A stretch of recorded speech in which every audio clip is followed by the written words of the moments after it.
Yeah, I'm fucking up because there's no fucking way I'm getting into the server in like an hour or 2 hours. It's not happening. I thought I could do it, but like honestly, I tried my best, but it's not coming. It's not happening. Yeah.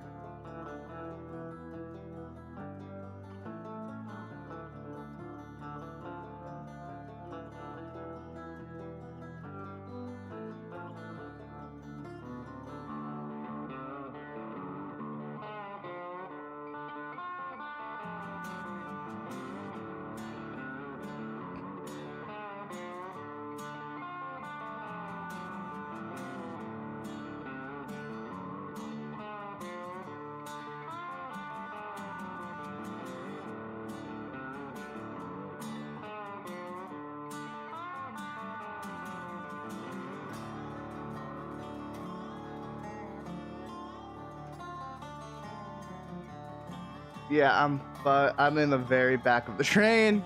Fuck. Dude, I tried that really hard for this one. Yeah, that didn't happen.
Give me a second. I'm trying to fix something because it's not displaying that I'm streaming on Discord, and I'm not sure what the fuck how to fix that.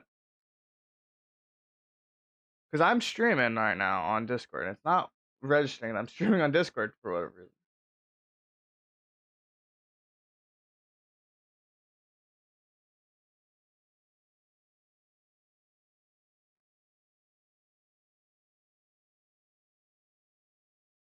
It's fucking weird. I don't get it.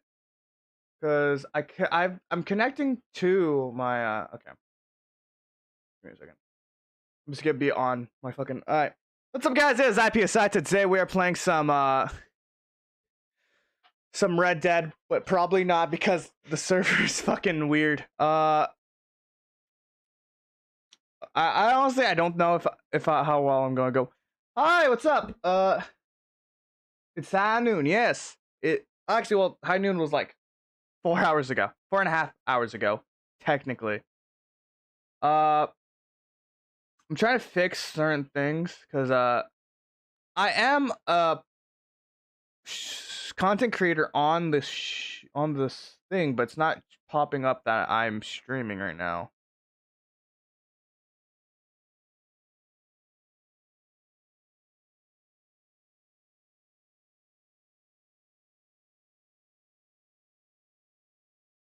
Even though I am streaming, it's so fucking weird.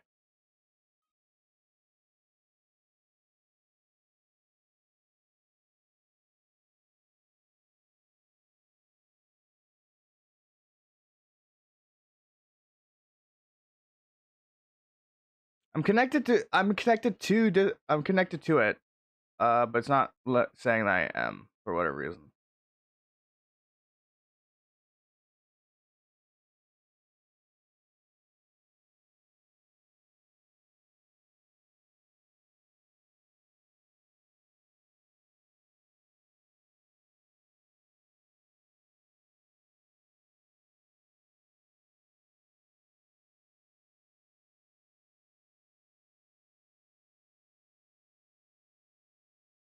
Fucking weird. Uh,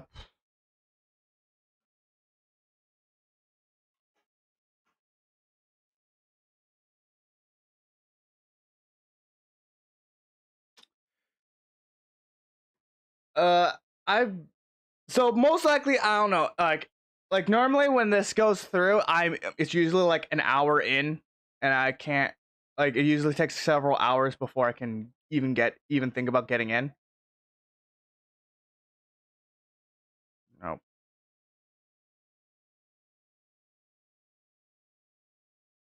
not sure what the fuck's going on.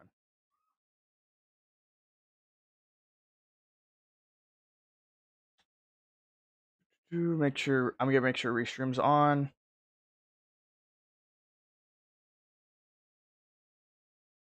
Do I need Goldrush Rp on here? Let's try edit.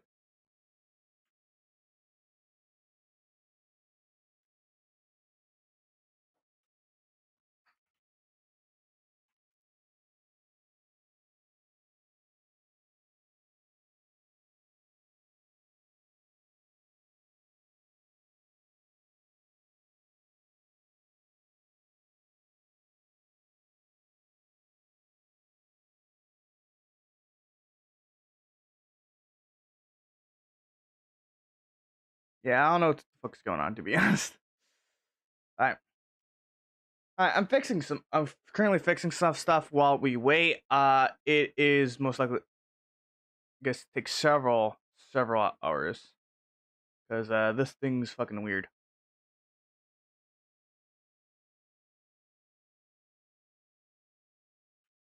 Yeah, I have my thing connected to it.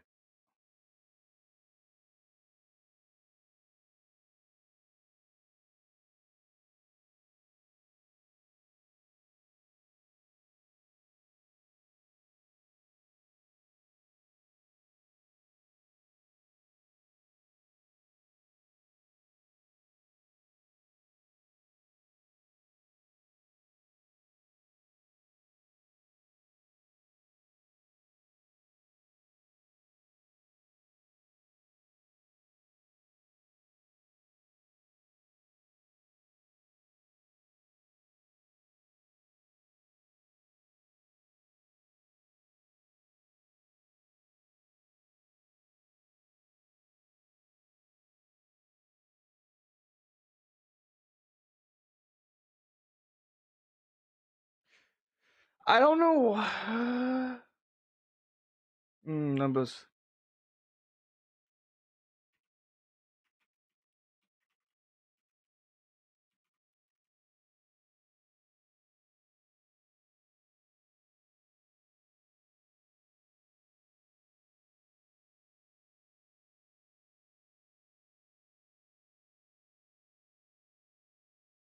Okay. Okay.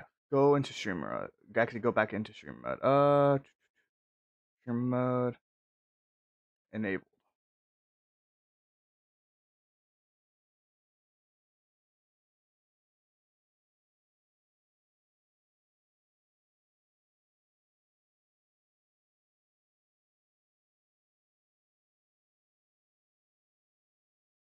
Oh, there it goes.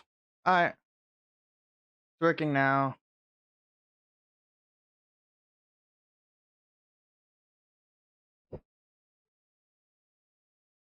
Nice, nice, nice, nice. So I still have no idea if I'm gonna get in or not. Cause like the main thing is I don't have prio at all. So I was hoping I can jump. I was gonna jump in. When they announced the second restart, I was like, okay, I still have somewhat of hope. Like I wanted to make sure I was in beforehand, and just wasn't in the cards. Sadly enough.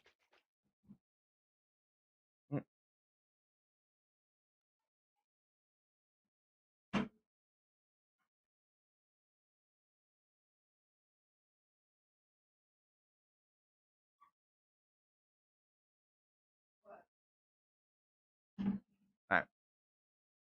Well, wait for that. I'm not sure what I want to do in the meantime. All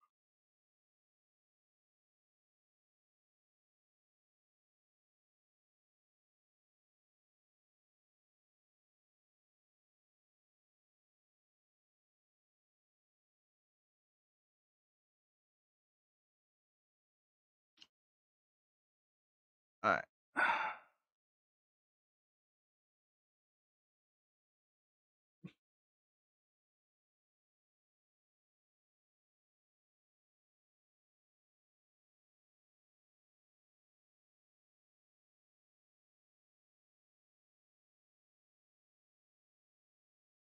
All right. I'm gonna set up for some videos while we wait.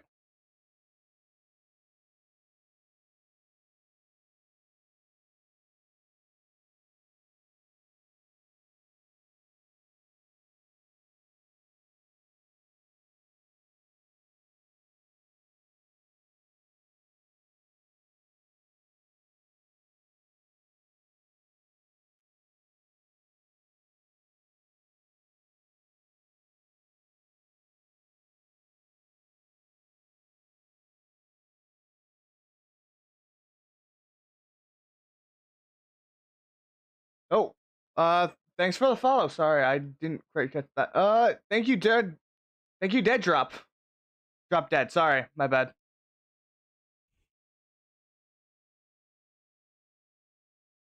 Hi. Is that you, Robin Hood?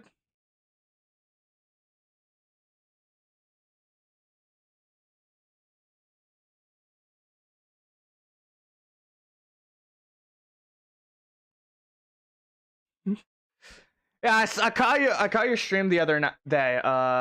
Was actually able to catch it. That was like, fuck. I think that was like a week ago, actually. No, I think that was like, fuck. I'm trying to remember what day it was. I think it was like Thursday or some shit.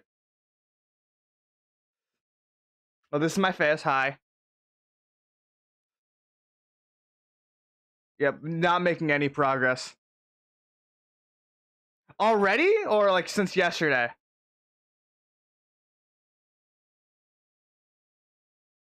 Since yesterday? Cause like I want looking stream is great. I hope so. Like consistency.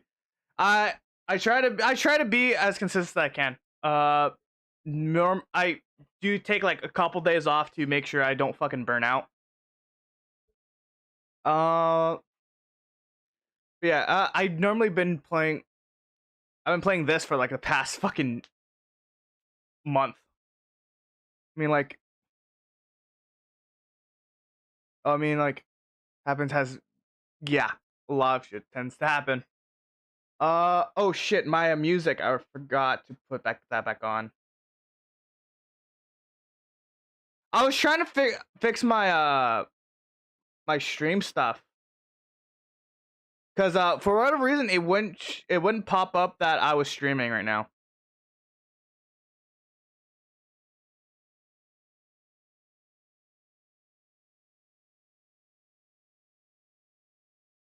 Yeah, it's always fucking fun.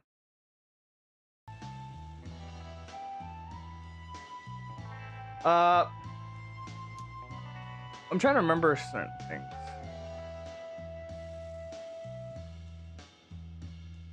Saw the purple, yeah.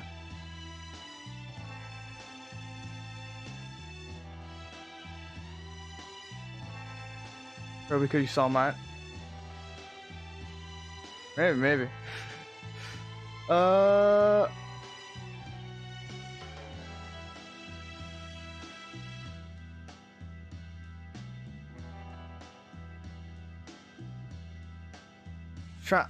Right now I'm trying to figure out what the fuck to do in the meantime because I'm 158 right now.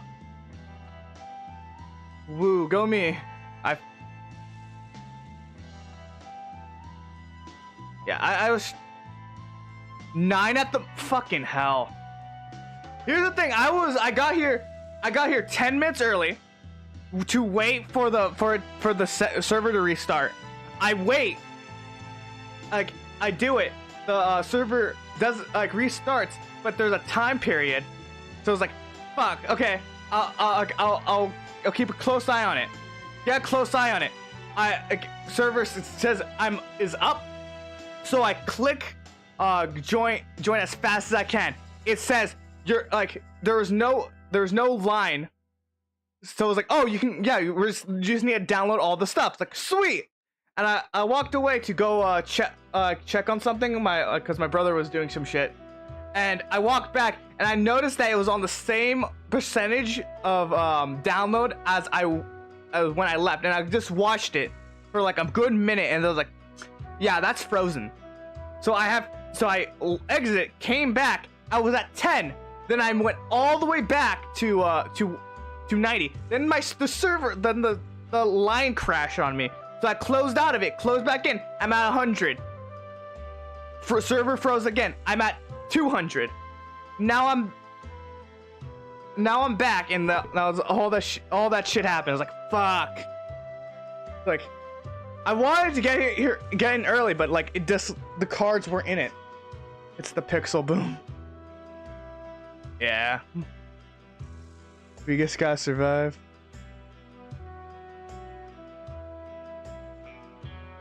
I love a lot of the streamers from No Pixel, but like, gosh, I love.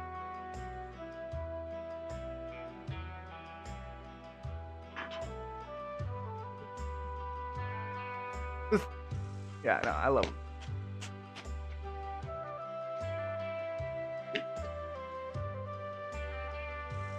Gotta get that gamer juice in.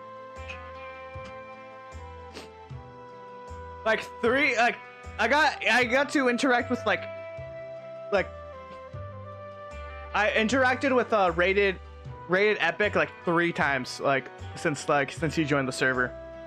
Like well, I didn't interact with him. I heard him once while I was in Valentine, and then like last night I was I don't know if that's Leah or I don't know how to pronounce that. I'm just gonna say Leah.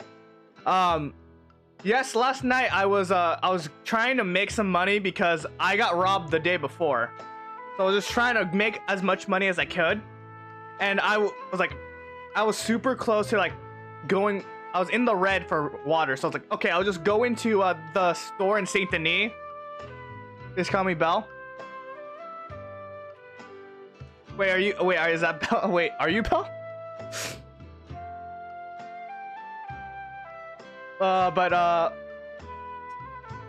I went to the store. I went to the store to get some water, and then like I walked in. I see like 2 guys on the ground in ropes. Like I look up, and I see a guy was like pointing a gun at them. I was like, shit, and then I got tackled.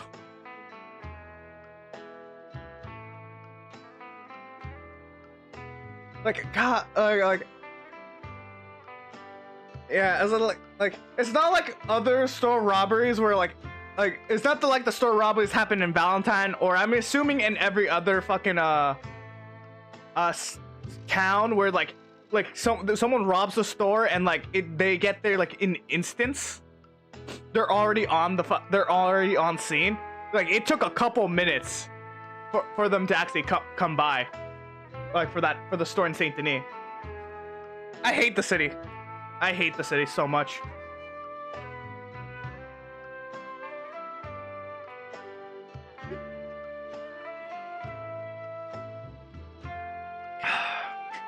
I should have just went to the store in Guarma.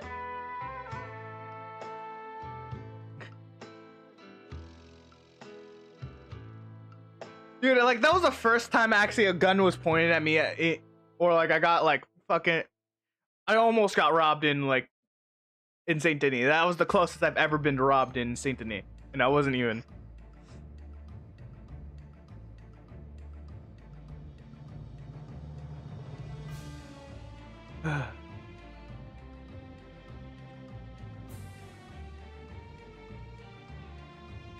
Makes my heart pump. Yeah, it's so. I love doing fucking interactions with people because like my heart's just pumping. I love the interactions with people, especially when people think they can get away with shit, like, or like they think like, oh yeah, like okay, we'll roll up to this guy and like rob him, like I can tell when they're fucking doing it as like, and I just see it. Like I see the ropes and I start shooting. It's like it's fucking amazing. I love that. I love that feeling.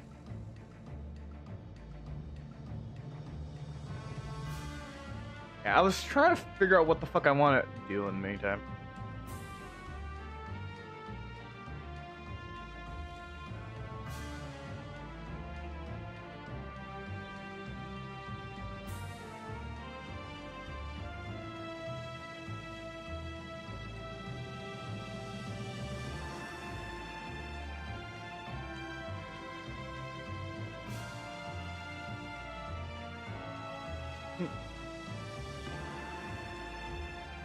We told those kind of.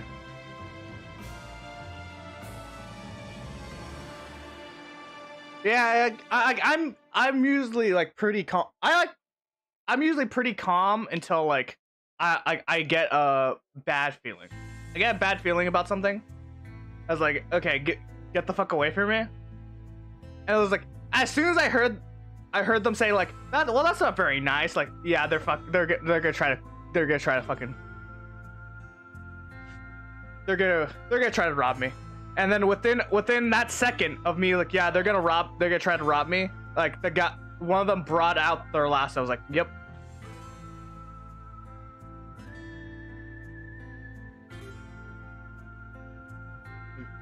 Fucking knew it. I did nail one in the face. I know I didn't kill them because of the cattleman. I don't know. I didn't nail them. I nailed one of them. Like I saw them get hit by the bullet, but like I know I didn't took them down.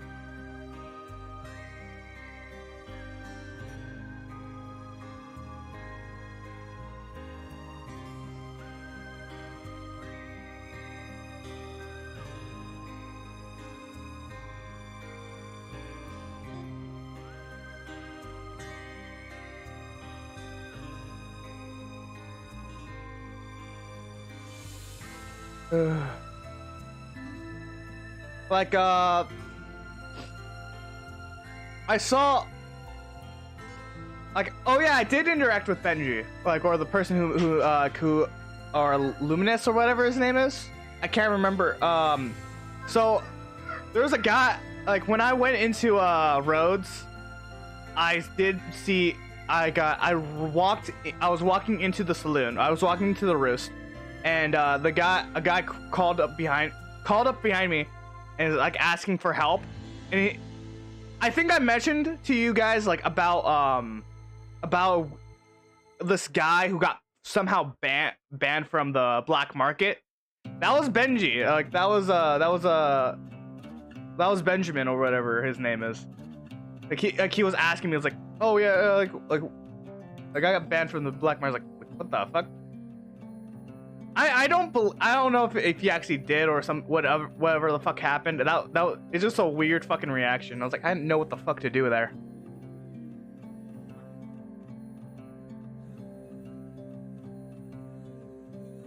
Alright.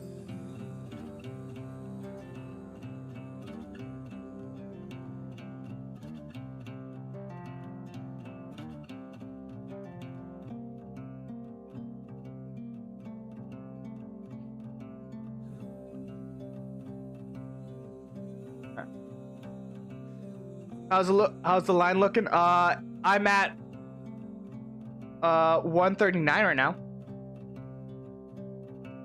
Give it a minute, it'll be at back to 40 in a couple minutes.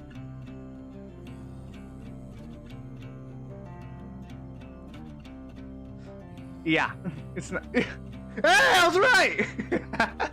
Oh shit. You know what? I'll just put up the thing. Look. You will look for yourself. That 140 now. 21.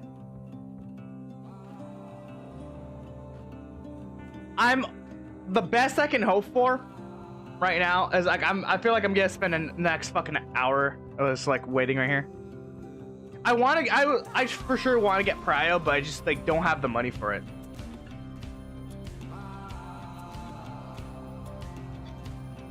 Okay, I have a question because like this is a genuine question because I don't know what people mean by nightmares.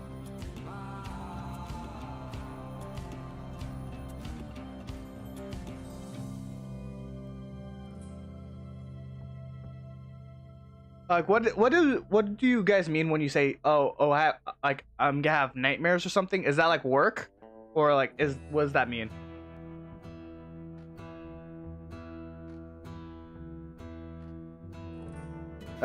So nightmares, I guess, is since we sleep or yeah here.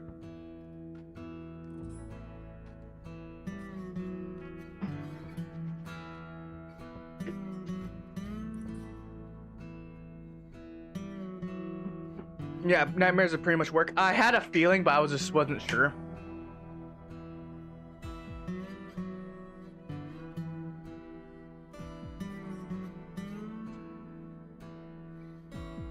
Yeah.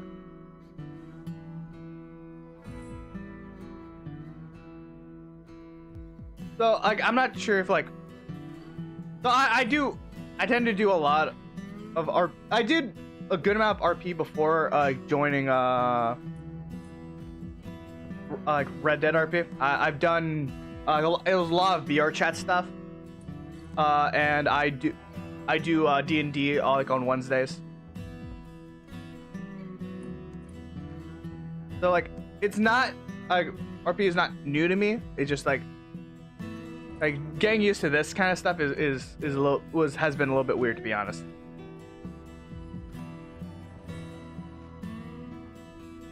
Yukon, it was texture because yeah, I was very self. It's honestly like being self-conscious. I understand why people get some self-conscious. I'm also sometimes like I'm not very fond of my own voice. It took me a long while to like be okay with like listening to myself.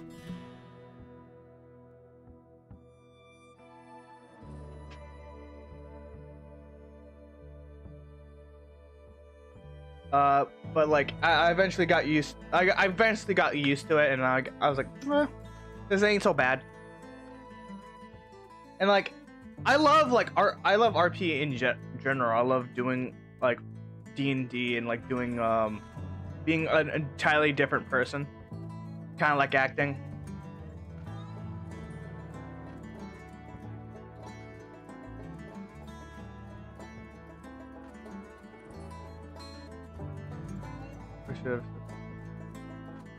like doing my first okay, so how I first got into like actual like talking RP was VR chat. There is a series called I'm trying to remember the name of it.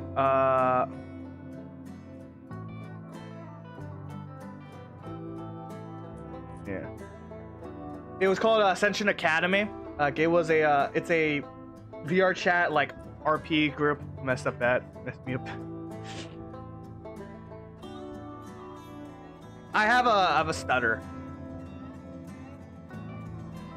So that's the biggest thing. My biggest self-consciousness is like stuttering.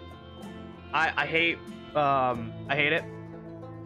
But like I got to a point where I just didn't give a shit anymore. I just like doing stuff. But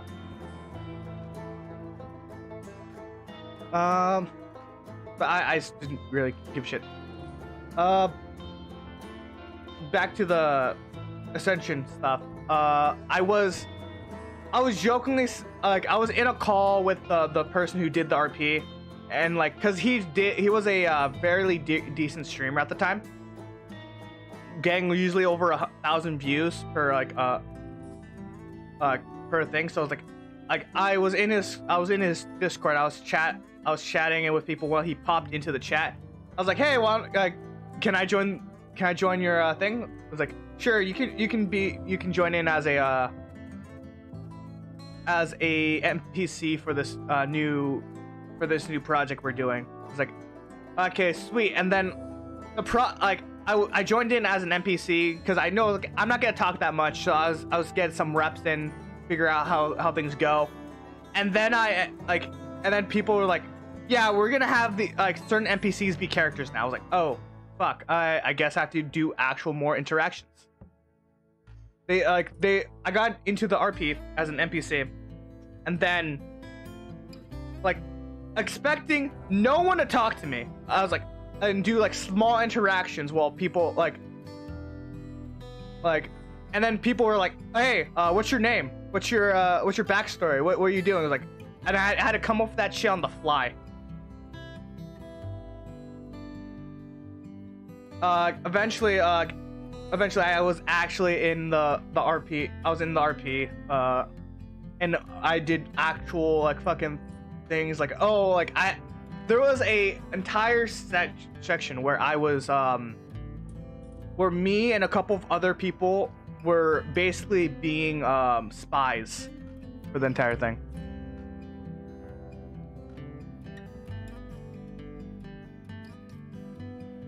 Always on the fly. Yeah. Like that's how later on I was like that's how I met like my friends who we do D&D together, and we're doing this. It's like I want to do more RP stuff. So like I saw this, like, you know what, I'll try it out, and then if I like it, I'll start streaming it, and I did. I've been streaming it on here and on YouTube for the past month now. The funny thing is, the day I started was the day I was supposed to do D&D, but D&D got canceled that day. So I was like, oh, you know what? I might as well play this and see how it goes. And that first day, I got like around for me, which was very huge for me, was I got around 7 viewers on Twitch, and I thought that was amazing. Not at the same time, but like throughout the day, I saw like there's like 3 like I actually counted them like because there were different people that would jump into the chat and started interacting with me. I'm at 134 right now.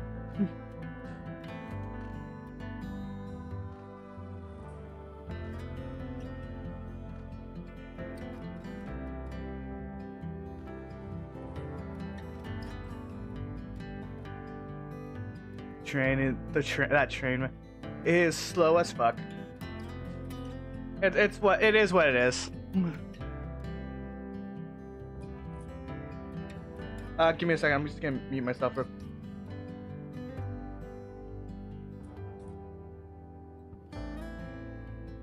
Sneeze.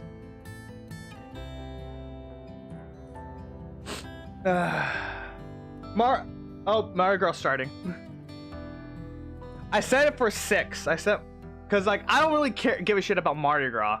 I only really care about the after party. I want to get that gun. I want to see if I can get the gun. So if I can get the gun, I'm happy. If I can at least participate in the raffle or the gun thing, I will be happy about it. That's all I really care about. The second reason I have like a question mark in the title is like I'm not sure if I'm actually gonna be able to make it.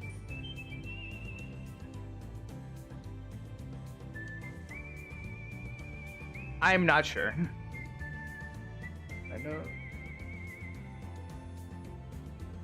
Well, I think it's gone better because it used to be at like I used to be at like 170. So that's I think it's going pretty well.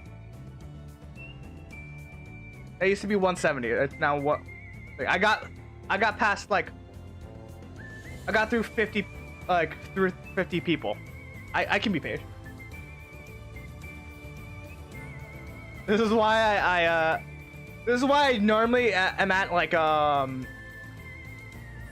normally don't start until like 9 o'clock, which is no 10 o'clock, which is the fucking the reset day time. And I stay for 2 hours and then I leave, or not in 2 hours, I stay until either storm or like 2 hours after the storm.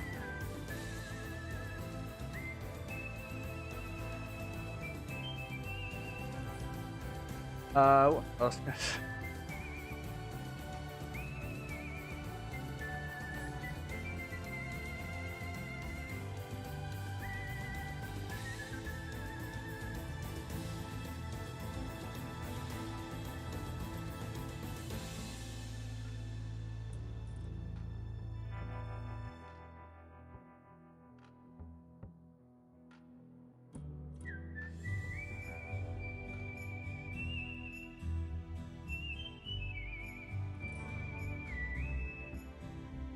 All right.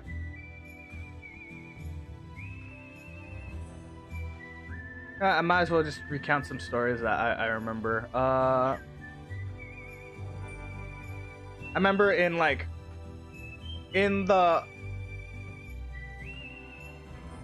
town RP that I was in, I was like in the VR chat RP I was in. There was I kind of got like in spiritual fucking at spiritual PTSD when I was during the entire time Valentine was just there were so many fucking people that was in Valentine that were just trying to fuck with Valentine. I had fucking PTSD because that happened to in the other RP that in my VR chat RP. There's a entire town got entirely taken over by bandits, and there was nothing that people could do. We were just sitting there trying to figure out what the fuck to do, and it was it was really fun, and it was intense, and we're just trying to figure out how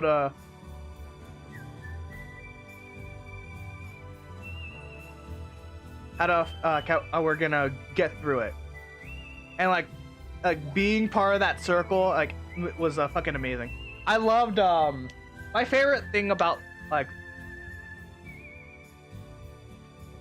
when I was playing with or when I was in the circle with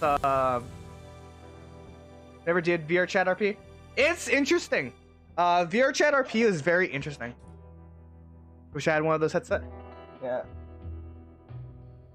My headset is kind of wonky right now, but it works. The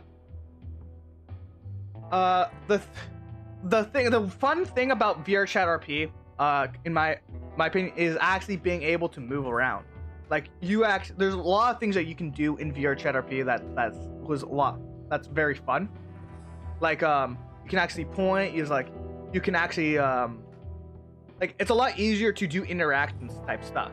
Like you can do a lot more physical comedy like in VR Chat RP because like it's very like because you have your own full body, you have your own body that you can actually work with, and like there's like many things. The only like the limitations of VR Chat RP is that one, like there's no real way of telling if you're getting hit or not. There's no like so doing combat RP is very it can be very difficult if you're not used to it.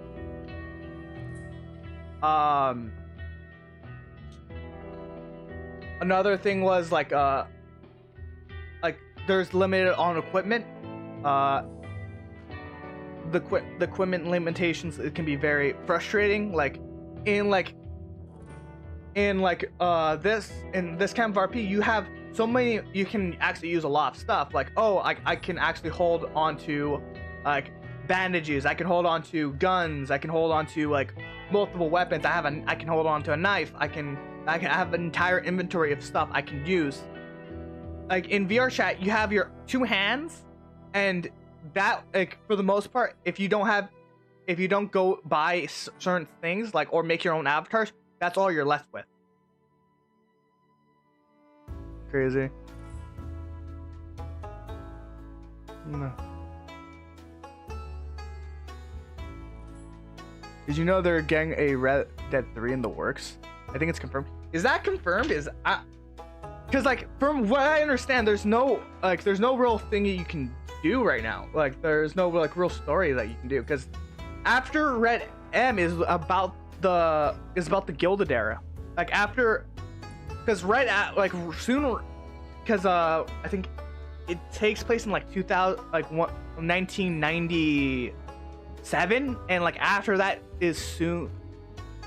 It wouldn't make a lot of sense because after during Jack's time, it would be like the Gilded Era, I think, which would be more like mafias and stuff. Red Dead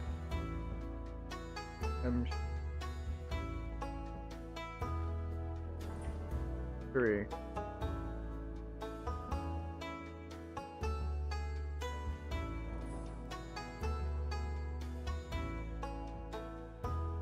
Like my idea of like, because I saw this one video about like, oh, what if they do Red Dead 3?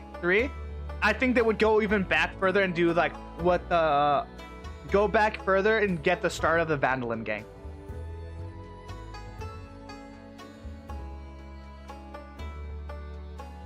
Not confirmed yet, but there is likely a successor.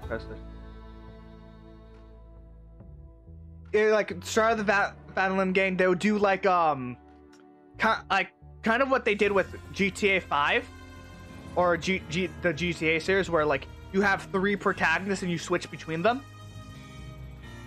So like you'll start off with shoot, I'm trying to remember. Dutch. You would start off with Dutch, and then as you go on, you'll meet I'm trying to remember the fucking names of the other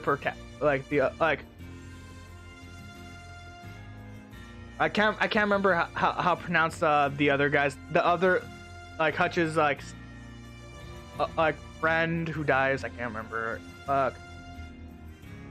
Jose. The older guy. It starts with an H. I can't remember what it is. Like I was gonna say Jose or something like that, but it's not that. I know that. But like, yeah, you would go. No, it starts with an H. It looks like that, but like with an H.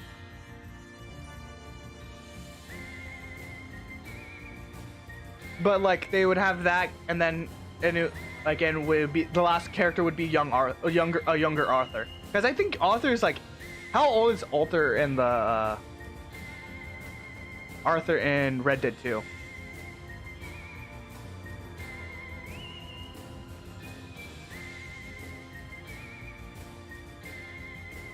He's 36 years old. Holy fuck.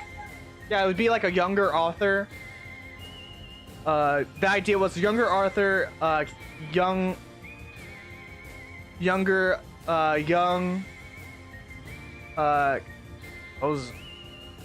Parth or whatever. He's 36 apparently. But this is in Quarta, so like maybe not.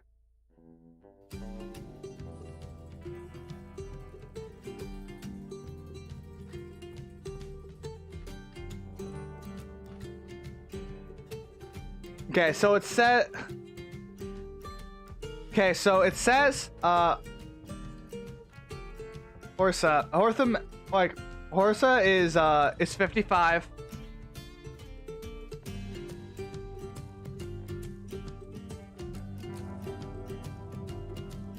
Dutch is 44, and Arthur is 36. John in that game is 26 at the time.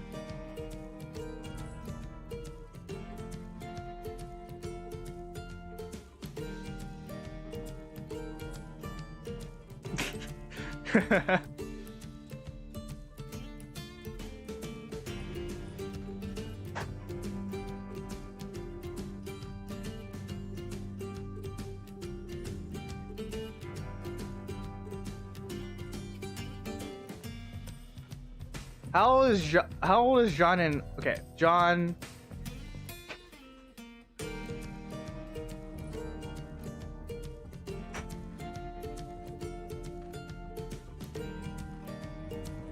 He was 38 when he died.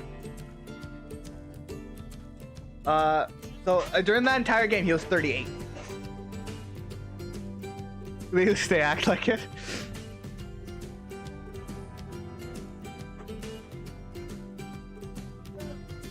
Hey, here's the thing. Back in those times, like people died younger. So like they're like being 30 is basically being 40 at the time.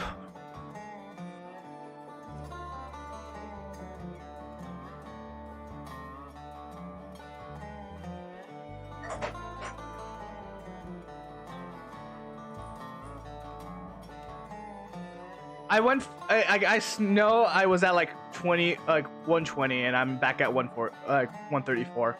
Damn, unfortunate.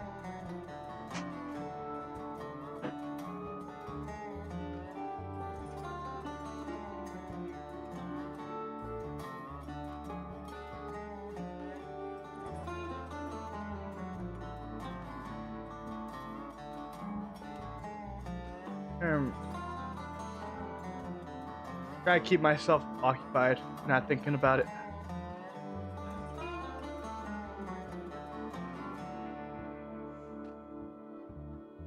Alright,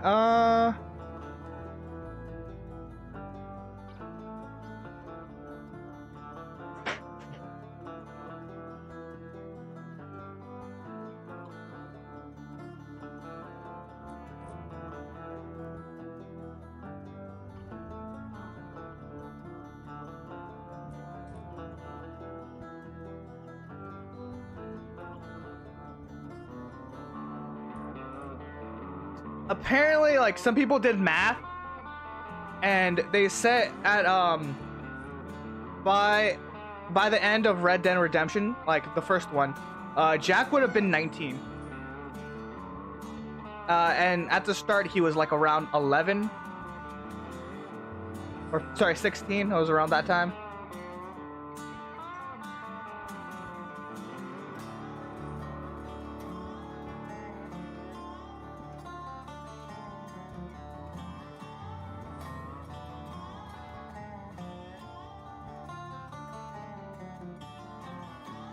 Something I like to add, I like to do, like in like when I'm doing like whenever I do like any type of like role play, I like to add like tiny details that no one really notices about the character. Gilded Age, but I would like to see how Jack turns out.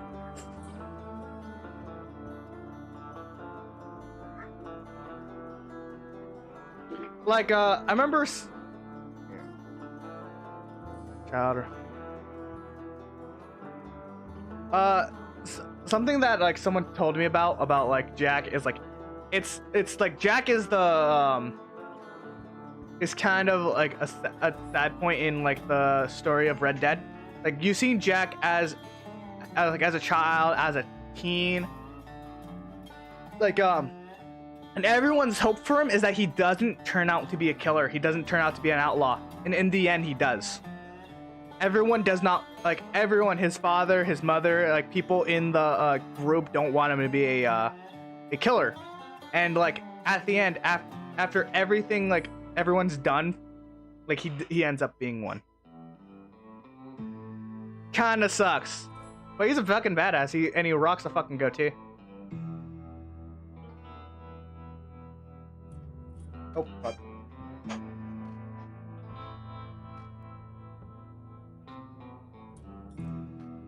I'm trying to remember.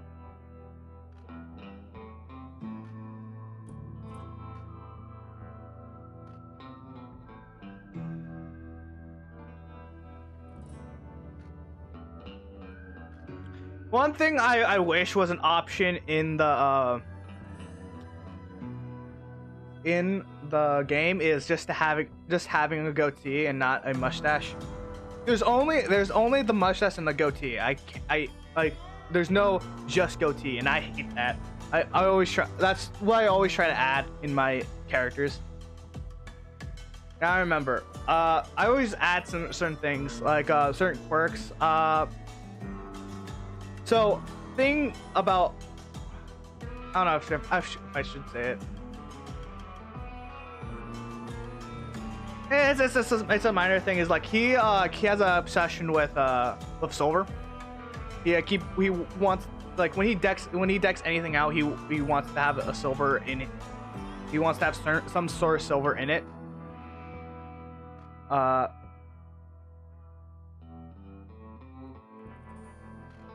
Reason why I'll say one day, hopefully, but like.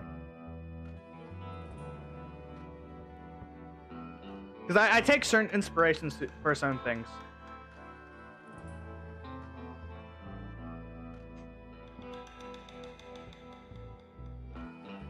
I'm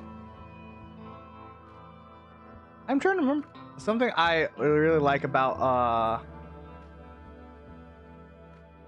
So I kind of want to talk about D&D for a bit. Just to mention about my character in D&D. So in D&D, I have a character named Lucas. And the entire basis behind him is the fact that he is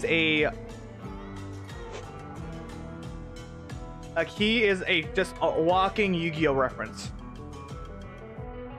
Like everything about him, like I made him to be a person who plays Yu-Gi-Oh.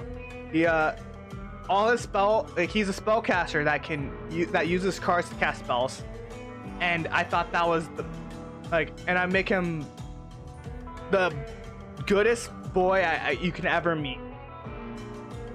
Doesn't smoke, doesn't drink, doesn't do jack fucking shit about vices, except for like gambling. That's the only thing he actually does.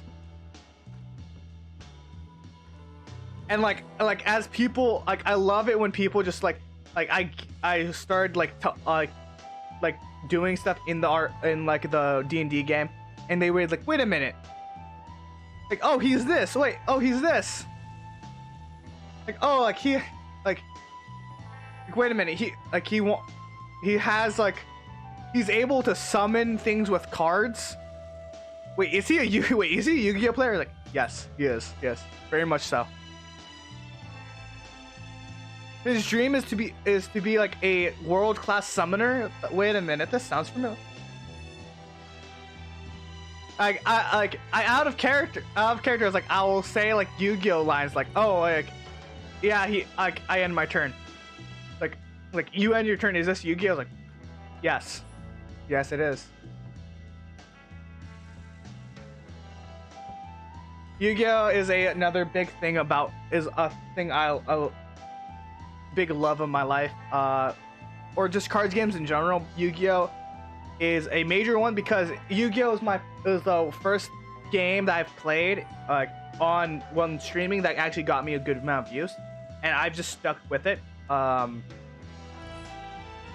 played I find it funny when people ask me like certain questions about because on Friday I was playing Yu-Gi-Oh, and someone was asking me like, hey, how did you get this much stuff? How did you do this? How did you get all so many stuff? Like, I've been playing Yu-Gi-Oh! Duel Links. That's the game I play, Yu-Gi-Oh! Duel Links, and for ever since it started. I've been playing since like I believe 2017, I think.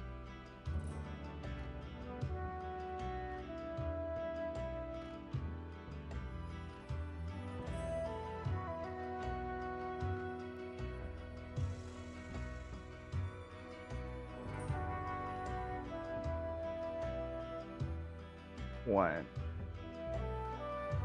Yeah, 2017. At the start, I saw the fucking Yu-Gi-Oh ad for it. I was like, you know what? My friend has been trying to get me into Yu-Gi-Oh for the longest time. This looks fun. I'm gonna play it. And ever since that day, I've been hooked on it. I remember playing my first shitty deck, which was like a ritual deck that where I boost up the power of this one guy, this one card. I got pretty far with it, and then I stopped playing then I played then I just kept playing it, and I've been having I've had a lot of fun with it. Like I think 2 years ago I started playing it on stream. I play Magic a lot. I played Magic since I was a kid.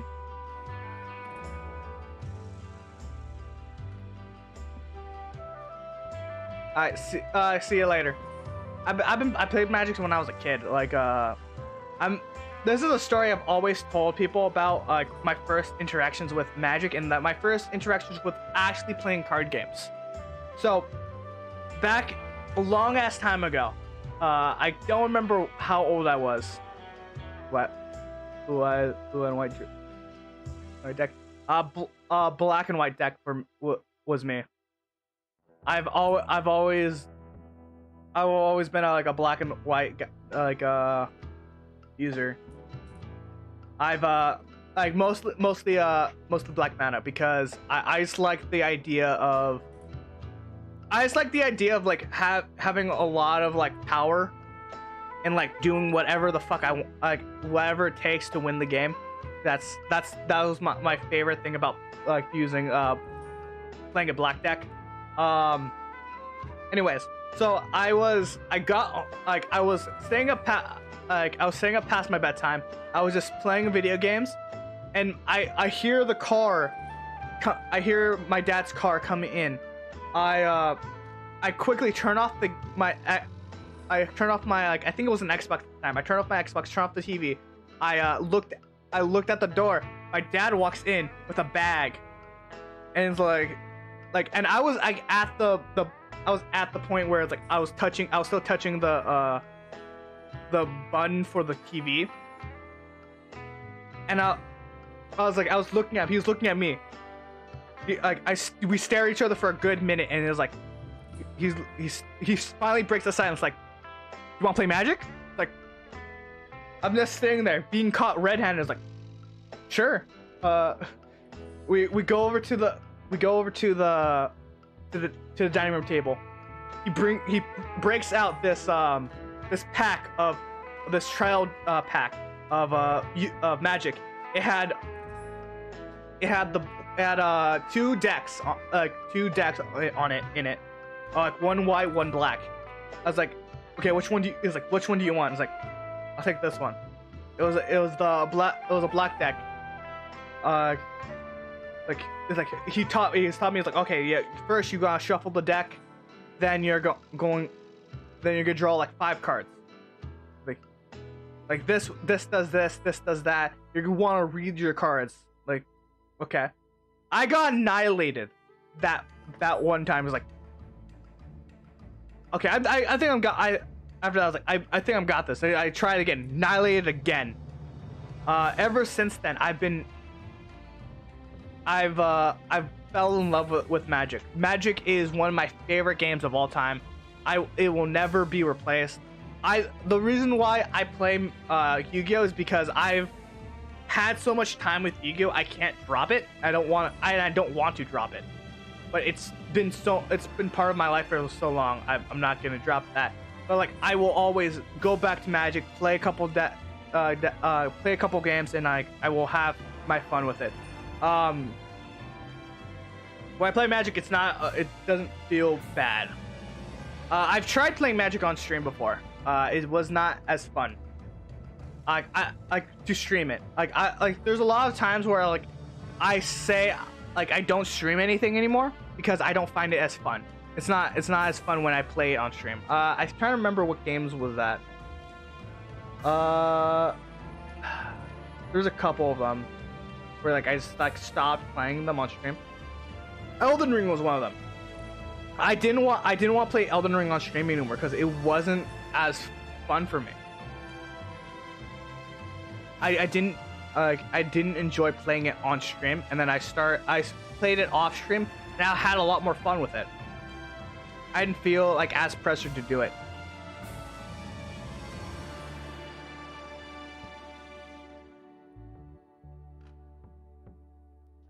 Alright, I'm gonna take a short break to use the restroom, and I'll be right back.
one of my the thing I'm scared about. The thing I'm scared about is if I hit like, hey, if I hit the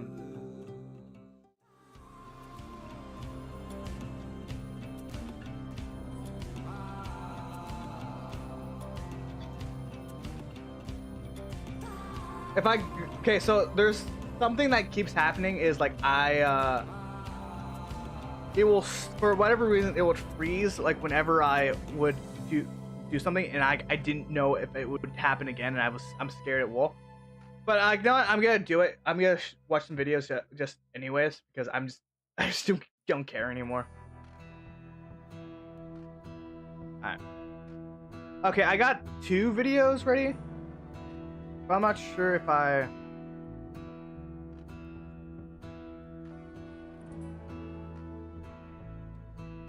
What's good or not? All right, we're gonna go with this one.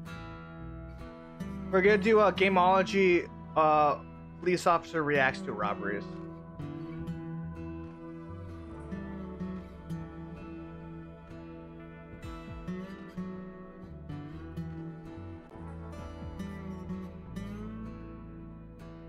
Alright, if you haven't already and you want to show some support, please smash that follow and like. Sorry, not follow and subscribe buttons. Helps a lot. We're gonna go for.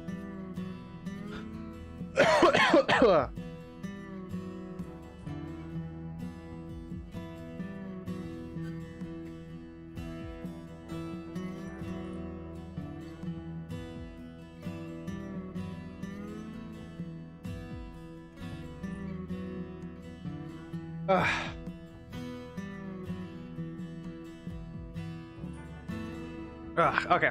Let's head over.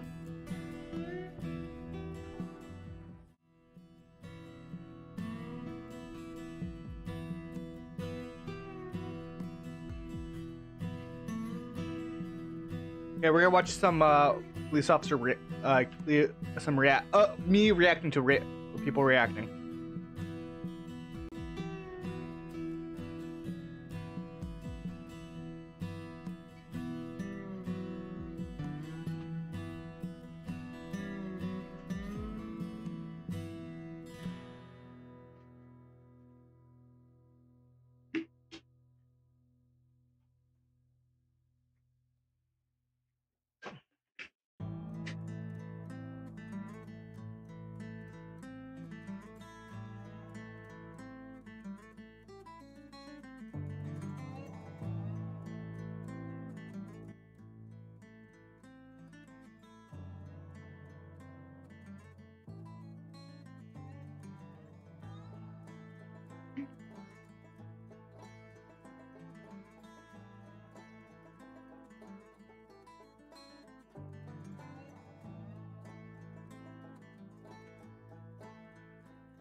Hmm.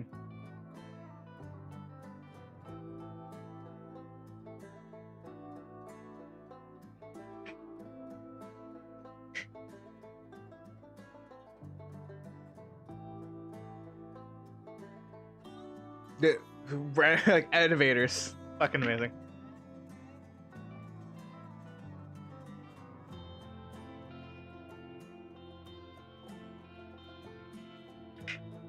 I'll give me a second. I'm gonna pause it real quick. My brother's in here. What are you doing here? Oh.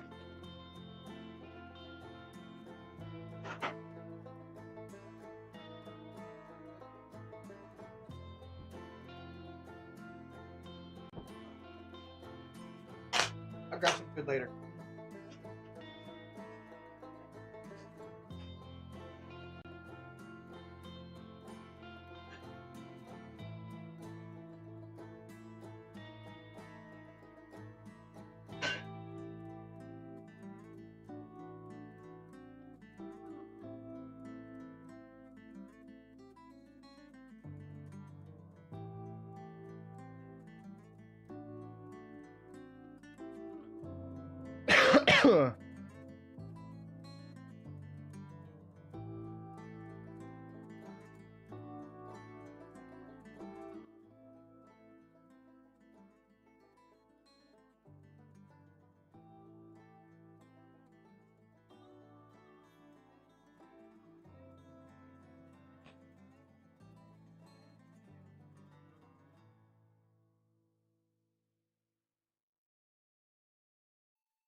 Yep.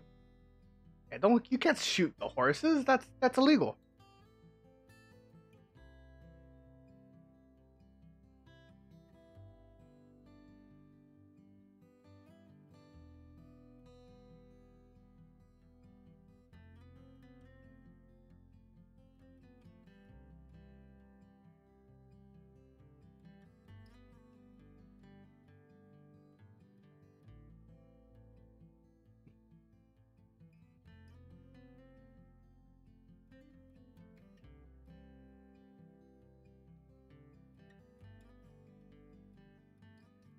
I like how he's I feel like he's kind of forcing himself to say good guys. Like he like his it normally in video games you're facing off against the good guys.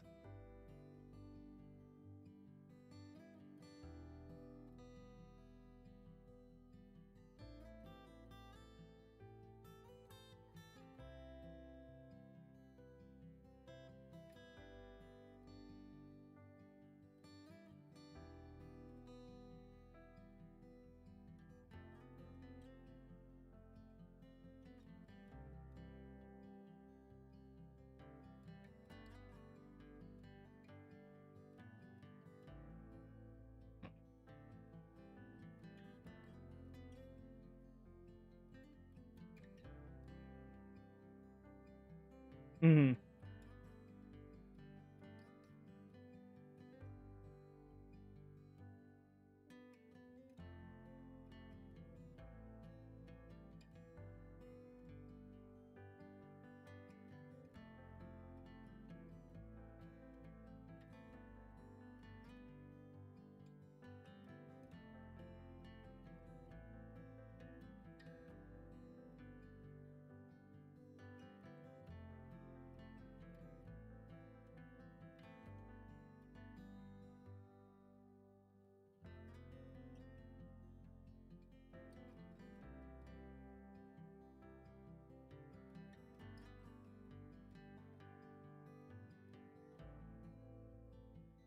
Mm.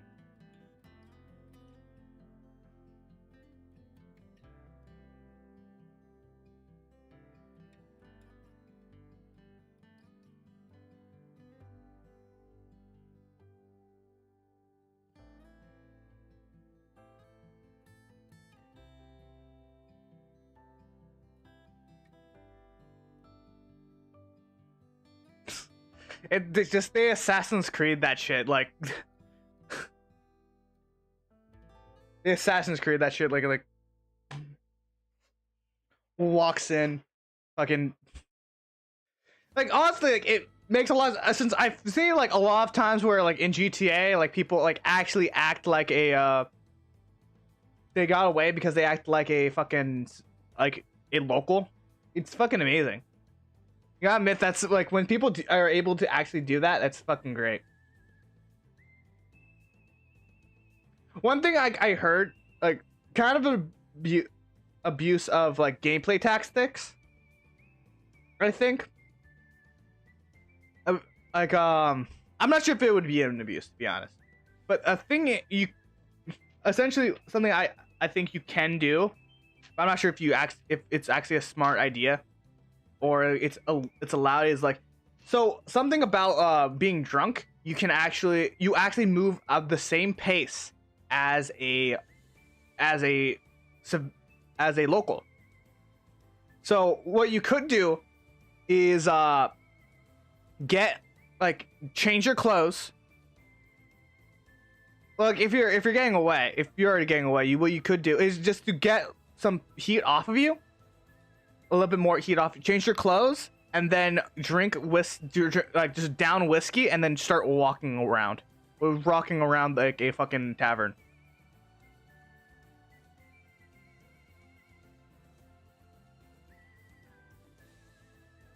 Like people won't fucking notice.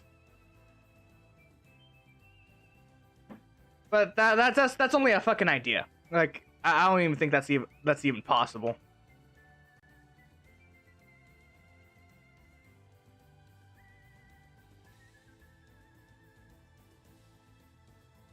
That's true. Like you're you're gonna be found on YouTube anyways. Maybe. Anyways, you might as well just say it.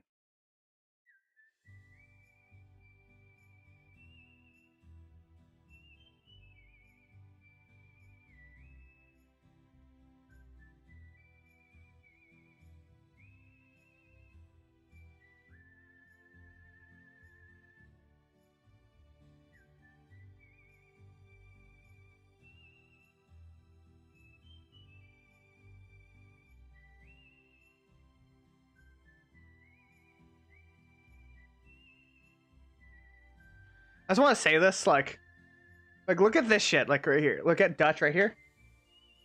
This guy is like right here, and Dutch just has his full face out.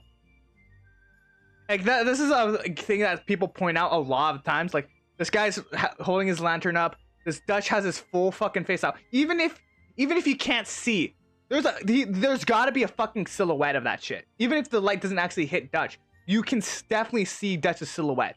For 100%. You would see that shit in the dark. You would see that shit.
It is about. That's Saint Denise. Saint Denise. Saint Denise. Saint Denis.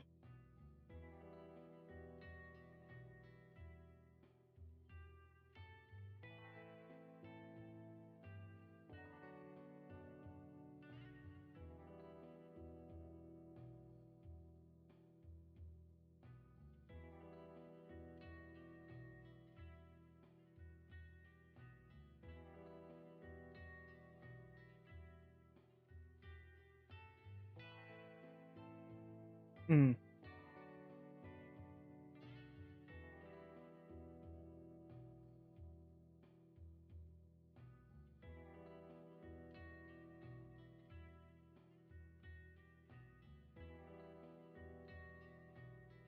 I'm gonna share this real quick. Copy. I do this just in case, like people like, oh, like, when link. All right. Next video we got is don't order these chicken sandwiches. I am a connoisseur of chicken sandwiches. I love the chicken sandwiches that ever any burger joint. I've been like, so story of why I tend to eat a lot of chicken sandwiches instead of hamburgers. They're like in California is because I kind of got sick of them after eating one too many of from a burger joint. So I lived in California. That's not really a secret. I live in California, and in some places in California, you can actually get get some food from a place called Jack in the Box. I think it's more of a West Coast thing. I'm not sure what, because I've asked a couple people. It's like, hey, do you know what Jack in the Box is? Like, and they have no fucking idea.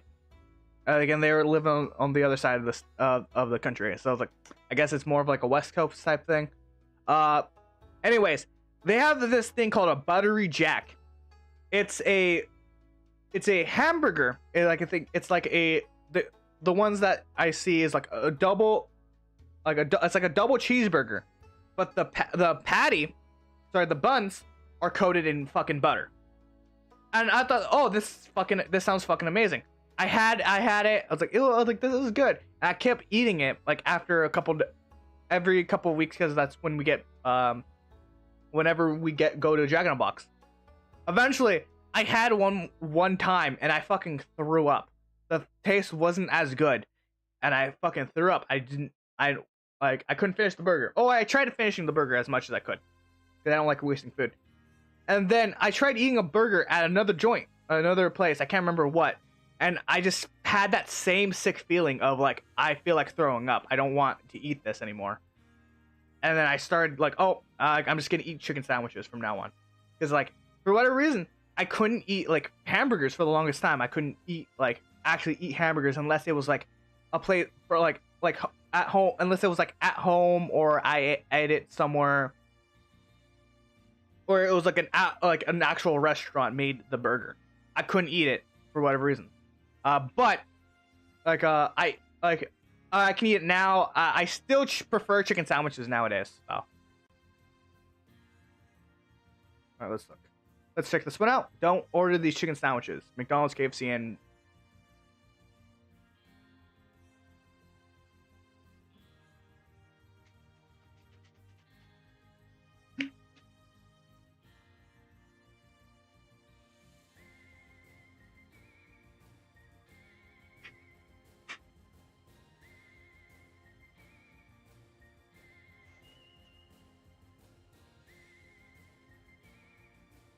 for now.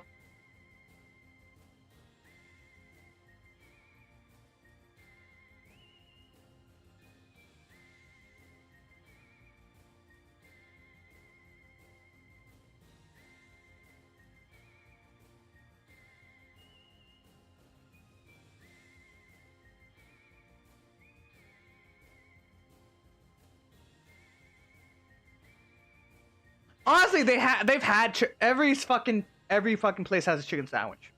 Every single fast food place had a chicken sandwich beforehand. I don't understand why people like, oh yeah, they have chicken sandwiches. Like, this is not fucking new. Like, I think the only major difference from then to now is like all of them have this fucking different packaging for it. They have this weird Chick-fil-A package for like chicken sandwich. Let me see if I can find it.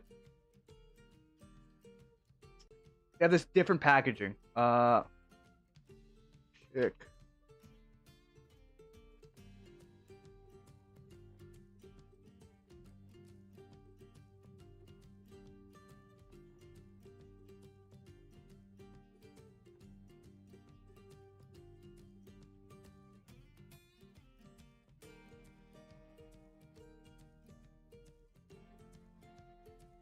Like, this is the major difference. Like, this is honestly the major difference. They have like, instead of putting it in like the normal burger bun, they would have it in like give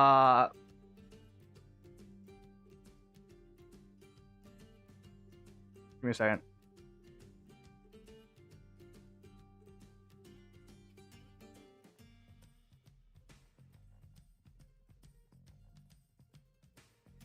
They would have it in like these fucking things. They have like they always have in these fucking packages. That's the major difference. So like, oh no, like those aren't the actual chicken sandwiches. These are the chicken sandwiches because we because like they copy Chick-fil-A. Chick-fil-A is okay. I like Chick-fil-A, but it's like it's good. It's good. It's just a good. Yeah. It is.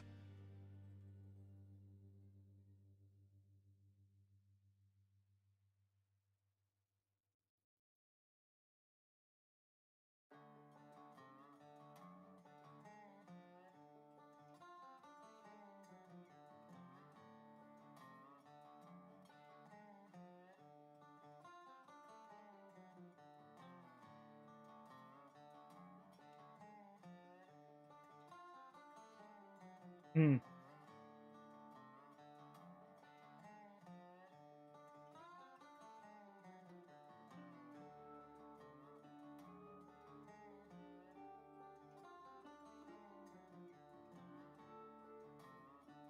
Fun fact about the fucking about this chicken sandwich. I've been trying to order this thing off of like what's it called, of like Postmates and other fucking other like things, and they always get the fucking thing wrong. They've always gotten it wrong every time we tried ordering a chicken sandwich. I don't know what the fuck it is, but like we can't get this fucking chicken sandwich because last time we did it, we got something else. We got like I think I can't remember what we got last time.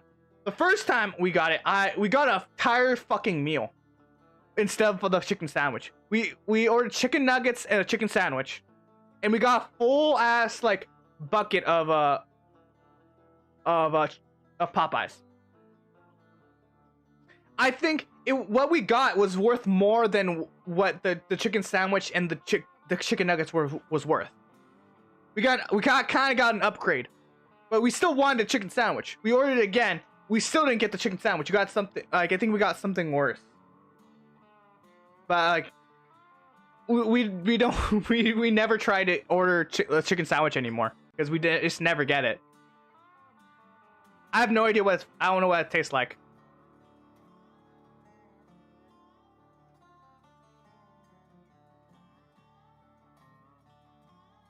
Hmm.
Yeah, like I think that's the main thing about this was like was the pickles in it. I like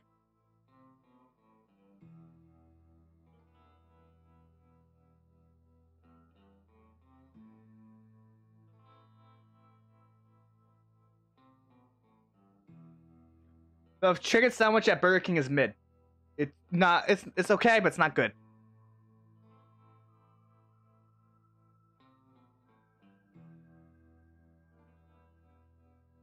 They've had that shit though. Okay, I have heard like I remember like the Popeye stuff like when the Popeyes like, I'm pretty sure they have always had that shit.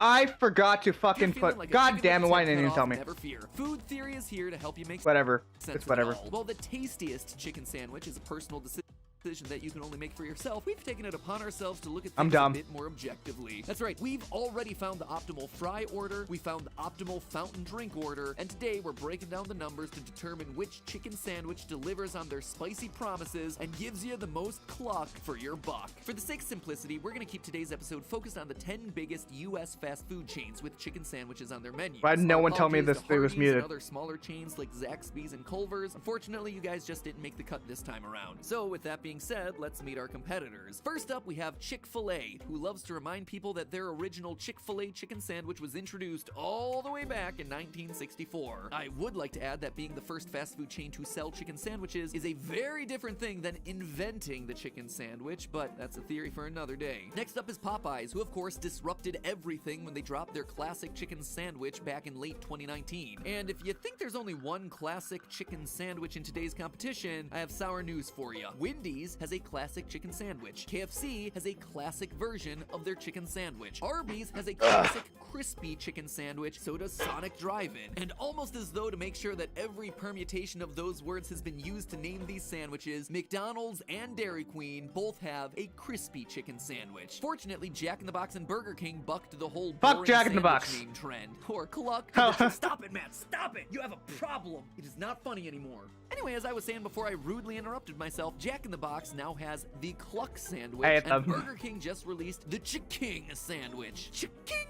I don't really like the name, but I do enjoy how fun it is to say. Alright, so if food theory is not here to judge these sandwiches on taste, what are we gonna judge them on today? Well, the first thing I want to know is who's giving us a lot of chicken and who's skimping. It is a chicken sandwich after all, not a pickle sandwich. So for our first category, grams of fried chicken per dollar, we're setting all the toppings and other nonsense aside, weighing the chicken breast by itself and dividing that by the cost of the sandwich. I also want to know about breading. There are some really impressive looking chicken breasts in today's content. Breading's important. Breading's important. Deceiving, especially if a restaurant double fries their chicken and coats it with 2 layers of breading. So our second category is going to be breading percentage. We're going to strip those breasts naked, please don't demonetize this video, YouTube, and determine what percentage of the fried chicken breast is actually, you know, chicken. Next up, we have total calories per dollar, because let's be honest here, no one's ordering fast food chicken sandwiches because of the health benefits. What we, the consumers, want is to fill our stomachs with plenty of food without breaking the bank. So by taking the number of calories in each sandwich and dividing it by the cost, we're going to be able to determine which sandwiches are giving you the most food for your dollar. And the final category today is crispiness, because hey, everyone's throwing out the word crispy, who's telling the truth? And the way we're measuring this one is via sound. You heard that right, we're listening to our chicken sandwiches today. More on that in a couple minutes. So with that in mind, I sent Theorist field researcher Luke off to buy 30 chicken sandwiches. That's 3 from each restaurant from across the greater Los Angeles area. Why 3? Because we wanted to get a diverse data set. We didn't want everything to be judged off of one sandwich alone. Once I was satisfied that his car would smell like fried chicken for the rest of eternity, we carried out our That's a good smell though. Grams of fried chicken per dollar by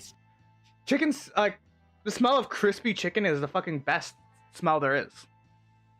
Stripping away the toppings and buns and weighing the chicken breasts solo. Once the average chicken breast weight for each restaurant was determined, we divided that number by the cost of the sandwich. Our winner for this category was the King Killer, Popeye's classic chicken sandwich with 30.2 grams of fried chicken per dollar. KFC was next at 27.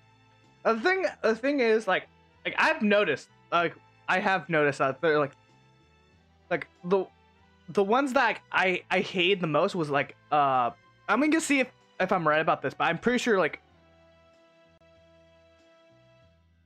Burger King was very skimpy on it. Popeyes and KFC also just so happen to offer the least expensive sandwiches on the list, with a price tag of just $3.99 in our market. Not too shabby. Arby's and Dairy Queen, which had the 2 most expensive sandwiches of the bunch, were doing their best to duke it out for last place. Arby's ultimately took that dishonor with just 14 grams of fried chicken per dollar, less than half of what you're getting at Popeyes. It's also worth noting that the Cluck sandwich from Jack in the Box boasted the largest chicken breast of all, averaging a massive 140 grams, but it wound up missing the grams of fried chicken per dollar podium due to its equally massive $5.99 price tag. Next up, breading percentage. Honestly, the results of this category really surprised me. In my mind, I figured like 10, maybe 20% of the fried chicken was breading by weight, but turns out it is way more than that. We took our 3 fried chicken breasts, peeled the breading off, and re-weighed the naked breasts. And get this, in the case of Jack in the Box Cluck sandwich, there was almost more breading than actual chicken, with a breading percentage of 49%. Across the 3 sandwiches. The Cluck sandwich was the big loser of this. Honestly, I think the breading on the Jack in the Box was pretty weak. Breading on the chicken sandwiches, that chicken sandwich was weak. Like the in terms of flavor, it's not great. That is almost half the sandwich is just breading. The winner of the category with a breading percentage of 31.5% was Chick-fil-A, but again, am I the only one astounded by that number? The least amount of breading was still basically a third of the fried chicken breast by weight. No, Man alive, no wonder these things taste so good and are so horrifically bad for you. Speaking of which, our next category was total calories per dollar. This time we considered the entire sandwich. Buns, toppings, sauces, everything. First and second place in this category again went to the least expensive sandwiches on the list, Popeyes and KFC respectively. And the bad news continues. I've never tried these sandwiches, by the way. I've never tried this. Like, I've already explained the reasoning for Popeyes. It's just like it just never came up. For KFC, it just never came up. For Arby's, whose pricey classic crispy chicken sandwich placed dead last yet again. By the way, if you health-conscious viewers are curious which sandwich on the list had the most calories overall, that would be the Chick-King, with a whopping 800 total calories in a single sandwich. Truly is the king of heart attacks. Meanwhile, the Chick-fil-A chicken sandwich had the fewest calories on the list with 440. Then at long last, it was finally time for the category I'd been waiting for, crispiness. Why was I so excited about this one, you ask? Because we got to rub fried chicken with plastic forks and measure it with a decibel meter. That's right, we decided that the most objective way to determine crispiness would be to measure the decibels created by rubbing a fork across the chicken. The crispier the chicken, the more decibels that should register on the Decibel X app. I feel like you should just the soggier the chicken, the I think another thing they should have done is like kind of see what happens if you tried to cut it.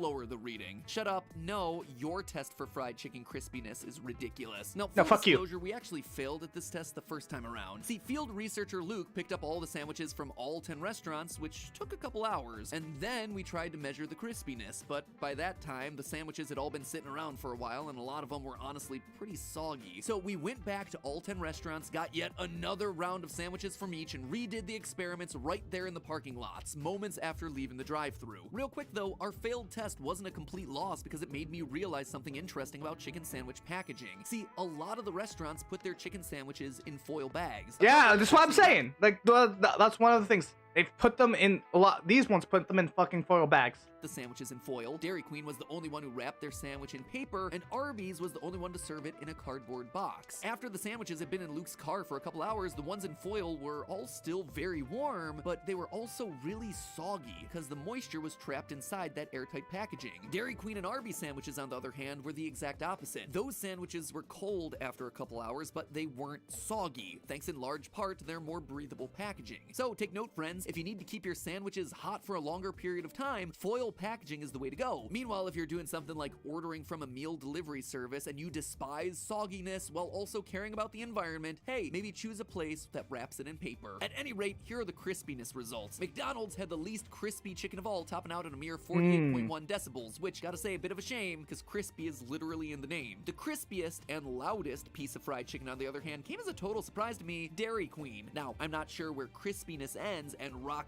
hardness begins, but let's just say that Dairy Queen's crispy chicken sandwich, coming in at 61.2 decibels, definitely towed the line. And for my money, I'd rather get a sandwich that falls in the sub 60 decibel range, like the second place Chick-King or the third place Cluck sandwich, both of which definitely earn the right to call them crispy, though ironically they're basically the only two sandwiches on the list that don't. By the way, I am happy to report that the Decibel X app method generally agreed with what my mouth was telling me in those bites. The loudest chicken sandwiches, for the most part, were also the ones that felt the crispiest in my mouth. And so with all four categories measured, we were finally ready to tally the results. Prepare the podium, editors. In third place, we have Burger King. The Chick-King is a big beefin' sandwich, but BK found a way to keep the price under $5, earning it solid numbers in the grams of fried chicken per dollar and total calories per dollar category. Those 800 calories won't help anyone's waistline, but they will help Burger King. I still think Burger King was mid. Competition. Silver goes to KFC's classic chicken sandwich. I'm guessing it's really well I'm in guessing it's cost-related Popeyes. categories thanks to the $3.99 price tag. The Colonel would be proud, or should I say is proud, since we all know that he's watching us at this very moment.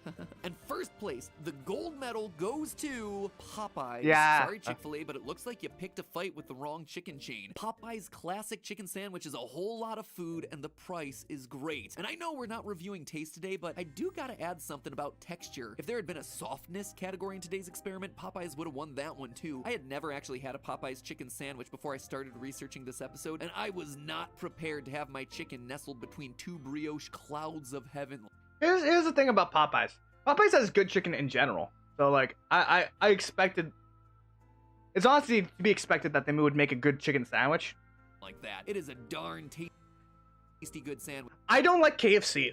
Like in general, I think KFC tends to be they overdo it with salt. It's just like, it's just very, to me it's very salty. Like at least where the places where I've been to, very salty. And finally, Arby's earns the dishonor of last place. Wasn't even close. They're expensive. Yeah, well, it's because Arby's, duh. Tiny breasted sandwich could not hang. Even the crispiness was below average, which begs the question, what about Chick-fil-A, the so-called chicken sandwich king? Well, their chicken sandwich just missed the podium, coming in at 4th. Their sandwich was pretty well priced and actually had a deceptive amount of chicken in it. The thing that actually held it back in today's competition was the low calorie count. So overall, not a terrible showing by Chick-fil-A by any means, but it sure seems like there are a handful of competitors ready to upend the pecking order. But hey, that's just a theory. A food theory. Bon appetit. Theorists, if you enjoyed this episode, be sure to check out some. Alright. That was entertaining. That's all I really got for now, to be perfectly honest. Copy. And paste. There you go for the.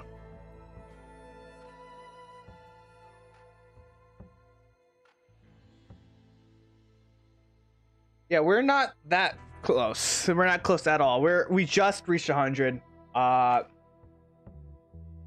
Sadly, I'm not sure what to do at this point.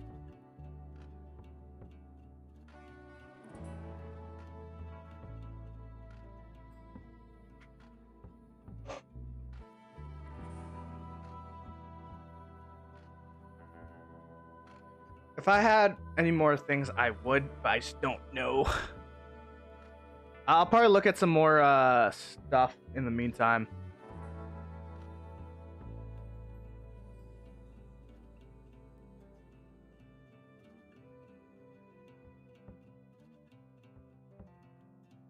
Yeah, I tried my best to get in early this time, but like, it hasn't been working. I'm gonna leave my thing right here, for you guys, and I'm gonna be right back. I'm gonna just turn off my camera if I can find it.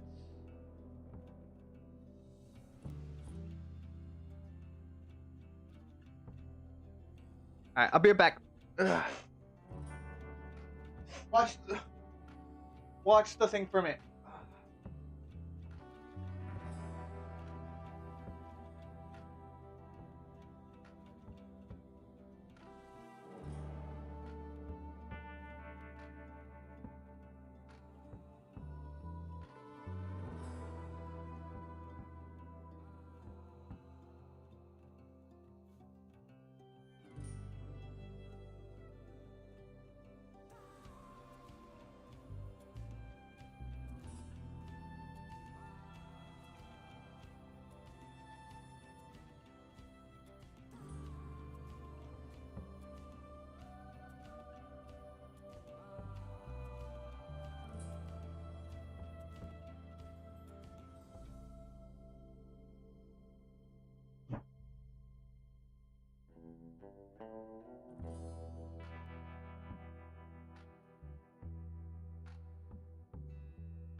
Does anyone else think Thomas the Tank Engine is very fucking creepy?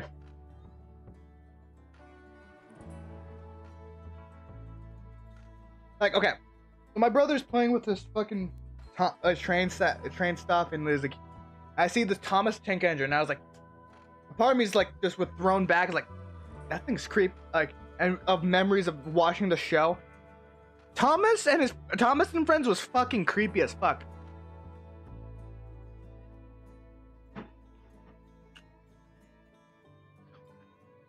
Literally, like, okay, that it also has to be one of the cheapest fucking cheapest fucking shows, because it's literally, it's not even stop motion. It's just they take a picture. I'm pretty sure it's basically a picture, and they dub over it.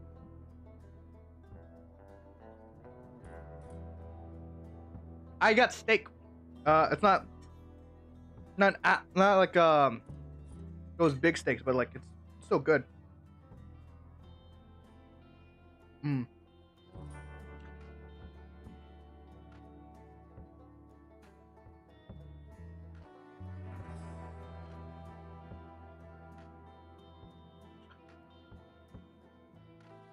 You know what's the biggest disappointment? Like, okay, a couple years back, or a year back, I ordered from Denny's for a steak. The steaks are usually like the ones like that are actually thick, and like you would actually like go to a restaurant, cut them open. Like, oh, that's what I'm. I've seen the ones.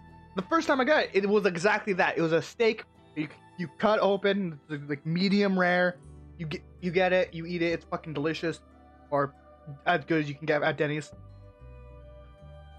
The next time I get it,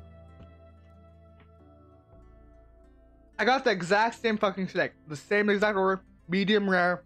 This is what I got last time. Was this, and I don't mind these. These are good. These are the steaks I grew up with. But it's not what I expected.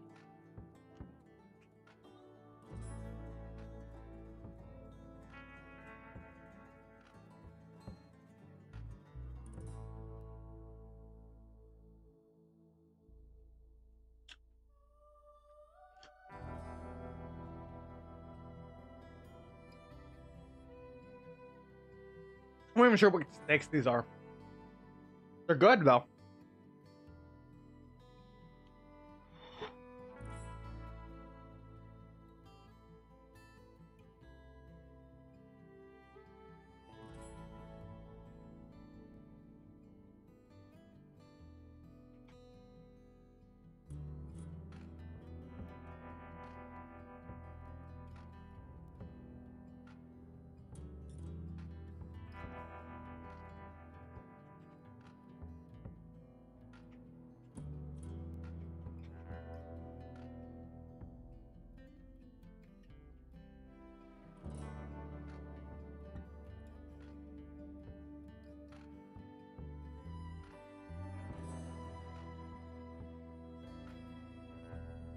Okay.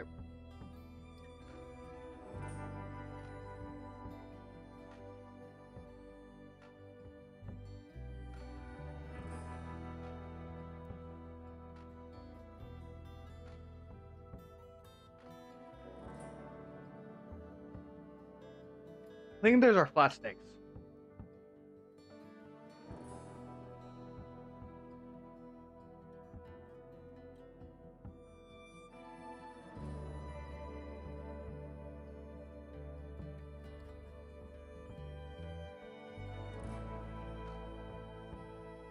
Okay, I got video.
Videos.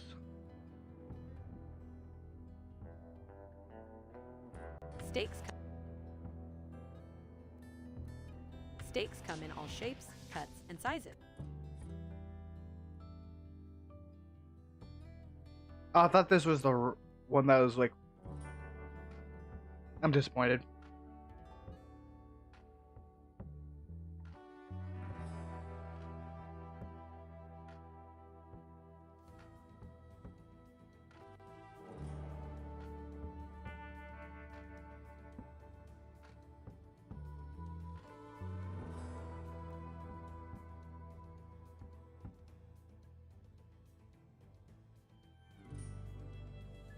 I know there's a video on this shit.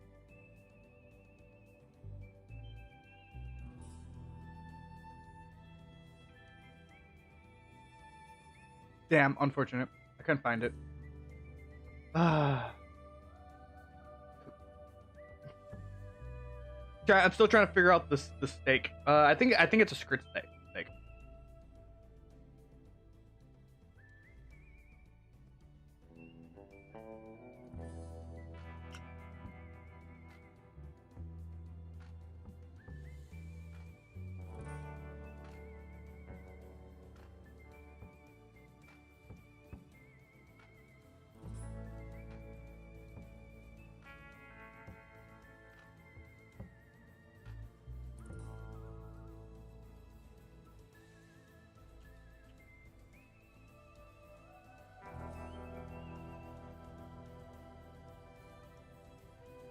This is the time where I was supposed to get in. I didn't. Last time it took me like forever to even get in, and I wouldn't even get in until like I probably wouldn't even gotten in like during the time. I probably would have gotten in like 10 minutes after.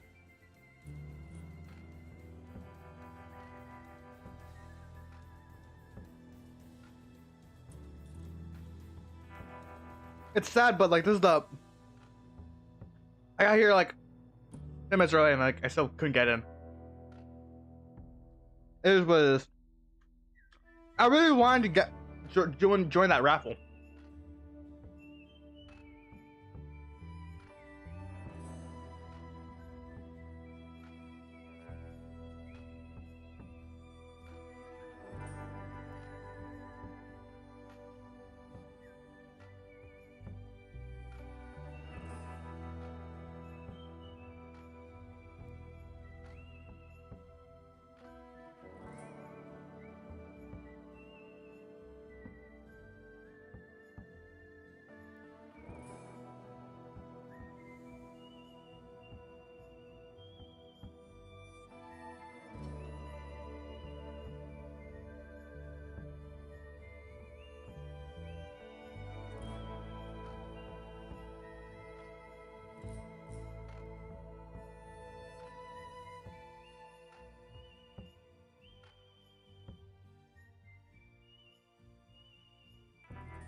Yeah.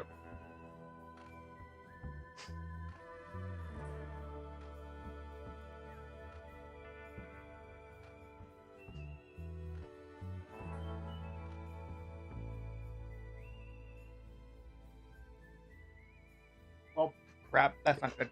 I'll be right back. I'm gonna go fix something.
I'm gonna.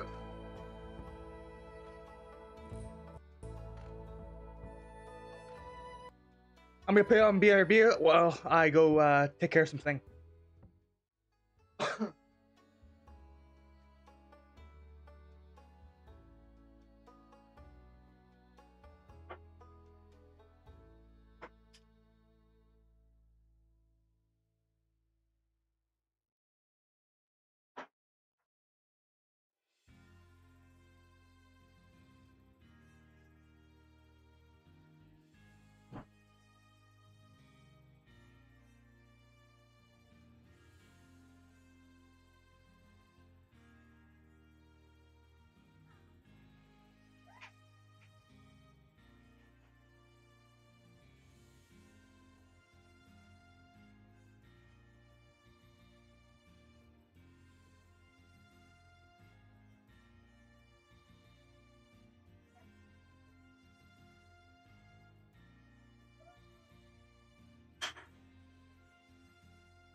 Wow, I've made no progress whatsoever.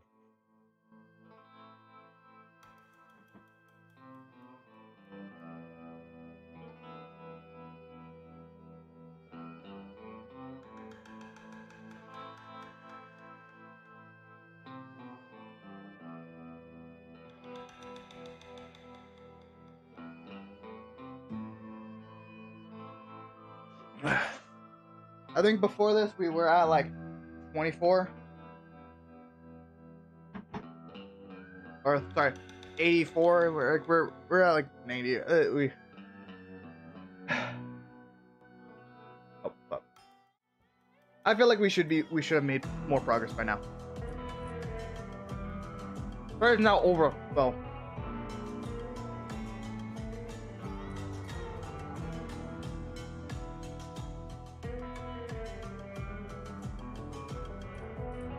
And the after party is starting.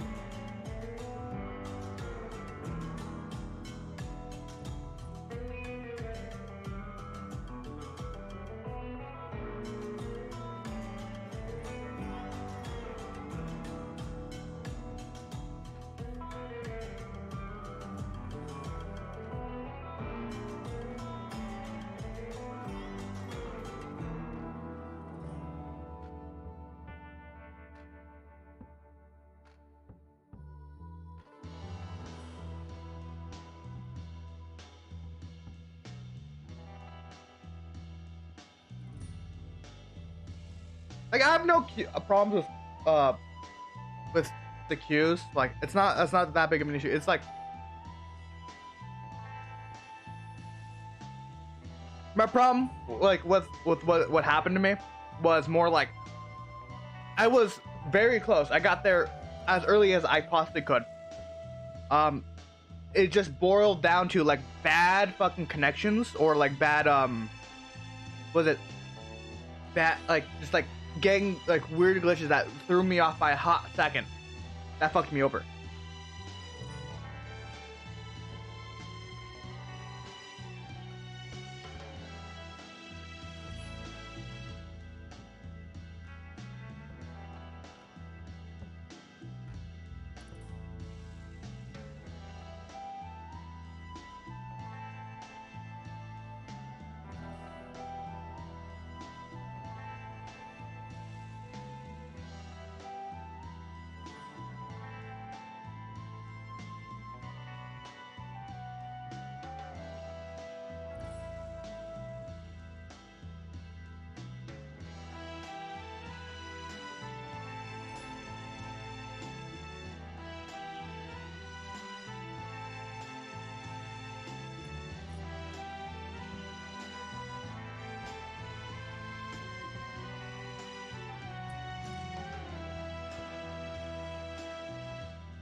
We'll probably chill out after a couple more weeks. It'll probably chill out again. Though there gonna be a couple of people who are gonna still try to get in, because of their favorite streamer. If you want to help me get Prio, you can donate me $10.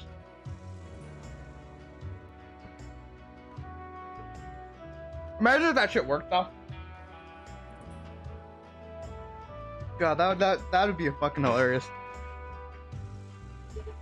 I'm not my sister. I don't get stumps.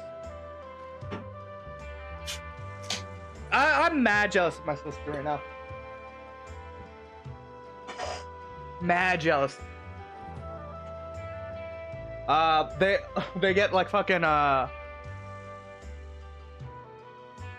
like they have like they actually have people donate to them. That's fucking amazing. It's only fair, to be honest. It's only fair. Like they get they get a good amount of viewers per thing. I think they're streaming right now. Actually, how many views do they have? No, they're not streaming right now. That's insane. They're always streaming. They might be asleep right now, actually.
What's causing my fucking thing to go bonkers?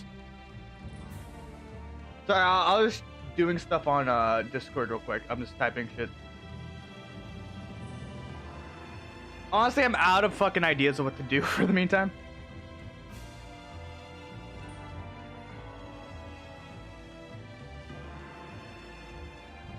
The fuck?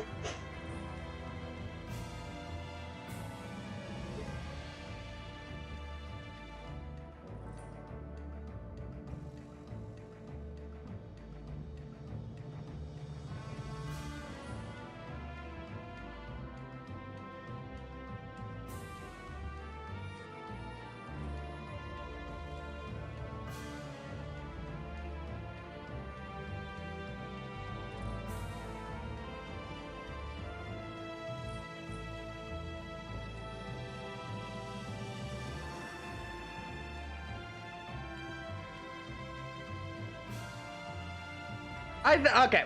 Here's my line of thinking with the server boom right now, waiting and waiting. The thing is, like, yeah, the server's popular right now, but I generally don't think, because like I know people say like, oh yeah, they're gonna keep a lot of people. Like that's because of streamers. There's always gonna be streamers who are gonna bring in a lot of people, and there's gonna be some that actually stay. But I think a majority of the people are gonna join in and find out it's not what they thought. There's gonna be a good amount of people that say like who are gonna quit like after a day, or like they're gonna see the queues and get be deterred. And that's not bad. I don't see the problem. Like it's sometimes like people are impatient and they're not gonna want to do this anymore, or they're not gonna want to wait, or they might just buy into queue. might buy the ticket. But there's gonna be some people who are like, I don't want to do this, or there's gonna be people who are gonna come. There might be a good amount of people who are only in this to troll the fucking streamers, and then those people are gonna get axed real quick. But I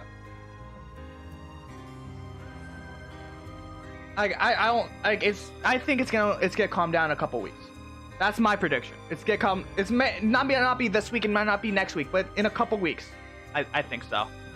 It's gonna calm down to the point where it's not 100+ people trying to get into the server. It's gonna be like 90 and below. That's what I think is gonna happen. That's how it used to be. It's like around 90 people usually in. Like at least during prime time. At least during prime time, it's gonna be like it's gonna be like it's not gonna be as packed.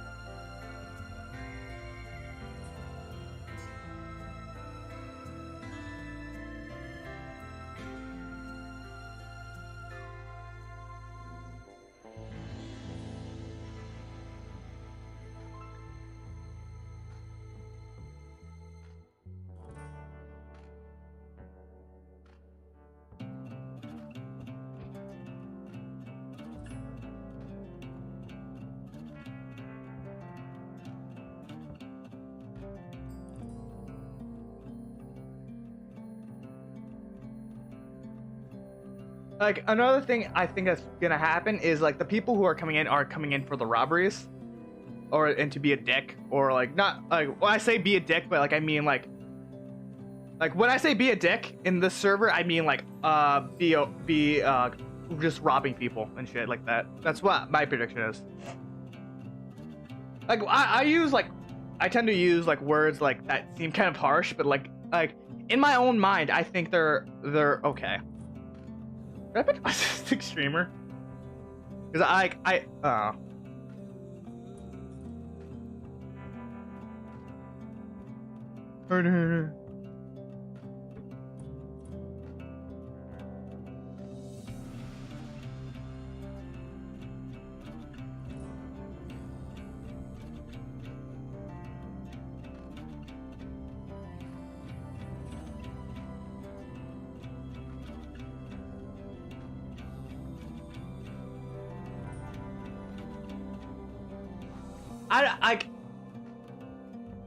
how to explain it?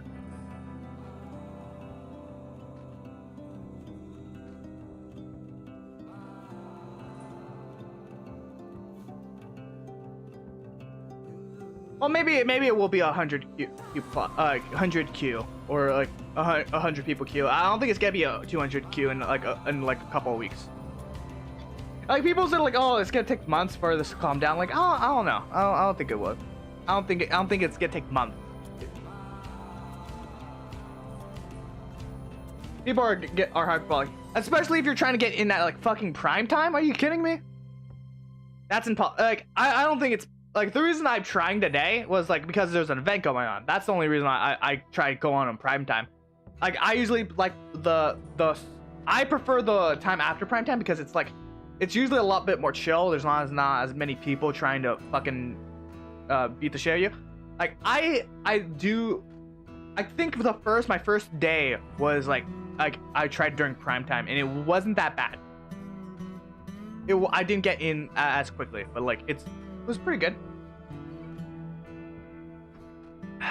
My only I think I mentioned this before. My only complaint about the queue was I got in really quickly, and it's not even the fact. It wasn't even really the server's fault. It was like my own fucking like. Well, it's not the server. It was the connection. I don't know what the fuck happened, but like every fucking second, I would get the message. Oh yeah, like cannot connect to Scar or whatever.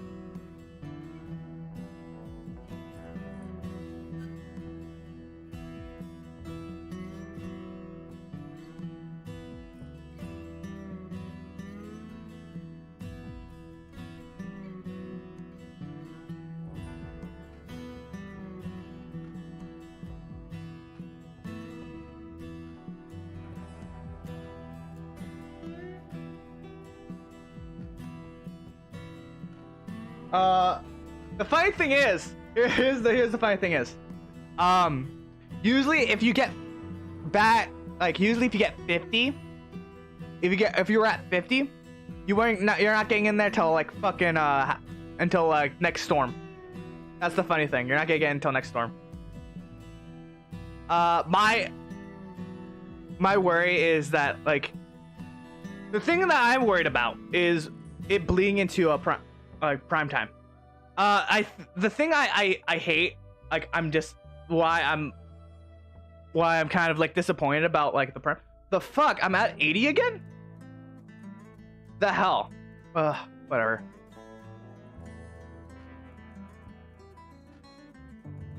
What was I?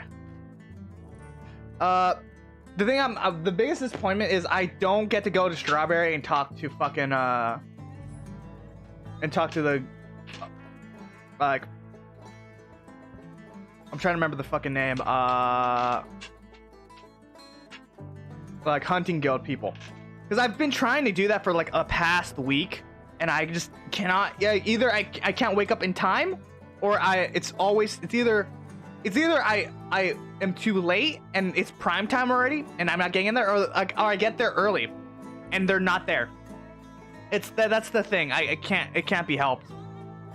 I want to get in, but like it's like sometimes it's like there's just too many people. Most likely I'm gonna get there in like at like 8, not like 9 o'clock, most likely. Judging by like how things are going, because it's gonna turn into night soon. Because I read I know what the times are. Like it's hanging night right now. Or like when it's 7 o'clock for me, it's gonna be night, or it's gonna start getting into sundown, or high noon. Yeah.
It would suck if I don't know if I would quit if I got back all the way to 100, because I've heard horror stories where people were at like a certain number and they just got bumped back up to like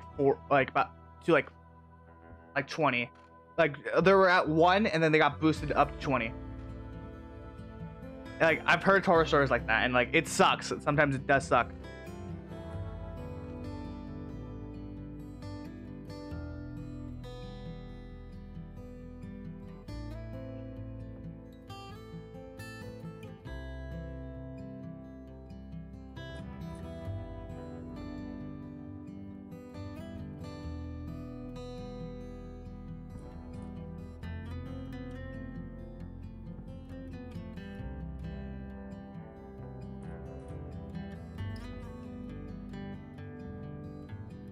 It's like it's trying to figure out where to fucking put me.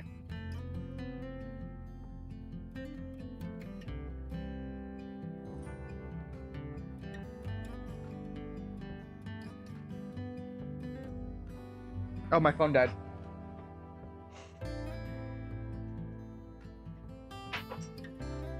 Ugh.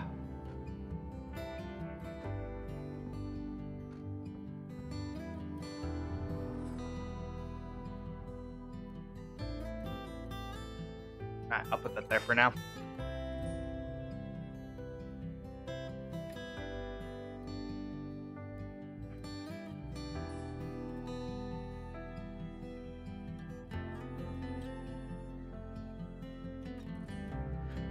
Dad, Mom, when are we gonna get on the rides? This is the ride!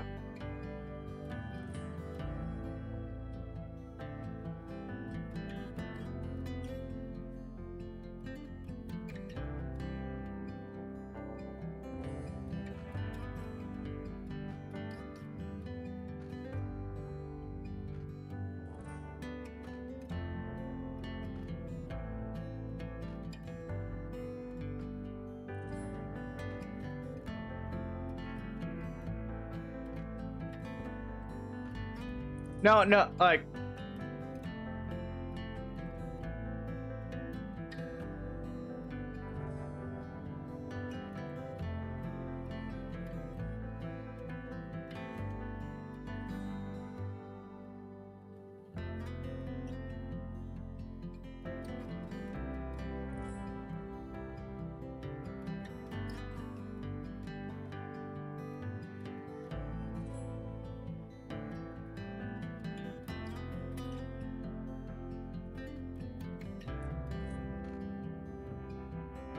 I feel like that question's crap.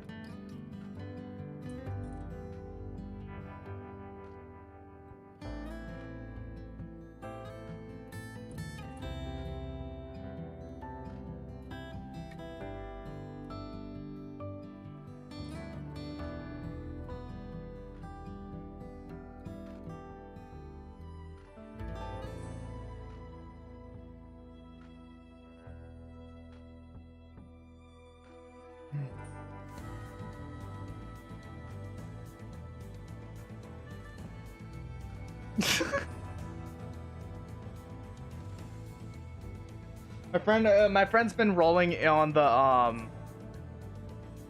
the Yu-Gi-Oh banner, not banner, Yu-Gi-Oh box right now. She's been trying to get the revolver cards, and she just can't get any of them. I got Barrel Load Dragon though. That's the one. That's the big one. I'm trying to get I can't remember what it was, like Red Rocket Dragon. Red Rocket. Yeah, it's Red Rocket, I think.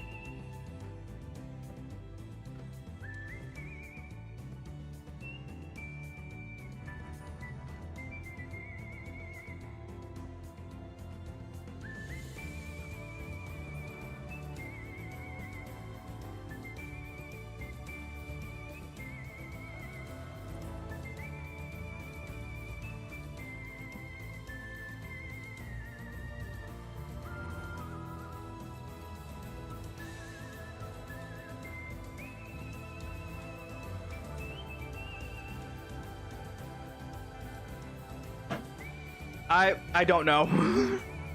I think some people are coming in, leaving, and then coming back in, thinking things will change. Kind of funny, though.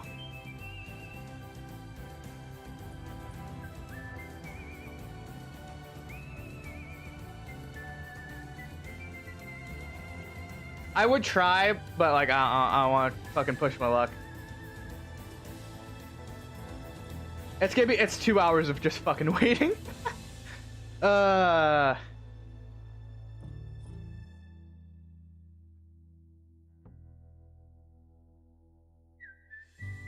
what I get for not having money to buy Prio.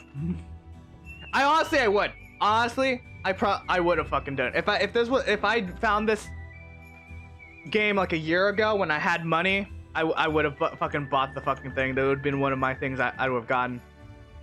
100%. Just to play during like prime time.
Okay, they're trying to fucking. They're pushing that. I'm just trying to find some shit to do in the meantime. I don't, because like my biggest worry right now is because this has happened to me before. Is it would freeze? I would have something over this, and the number would freeze, and I would have to exit, and then when I would come back, I start all over again. That's my biggest fear. Hey kid. No, you cannot be in here. Or do you want a hug? A hug? A hug? God damn it, that usually gets rid of them. I'll be back.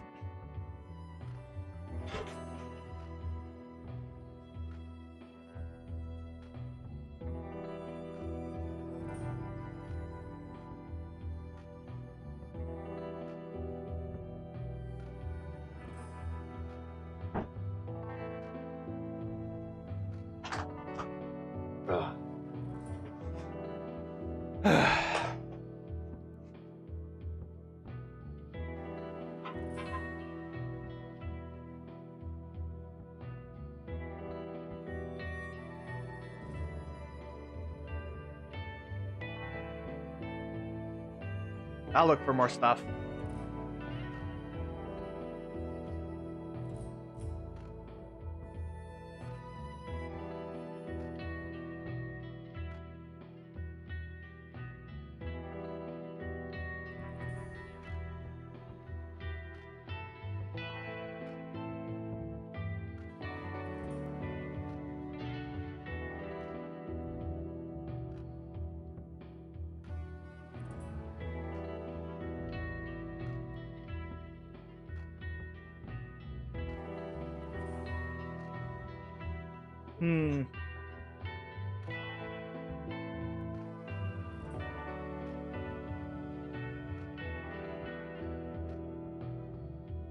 You want to watch Uncle Roger while we wait? Because like, I'm not sure if because that's honestly what we're doing we're just waiting. We're just waiting, hoping that things would show up. So I think watching some Uncle Roger would do us some good. Have us some laughs while we wait for our inevitable doom of being there of getting in at 9 instead. All right, let's see.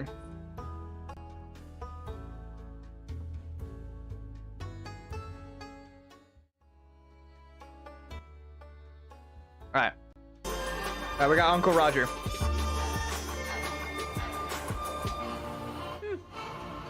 Plating look nice, but he forgot Of course, I'd be fucking in front of Uncle Roger, right? All right, we'll put it here. Oh, here. Important element for ramen. This video sponsored by ExpressVPN. Niece and nephew, do you know your internet provider like AT&T or Virgin Media? They allow to store log of every website you visit, even when you use they require. Yeah, that's why for bad you don't have that is social technology. For free box below. Alright. This is my boy Naruto, my family's favorite anime, and this boy can eat. He just loves ramen and his favorite Naruto, my family's favorite. This is Goku. He is my favorite Pokemon trainer. The Digimon he uses is I forgot the fucking meme. Digimon he uses is Bakugo. Anime, and this boy can eat. He just loves ramen and his favorite one is this one. Tonkatsu miso shasu ramen. Pronounced wrong again. It's tonkatsu, not tonkatsu. Tonkatsu means something else. This is my boy Naruto, my family's favorite anime. Also, Naruto, your favorite anime? That a bit basic. Yeah. That's like saying your favorite band is Coldplay or your favorite chef is Jamie Oliver. Straight from Ichiraku's ramen shop. Is that actually like your favorite? Is that actually basic? I think that's just like bad. I've seen Jamie Oliver's fucking cooking. It's actually horrendous. And today I'm gonna be showing you my take on Naruto's favorite ramen. And the first thing we gotta do is shasu, aka Chashu. No, not char siu. Char siu is Chinese barbecue pork. It's the thing Uncle Roger say is halal in my food truck video. Is smoky barbecue pork halal? Yes. What you want in Naruto ramen? It's chashu. Chashu is Japanese-based pork belly. Guga, don't call things by wrong name. Auntie Helen called me by wrong name once, and that's how I know she cheating. The first thing we need to do is to marinate. So I started with a little Good bit of marinade, correct? followed by sesame oil. Then I added mirin, dark soy sauce, brown sugar, and white pepper. Now there's left to do is to mix it well because A bit weird, but okay. and to marinate it, what I like to do is to put it in a vacuum bag. This will ensure that the entire surface of the meat is fully covered with the marinade. Wait, no. You marinate it after you cook. Hiya, who marinate before cooking? You got it wrong way round, Guga. That like bringing woman to Is it? I thought you marinated. I thought you. Wait, what? bedroom and then you after you cook. After? Is that actually right? Yeah, who marinate before cooking? You got it wrong way round, Guga. That like bringing woman to bedroom and then buying them dinner. You want to let it marinate for at least 12 hours. Or better yet, Okay, 12 hour, okay. next day I took it out and this is what it looks like. The dark coloration is a sign that the marinade did its job. Ooh, it go from white to black, opposite of Michael Jackson. Now the next thing we need to do is to go ahead and roll this up so that we can cook it. And as you Correct, roll it up, correct. So the first thing I try to do is to just roll it into itself like this. And man, that does not work because take a look at this. No, it Not worked. a good idea. Just roll. What to do is to go ahead and split it open a little bit more. This will give me more No need to split it open. It working, you roll just fine. Why give yourself extra work? Why slice shit up? And man, that does not work because take a look at this. It's just not a good idea. That's how you know. You put it with swine, like butcher. You add butcher string. What the fuck? No, Guga don't beat his kid. Every Asian parent who hit their kid, they all know how to roll newspapers super tight. Hiya, Guga. Just beat your kid a bit. Beat your kid, and then you learn how to roll shit properly. The only You don't have to beat your kid. I'm not actually gonna finish that joke. I'm not gonna finish that joke. No, that was a bad idea. Let me fix the thing because we're.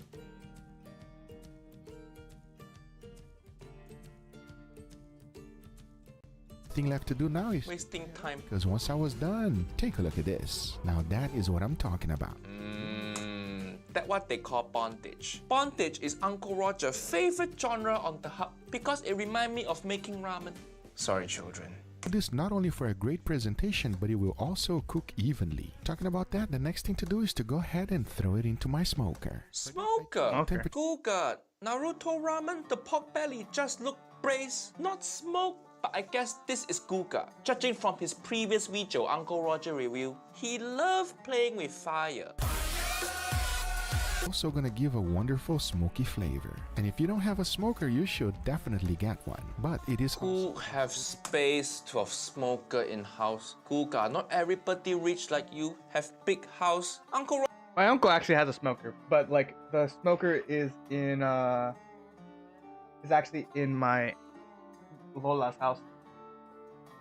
Roger house, I can barely afford stove. Who can afford special smoker? because once you hit an internal temperature of 165 degrees Fahrenheit, this is what it looks like. Fuyo, color nice, color nice. Seeing a little bit of char on the top. So for that, I just grabbed my torch and went to... Ooh, This is quick work. It literally takes... that a lot of fire. Hiya, Guga. Naruto ramen again, it just look braised. Stick to the correct anime. This Naruto, not Last Airbender.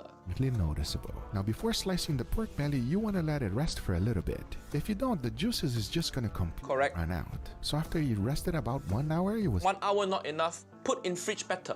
And as I did, oh, I Ooh, could not be happier. it look nice. Look how juicy it is. The juices still squirting out. Fuyo.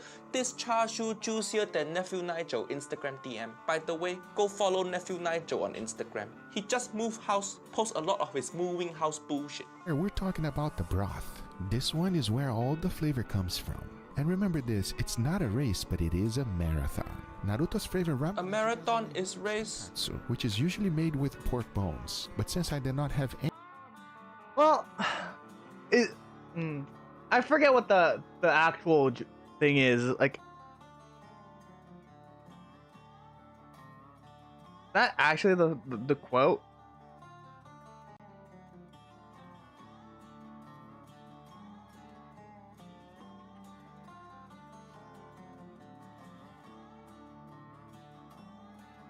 Yeah, okay, it's the correct term. It's not a sprint, it's a marathon.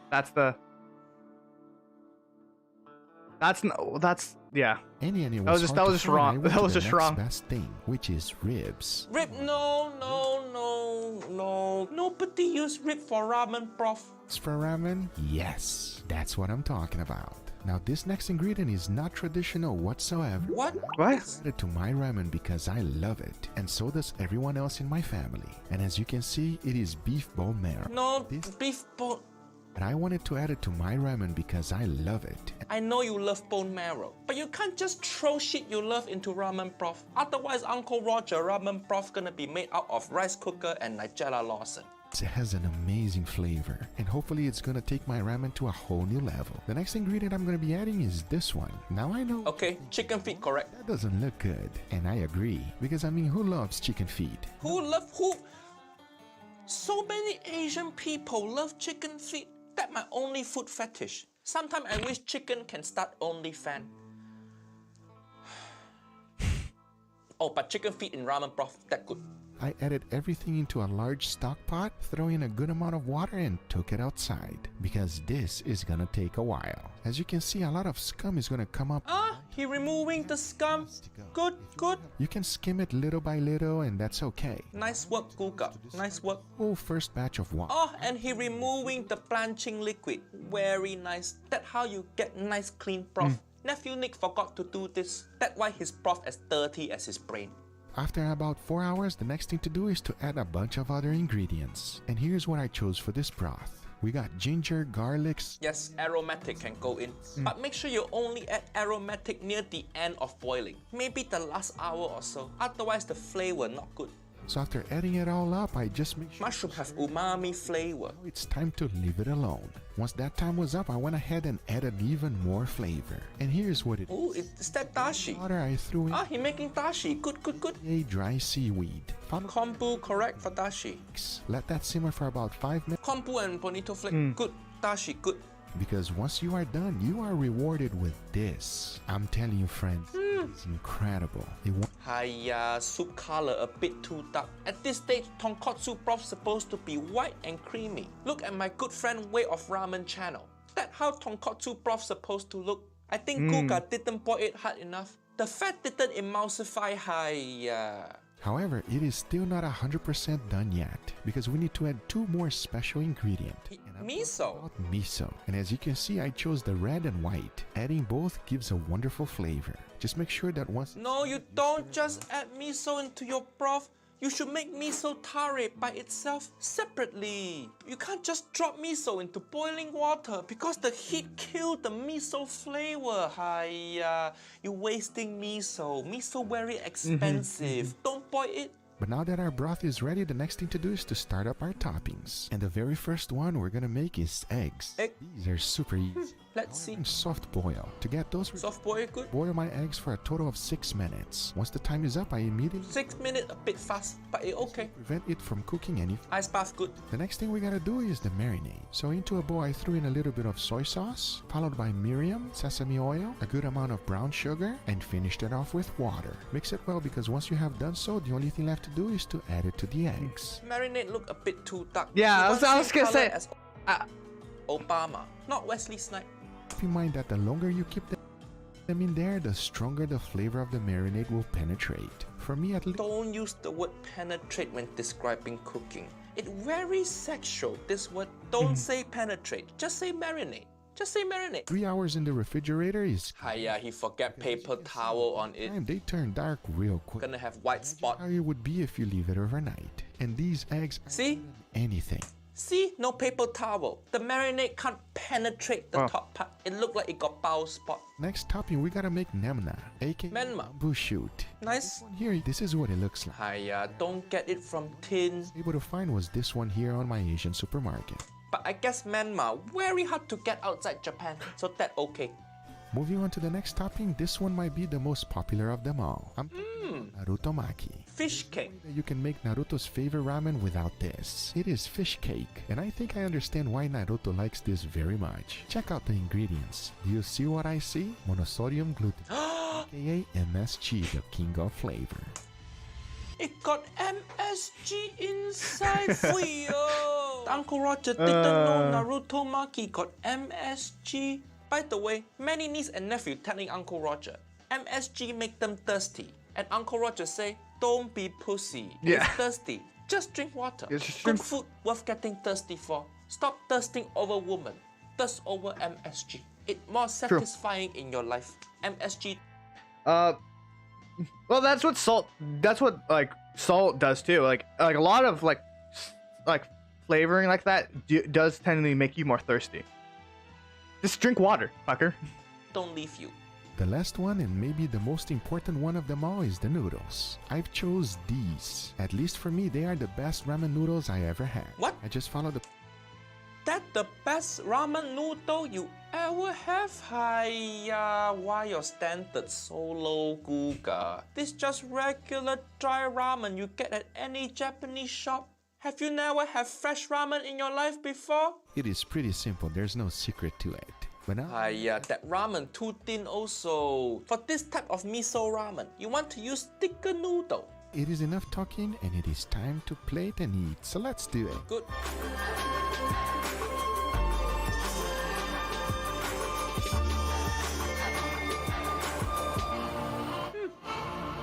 Plating look nice, but he forgot one important element for ramen. Where the aroma oil? Where the aroma oil?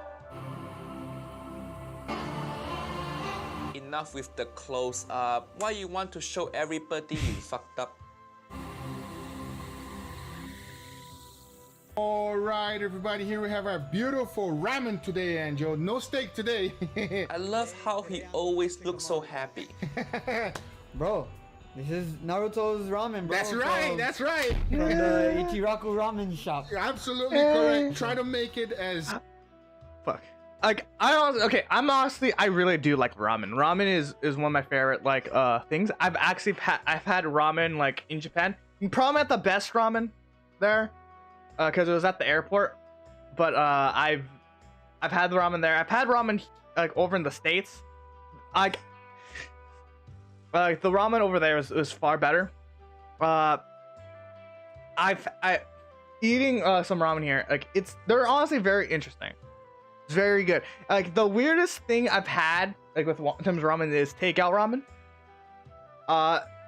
Which I found was really weird. I think I should plate it a lot better, but like I don't know.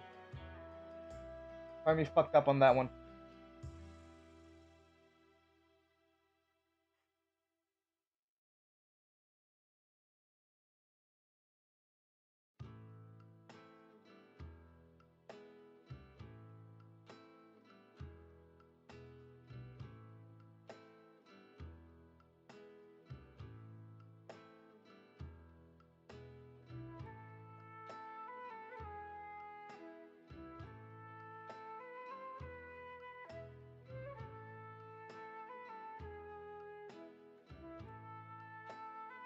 Yeah, I'm not getting anywhere close. I don't know if I should just give up and just wait till like later, or just wait it out. Cause I'm at like I keep on bouncing between like 75 and 80. That's the place I'm stuck at, is like 85, like 80 to 95 to 75. That's the place I'm bouncing from. It's actually kind of frustrating. As authentic. Stop talking. Eat now. The seaweed soggy already. You see? it's How does actually it dripping. taste? Let's see. Oh, that's like Oh, come on now. that's like chickeny pork. That is fire, everybody. That's all I fire. can say. One guy described as chickeny pork, the other guy described as fire. Uncle Roger still don't know what it tastes like. So weird to see Guga not eating steak, but overall, not bad. The ramen look exactly like Naruto ramen. Just next time, make your miso tare separately. And remember to make aroma oil. Hiya. good. The Gravy Flux. What are you watching? We're watching Uncle Roger right now. I've watched a lot of Uncle Roger, like off screen, so I was like, no, might as well show you guys some of it. Hey, look, there's me. All right. Let's go here. Uncle Roger don't know much about this school. So, where a bit this. Do you want to know what I'm at on the in waiting? This is where I've been at in waiting. I've been bouncing between 80 and 75. Watch your own stream? No, I'm not doing that shit. I can't. Here's the thing. I can't stand the sound of my own voice. I hate my own voice. But for some reason you guys can stand it. So you gotta let you guys deal with that. I've been doing absolutely nothing, answering questions and doing bullshit for the past hour or past 3 hours. Cougar guy, but I think he divorced because only divorced man fridge can be as empty as Cougar fridge. This video sponsored by ExpressVPN, niece and nephew. When you start video. Hello niece and nephew, it's Uncle Roger. Do you like my new hat? So festive. What you think? I would have had a. I should have got holiday season coming up. I want to review video. I should have got one of these hats during Christmas. That would make me happy. So many niece and nephews send me this feel-good video. Insane umami dry age experiment from Cougar Food. If you don't know, dry age is process where you leave steak in cold environment so the steak become more tender and gain flavor. But this Cougar guy do something different. He dry age steak but cover it with MSG. Fuyo! I think this is gonna be good video. Let's see. Before we start, remember at 3 million subscriber, Uncle Roger gonna do my egg fried rice review. 3 million, almost there. So smack subscribe now if you haven't.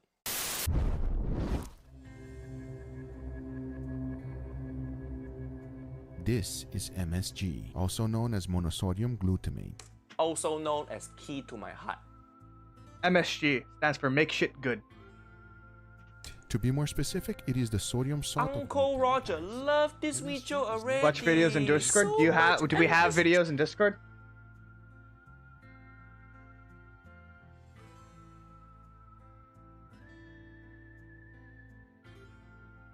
Alright, I'll put that on right after this video. Because most likely I'm not getting in anytime soon. Look like a scene from Narcos. And today we're gonna use this stuff to dry age beef. I have no idea what the MSG is gonna do to it, but I'll tell you one thing I'm very excited to find out. He say he excited, but his voice don't sound excited at all. Yeah. He sound drier than the beef gonna be high. Where your energy? Where your energy? You making YouTube video. Get a coffee before film. I wish I had that much fucking energy. I wish I had more energy. Holy shit. I'm kind of tapped out on fucking energy right now though. When Uncle Roger have my white powder, I always full of energy. I was very excited when I saw fucking MSG when I went through my when I went through my cabinet for seasoning cabinet, I usually like once a month I would go in there, clean it out, make sure everything's organized. And I saw MSG there, I was like, fuck yeah. That right there is something you might never see again. I like to call this the MSG dry age cake. Fuyo! I think this is Uncle Roger's favorite cake. This is the only cake He's so excited. He's so excited. Look at his like. I think this is Uncle Roger's favorite cake. This is the that's the face of pure excitement.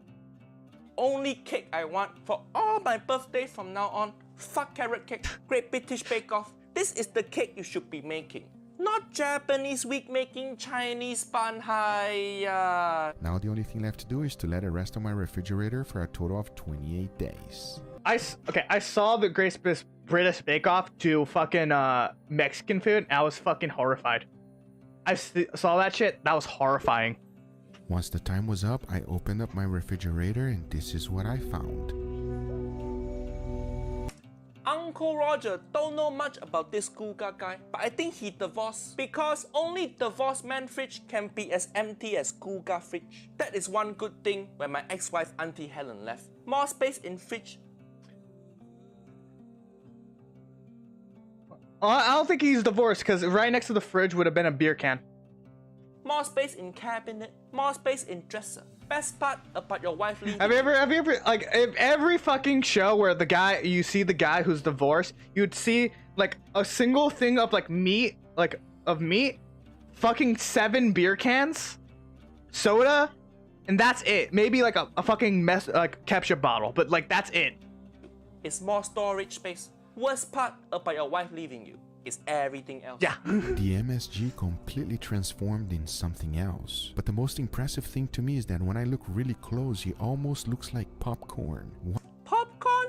Popcorn? Kinda just looks like mold. I don't think Guga know what popcorn look like. If your popcorn look like fungus, you fucked up. Yeah. I actually had to take it outside and use my leaf blower. But once I was done with the cleaning, this is what it looks like. Trigger warning for vegan people. This video might contain flavor.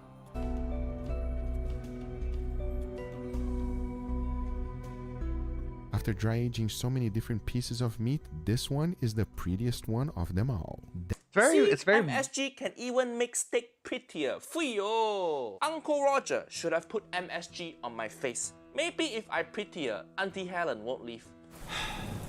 But who care? I have so much space in fridge. So now I say it is enough talking and it is time to cook these beautiful steaks. So let's do it. Oh, he didn't cut. Oh, I guess he skipped the cutting. Now he start cooking.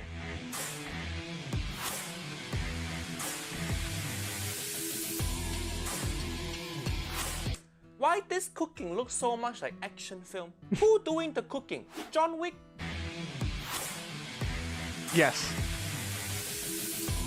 Ooh, so much fire, so satisfying. He don't have wok hay, but he have barbecue hay.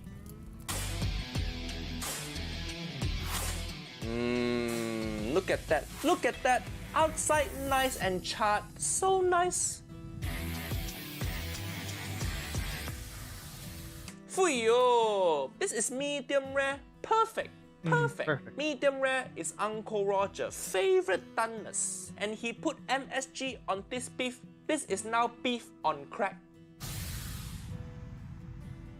Before moving forward, I want to thank today's sponsor, Dow. Hiya, he jumped to advertisement section. Hiya. I know you love knife, but how many knives does a man need? You look like serial killer. Hiya. Are you sure your fridge empty? Are you sure next to the dry aged beef is not your wife's body? I think police need to search his house. Guga, if you have so many knives, why don't you donate one knife to K Cooking? She chopping garlic with paring knife. Hiya. Also, how many green sauces you need? Look, let's be honest. I think those are just cool, but most I importantly, think those are just like fucking like different types of oil. they have to be useful, right? If not, Knife so cool, but you use it to cut lettuce. Lettuce tastes like sad. It mostly water. You go to restaurant, pay £8 for salad. That means you pay £8 for almost water. I don't understand like how people can eat only salad. Salad is not filling at all. There's like you get nothing for it. Yes, like oh yeah, like there's people who live off of like there's animals who live off of only eating greens, but they eat a shit ton of that shit. Of shit ton of greens. They eat a shit ton. Because it takes more to eat. It takes more. Hiya, money don't go on tree. and you know if you get a knife like this, it will last for generations to come. Yes, it might last for generation. But if you give this to your kid, that is the saddest inheritance to receive. Most people inherit houses, inherit money, but Guga kid inherit lettuce knife. As you know, the holiday season is just around the corner, and no matter who you give a knife to, I can guarantee you will put a smile on their face. No, don't give knife to people as peasants. This means bad luck in Chinese culture. In Chinese culture, if you give your friend knife, That means you want to cut off relationship with them. Hi, this Guga guy destroying people's family, destroying people's Salad is friendship. poison. Don't listen to him. Steaks today. Are you Okay, ready? okay, finally taste test. Because I have more than one steak. If I just have one steak, it's just no experiment. This Guga guy look like professional chef, but his fan look like he work in IT. Why? But yes, I'm very excited about this experiment. Are you excited, Mo? Sure. Cheers, everyone. Okay, he eating the MSG steak now. Oh, that's a different steak. In a very nice way. That's a very nice steak. Man, that's nice. amazing. Okay, and this is what's happening in my mouth. As I'm taking bites, my cheek is squeezing. It feels weird. It's squeezing my cheeks. Your cheek squeezing. That because your cheek having orgasm. This is what MSG can do to you. It can make your cheek come. Sorry, children. This is supposed to be a family-friendly channel. My cheek's still squeezing. That's a weird feeling. His cheek still coming. This one I dry aged with MSG. What the heck? With MSG. And if you ask me if it makes a better steak, absolutely, it makes a better steak. Anyway. See? What I tell you? What I tell you? MSG make everything better, including steak. Niece and nephew, have you used MSG in your life? If you have job you hate, sprinkle MSG on there. You will be promoted to manager. If you get bad grade, sprinkle MSG on your exam. It will be A+++.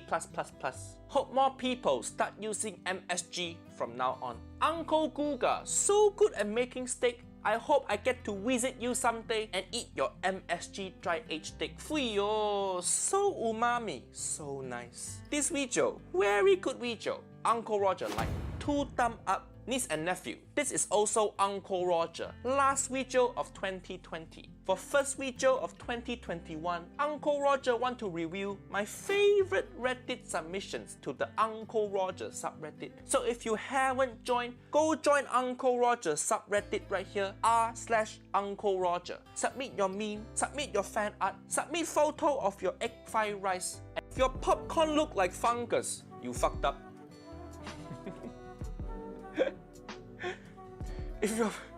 If your popcorn look like so many F words in this video.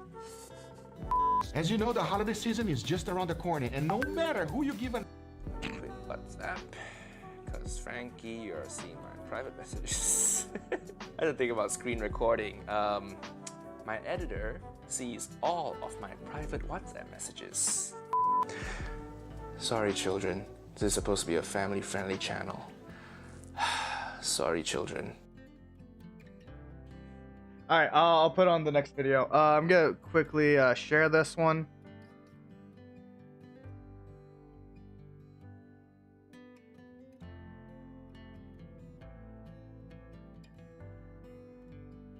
If you guys want to watch more Uncle Roger, please check that guy out. He's fucking amazing. Alright,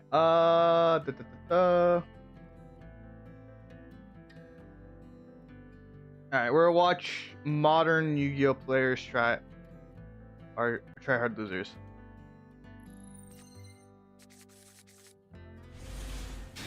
This is 4 minutes long. This is not too bad. Alright, finally got in a game. Damn, it has been so long since I've played this. And how's it Playing on PlayStation. going? Whoa, what? I'm trying to run Uria today. What are you playing? 6 Samurai? Oh, yeah, an old deck too, huh? Well, may the best deck win. Yeah, sure. Okay, well, I guess I'm going first then, huh? I'll set 2 cards and end my turn.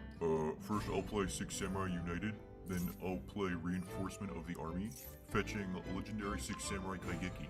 Okay. Then I play Shein Smoke Signal to add a Legendary 6 Samurai Mizuho from my deck to my hand. Okay. I will normal summon Legendary 6 Samurai Kaigeki to give my 6 Samurai United a Bushido counter. This also lets me special summon Secret 6 Samurai Kizaru, adding another Bushido counter and Legendary 6 Samurai Shinai from my deck to my hand. Now I'll sacrifice 6 Samurai United to draw 2 cards, then play another Shi and Smoke Signal to add another Legendary 6 Samurai Kaigeki to my hand. Then I'll tribute Kaigeki and Mizuho to link summon Battle Shogun of the 6 Samurai from the extra deck to the field, which allows me to discard a card to fetch Gateway of the 6. I'll play Gateway of the 6 and special summon Legendary 6 Samurai Kazan, adding 1 Bushido counter to my Battle Shogun and 2 to my Gateway of the 6. Then I'll enter the battle phase and attack you for 1800 points. Whoa. Slow the fuck down. Nightmare Wheel. Wow. What? That's like actually kind of cringe. What? Why? Traps are so 2005. If it's not Infinite Impermanence or Red Reboot, it's not worth my time. Well, it stopped you, didn't it? Bro, you're really killing my vibe right now. What the fuck? I can't... I end my turn. Alright, well, I'll set another 2 cards and pass. As I was saying, I play 6 Samurai United and normal summon Legendary 6 Samurai Mizuho, adding a counter to Battle Shogun, a counter to 6 Samurai United, and 2 to Gateway of the 6. Then I'll activate Gateway of the 6's effect to remove 4 counters from my side of the field to add Legendary 6 Samurai Shinai from my deck to my hand. Then I'll special summon a Legendary 6 Samurai Shinai to add a counter to Battle Shogun, 6 Samurai United, 2 to Gateway. Then I'll special summon another Legendary 6 Samurai Shinai to add a counter to Battle Shogun, 6 Samurai United, and 2 to Gateway. Then I'll activate Gateway of the 6's effect to remove 4 counters from my side of the field to add Legendary 6 Samurai Mizuho from my deck to my hand. Now I'll activate Legendary 6 Samurai Mizuho's effect to tribute Legendary 6 Samurai Shinai to destroy Legendary 6 Samurai Mizuho. Wait, what the fuck? You just destroyed your own card. This activates Legendary 6 Samurai Shinai's effect to add a 6 Samurai from my graveyard back to my hand. What? No, you know what? No, we don't need graveyard shenanigans here too. I activate Gravedigger's Trap Hole.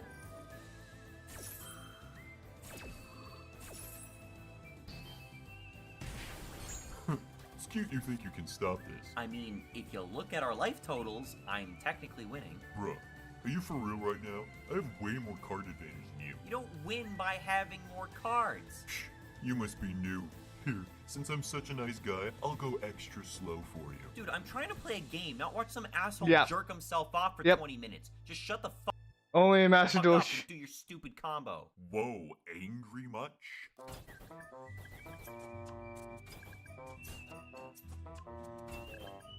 That's the reason why I don't play fucking Master Duel.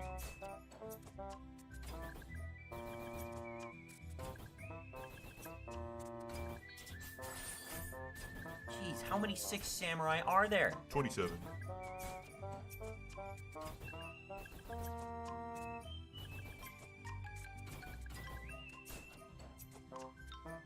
You done yet? Nope.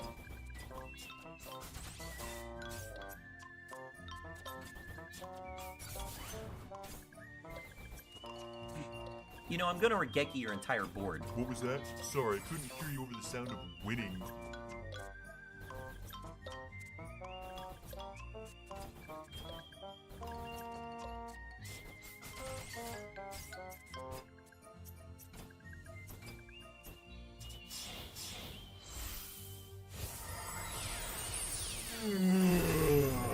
And I'm spent.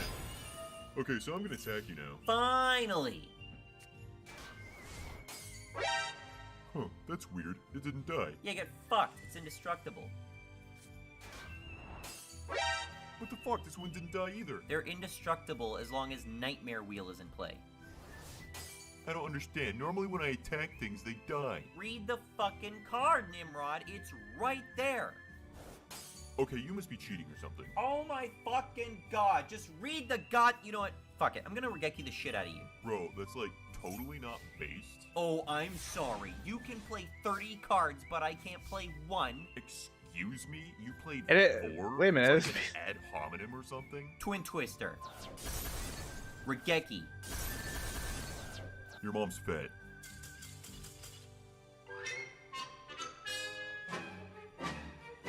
I hate Master. Yeah. I hate Master Duel. I hate Master Duel. Fuck that. Holy shit. Alright. Alright. Copy. And then.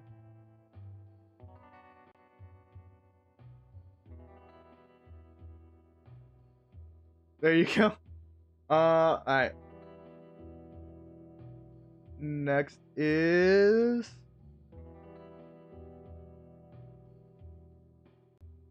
Hajime.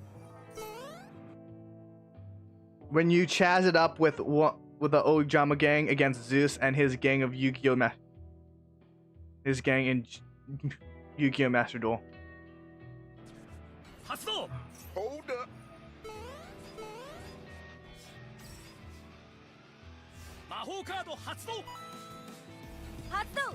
I don't think so, pal. Negate.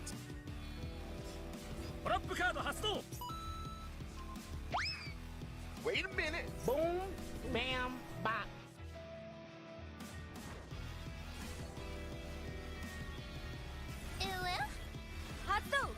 You. Let's get your ass back here. You know what time it is? Autobots. But wait, there's more.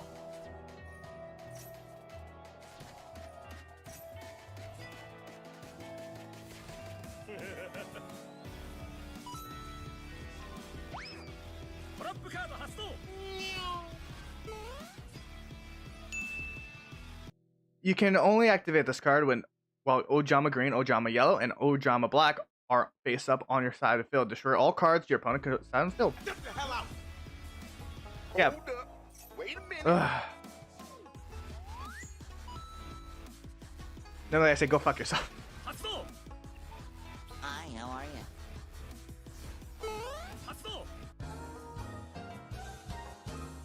A few minutes later. What's up? Hello, mother. Get the hell out. But you control another beast type monster. This card cannot be destroyed by battle or card. Round 2. Ojama is like a beast, right? Ojamas are beasts, right?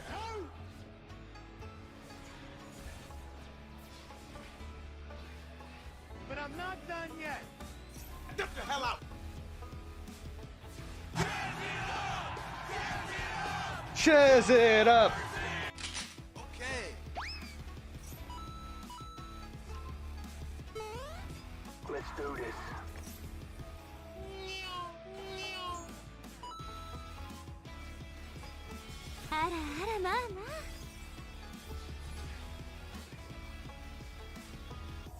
Surprise, mother. Stupid. That's the scoop. That's the scoop.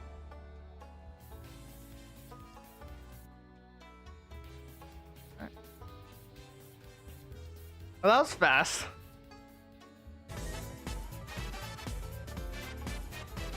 Oh, I'll bet everyone enjoyed that. Alright. That's the scoop.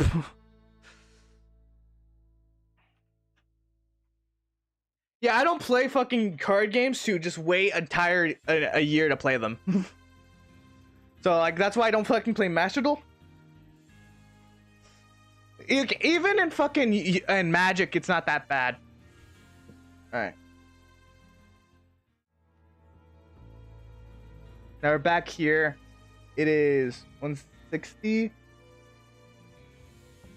It is only disappointment right now.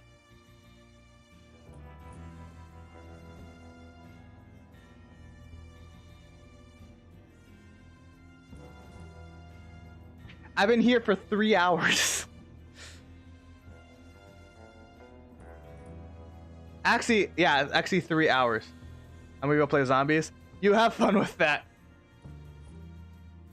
But if you're playing zombies, keep me on tab. If you're gonna play something else, keep me on tab. Keep up my viewer retention.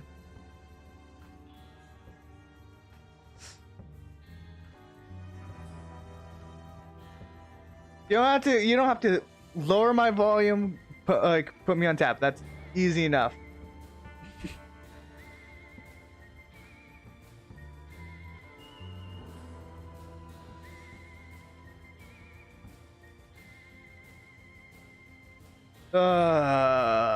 I would kill to watch some anime right now.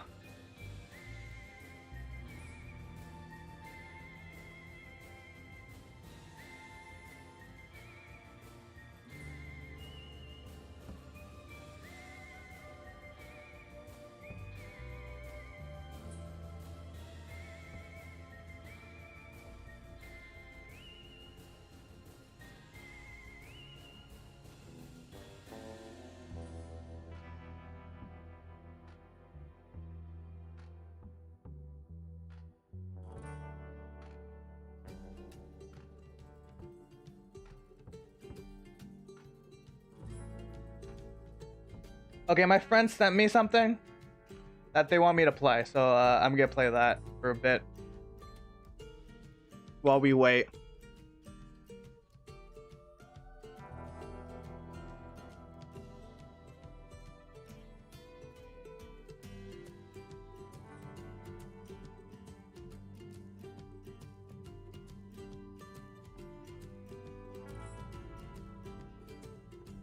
All right.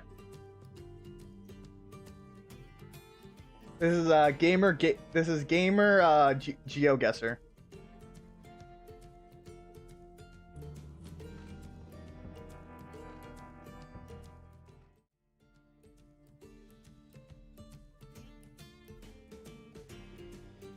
All right, we're gonna do the full. Like she wanted me to play, do the Elden Ring one, so we're gonna do full map GeoGuessr, 5 rounds.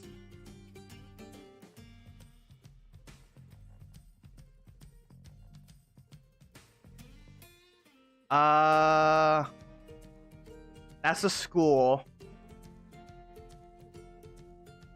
Yeah, I know where we are. It's around. It's like right here.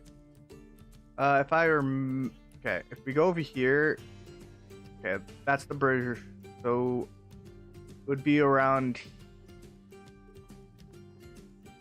You'd be around here. I was close.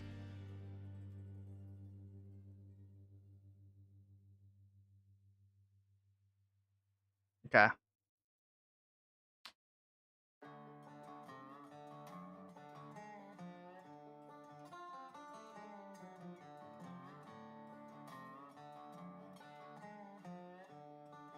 All right.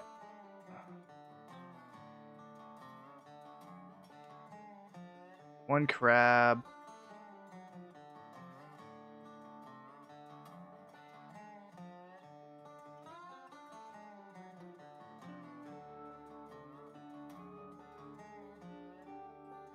I believe we're in we're in the beginning part of the game.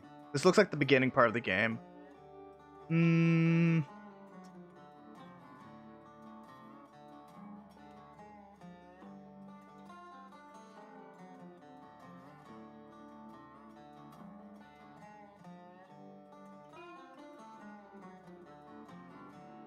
Okay, yeah, I definitely know where we are.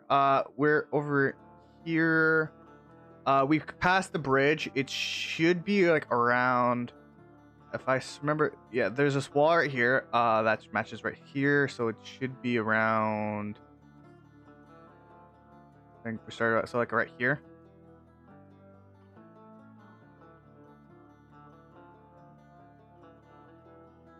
I'm close. I'm always fairly close.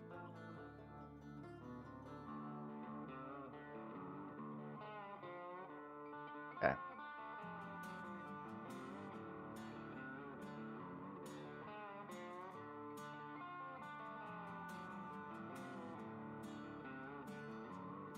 This one I'm not 100% sure on.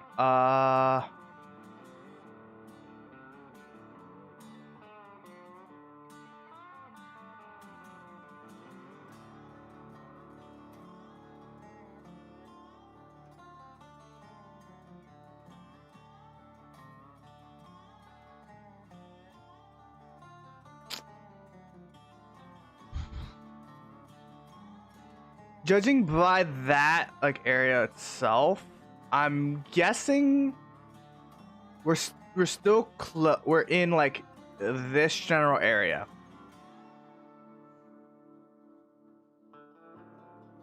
But we do look kind of close to this, so I'm guessing. Okay, let's keep going. I actually don't recognize this area at all.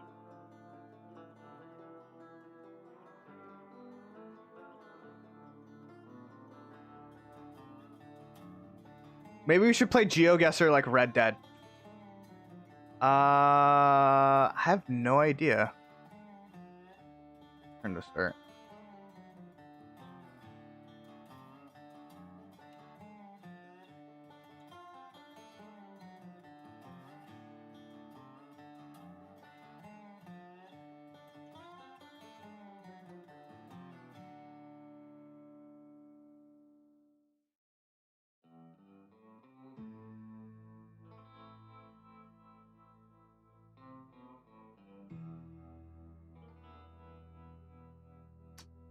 Okay, we're definitely at the edge of a cliff, so probably around this area.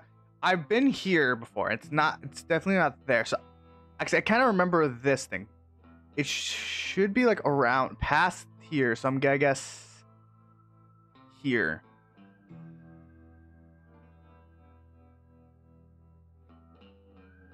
Not too far off. I'm actually way better at this than I thought.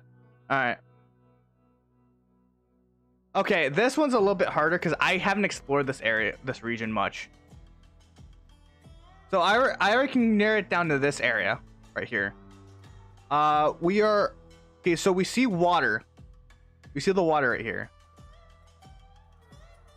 I see a canyon, and there's 2 trees.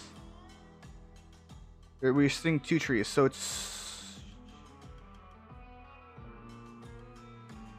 it looks like here and here. So I'm guessing, yeah, I think it's around this area right here. There's the cliff. There's the cliff face.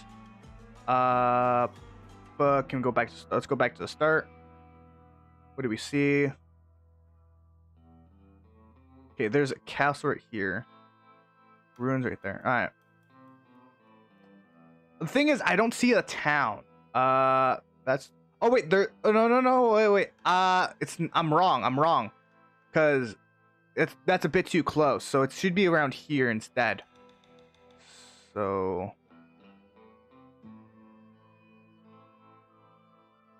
Judging, but okay.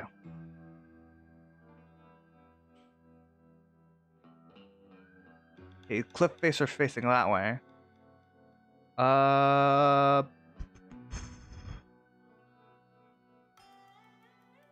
We're on land, so it should be around here.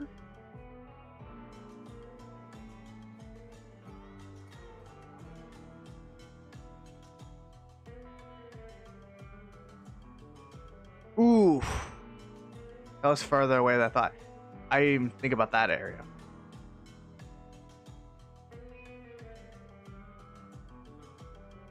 Okay, last round.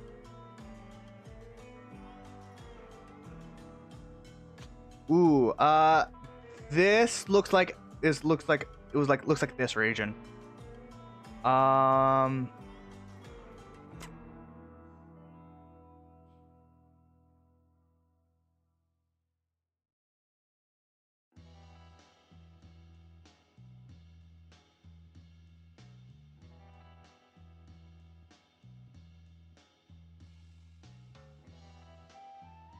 There's a lot. This one's actually a lot harder. I don't really know. Okay. It's nowhere near the city. That one's very close, so it should be in this general area. I don't remember these mobs. Actually. Okay, yeah, those mobs are usually found near town, so it should be around. It's close to the wall, but not that close. Let's see. It's facing east. So it should be around here. Unless, wait, give me a second.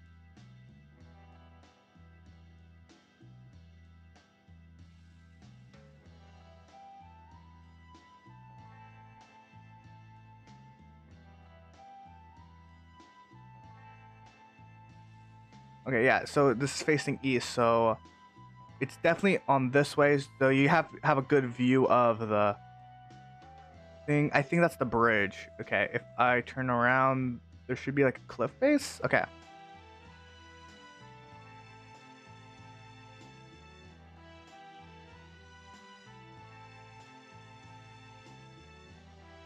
Okay, if we go to this, there should be a way up. So probably, okay, let's return to start.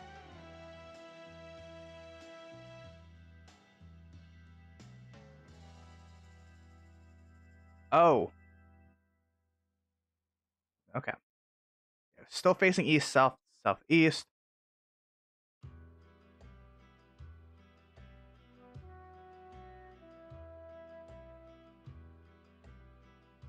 Great. That's right here, so around this area.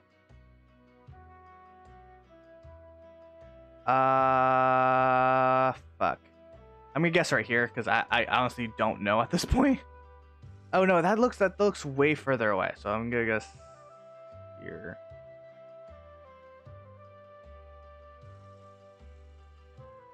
Not too bad. Nah, I was a little off.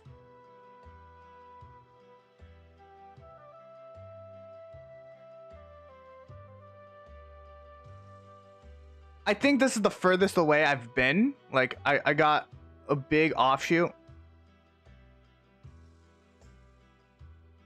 Not too bad though. Single player. There we go. Oh, Red Dead's not out yet.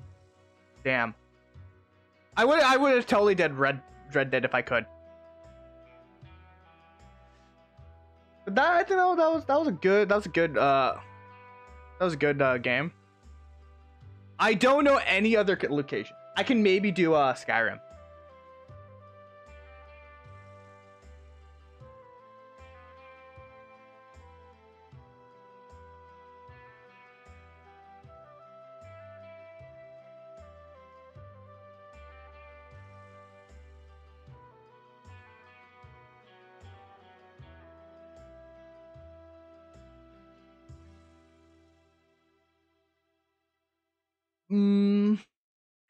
That's the throw of the world. That's south.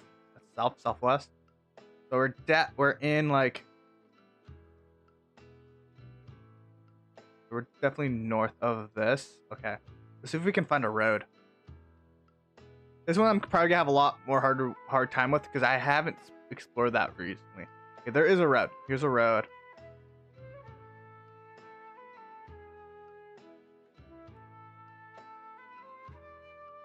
I'm looking for any real landmarks. The only landmark I could find is the throw of the world, and I don't really know where that is. Okay.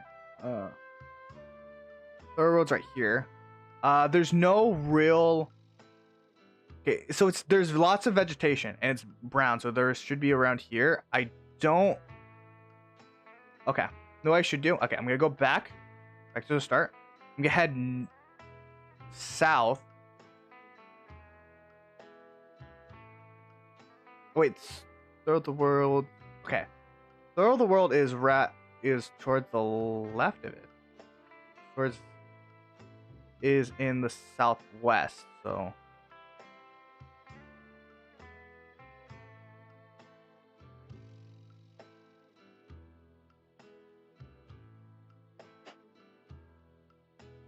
It should be around this way. Okay, we're gonna head southwest. If we find a river, then we know where we are.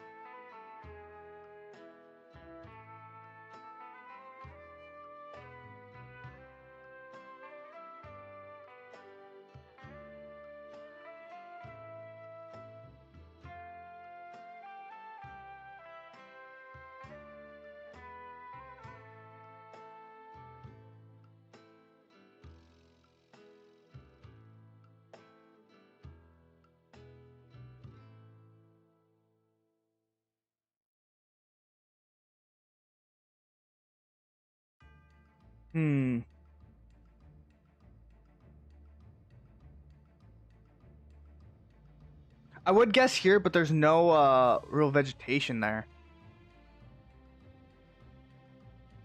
And there was a little bit of green to it too, so I'm not 100% sure.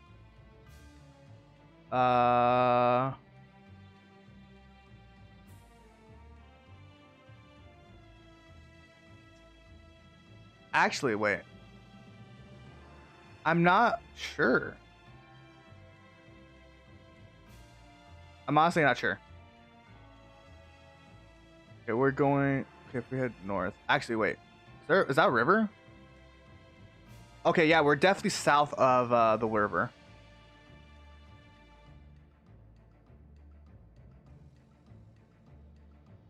It's where.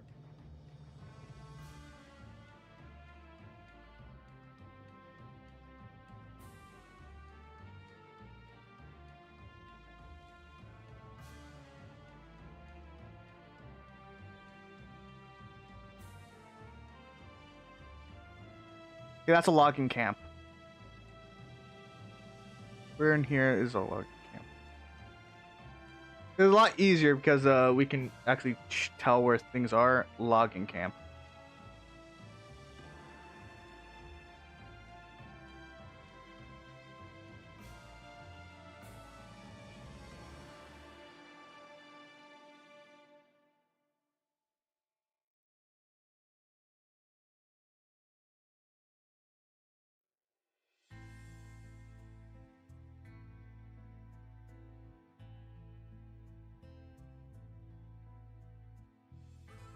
We're south of a river, and then there's a logging camp if we head east.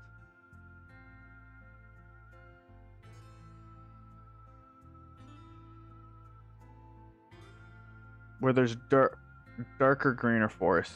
I generally just do not know.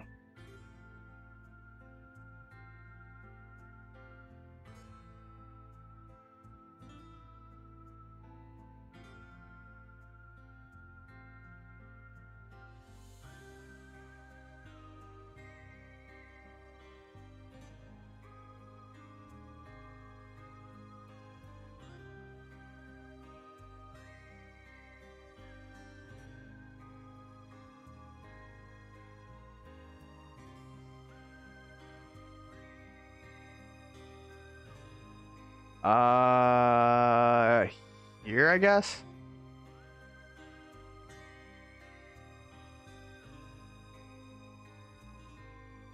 How far was I? Oh, I was really far off.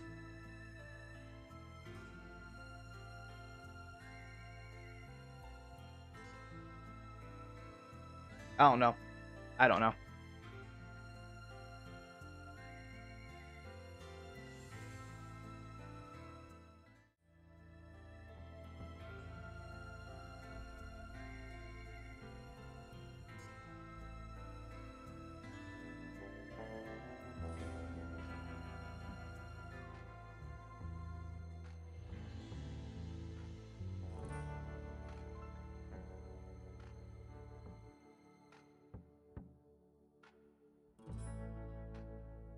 Let's see, did I get my title removed? Because that's bullshit. Because I can't do shit.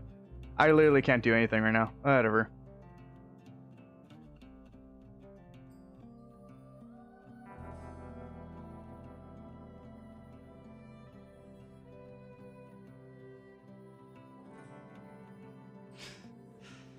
Alright.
Alright, let's play another round.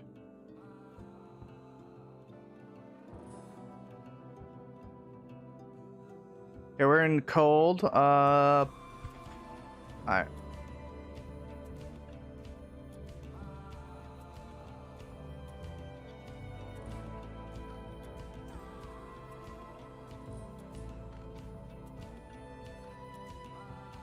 We're already at a river. And we are north of the river. Or sorry, we're south of the river. Pointing east, so it's probably around here. We're also on a road. Okay, let's try going south. There's also a bridge.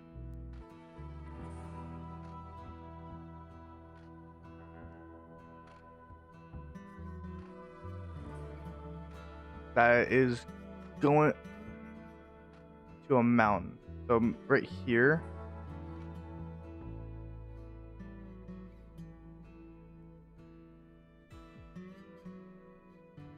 Unless that's the bridge to Winterhold. That's the bridge to Winterhold. Oh, that's the bridge to Winterhold. We're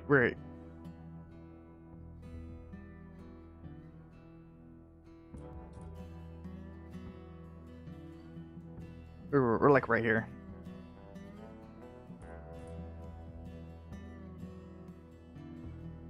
I was fucking right. All right.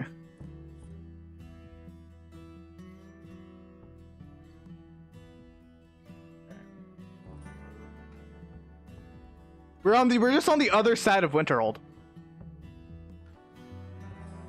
Or Windhelm, sorry, Windhelm. We're just on the other side.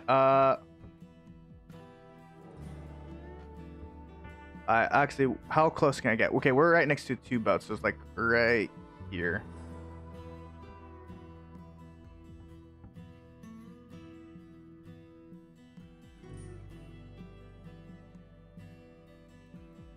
Okay, actually, remember this. This is close to a right run, I believe. Yeah, you can see right run right here. So this is a river on between the throat of the world. So like around here. See those two things right there? We're around here.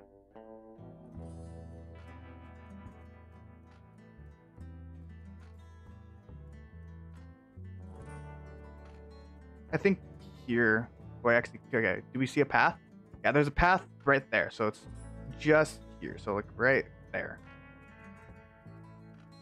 Wow, I was fucking on it. I was on that shit. All right.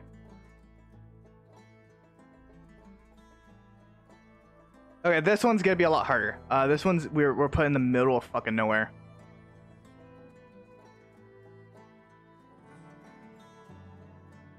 Am I cheating basically? Yes, I'm very much cheating. This is on easy mode.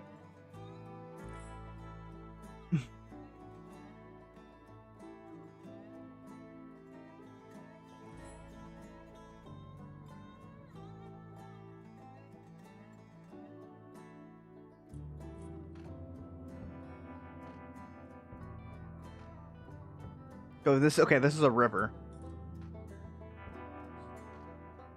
And judging by the colors of the trees, it's in this region, maybe? Where is... I think that's the... That has to be it. That has to be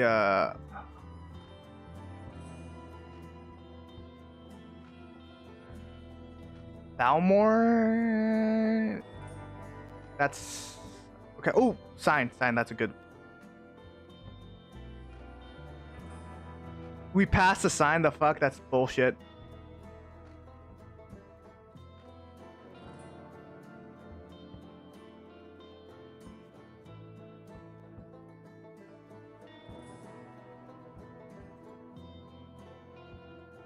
Iverstead that way. So okay, yeah, we're definitely in this region because Iverstead is in over this way. So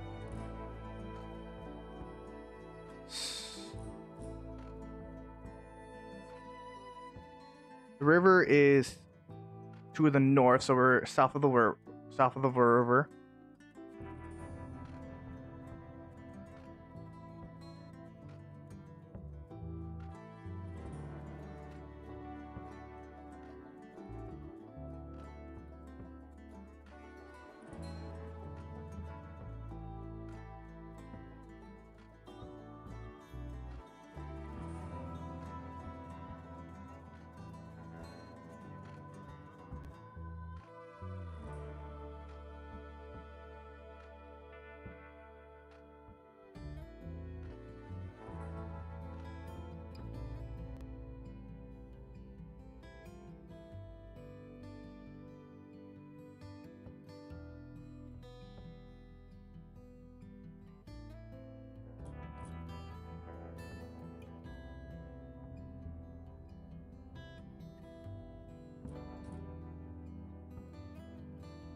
The sad thing about like Skyrim is there's not that many like big landmarks that you know of.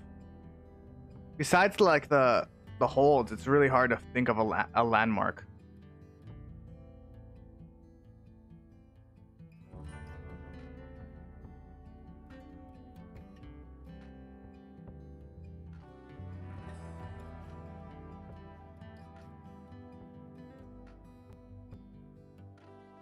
And enemies are very similar, unlike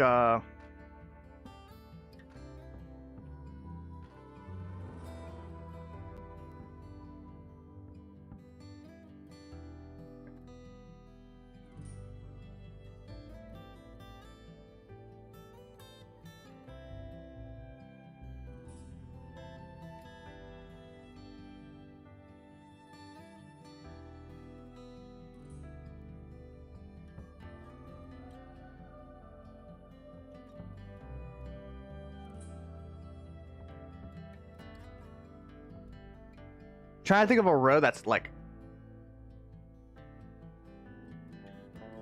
that's north of a that's south of a river, but there's not many.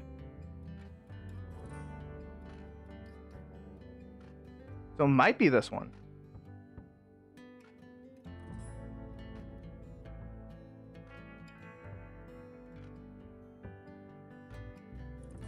Unless wait, is this Iverstead? Oh shit, that is Iverstead, isn't it? Okay, let's head by to start.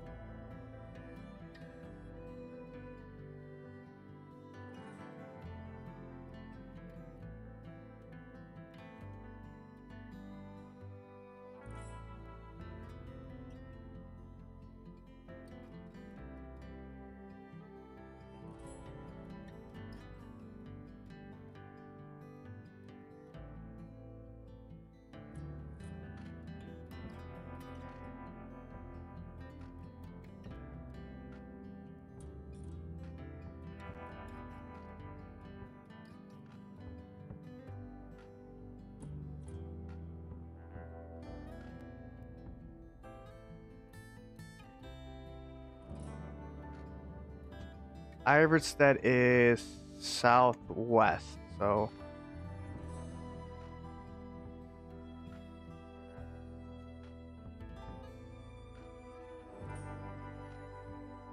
it does. The water look very rough around there. Kind of, actually. Doesn't look like there's as many rocks here, so I'm guessing probably around.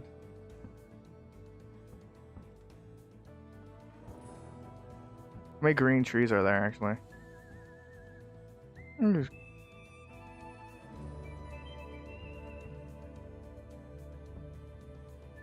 That is southwest of this.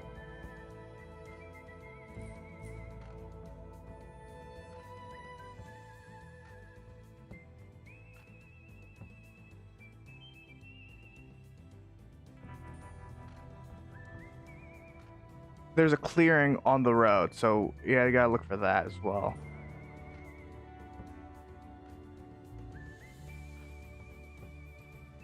Then it will lead to like a more dense.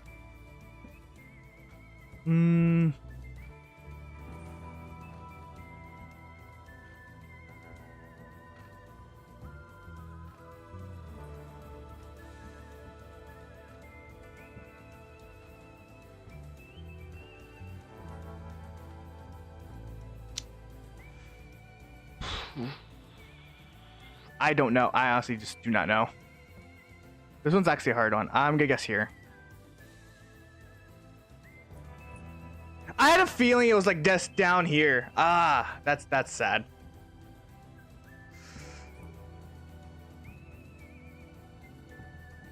This was the furthest one away.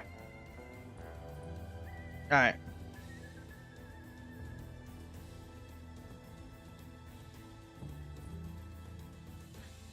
So yeah, sadly I just do not have all the. Sadly we can't do Red Dead. I forgot that I was not on the thing. We're at 30 though. I'm gonna take a quick break. I'll be back in a minute.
Alright. Alright, I'm back.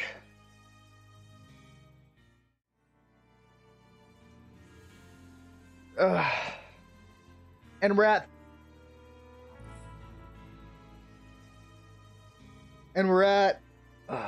86.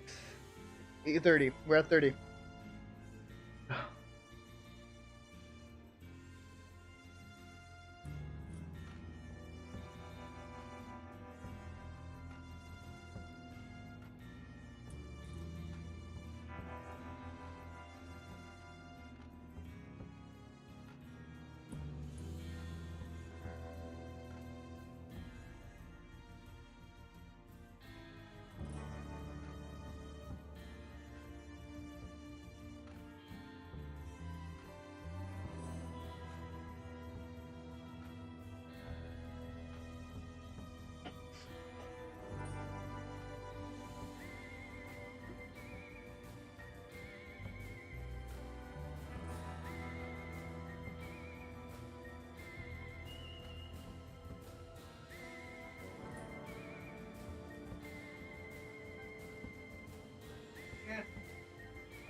I have to go take care of something real quick. What? We're open? No, I'm good.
Ugh.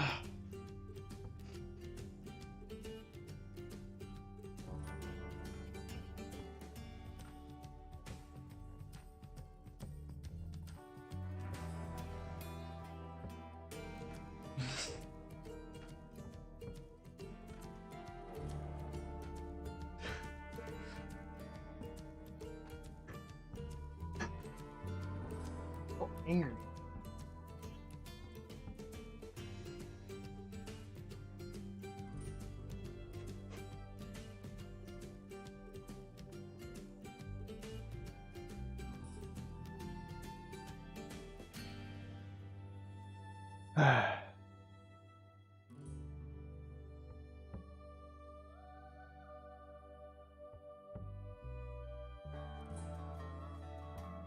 I'm gonna read poetry.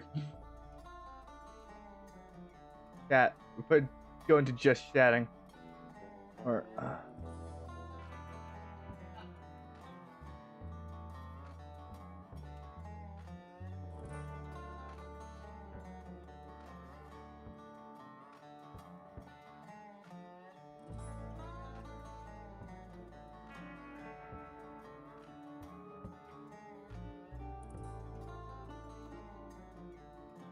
Alright, let's play something real quick. Alright, meh.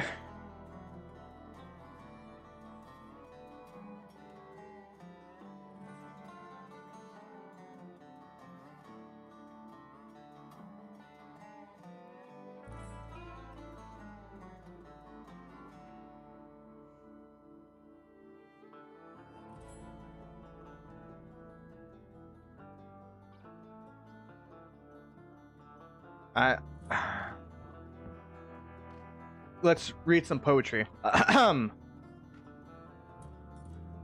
Okay. This is something I want to practice doing this because people have been asking me in character to do this. This is Edgar Allan Poe's Annabelle Lee. I'm gonna read this for you. It was many years ago in the kingdom by the sea. The maiden there lived whom you may know by the name of Annabelle Lee. And this maiden she lived with no other thought than to love and be loved by me. I was a child and she was a child in the kingdom by the sea. But we loved a love that was more than love, my Annabelle Lee, with a love that was winged seraph of heaven covered her and me. And this was the reason long ago in the kingdom by the sea, a wind blew out of a cloud, chilling my beautiful Annabelle Lee. So her high-born kinsman came and bore her away from me to shut her up in sculpture in this kingdom by the sea. The angels, not half so happy in heaven, when envy her and me. Yes, that was the reason, as all men know in this kingdom by the sea, that the wind came out of the cloud of by night, chilling and killing my Annabelle Lee. But our love was stronger by far than the love of those who were older than we, many far wiser than me. And neither the angels in heaven above nor the demons down under the sea can ever dissever my soul from the soul of my beautiful Annabelle Lee. For the moon never gleams without being me dreams of the beautiful Annabelle Lee. And the stars never rise, and I feel the bright eyes of the beautiful Annabelle Lee. And so all night tides I lie down by the side of my darling Annabelle Lee, of my darling, my life, my bride, her sculpture here by the sea, in her tomb by the sounding sea. I'm pretty sure I'm pronouncing this word wrong. Let me double check this.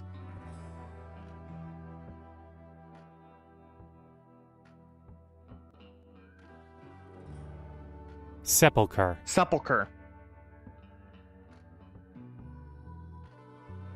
Going line by line. This is like one of my favorite. This is one of my favorite poems.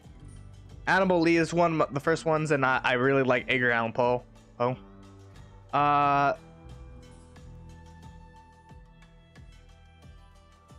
It's an interesting thing. I'm not 100% sure if it's if the ending is like he's either dead or he's just lying next to his just lying there.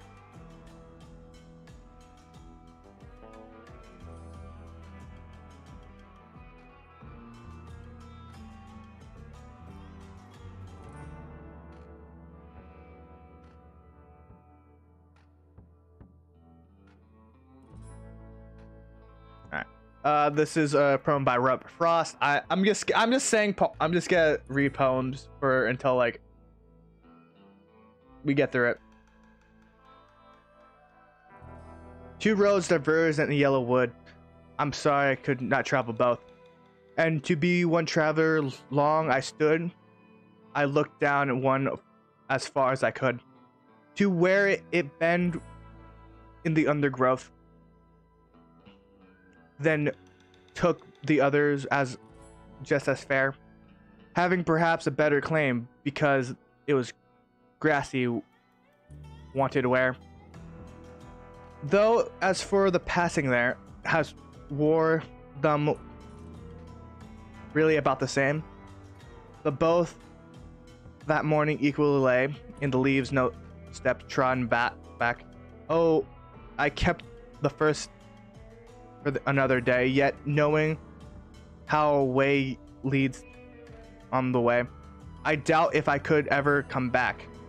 I shall be telling this with a sty somewhere ages and ages hence. 2 roads diverge in the woods. I took the one less traveled by, and that has made all the difference. I've fucked that up, but like I really liked this poem, or like at least the ending of it,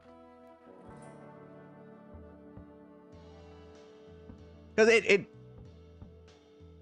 one thing about this poem is very descriptive, with what it says, to be where it bent in the undergrowth. It's like it describing one path, and like it describes both paths, and like you can tell one is like less traveled by, though there are like signs that there is a path. It's not like the path isn't grown, because like they said, it's both they had both warned them really about the same. Like they both are have been traveled, but one is a little bit more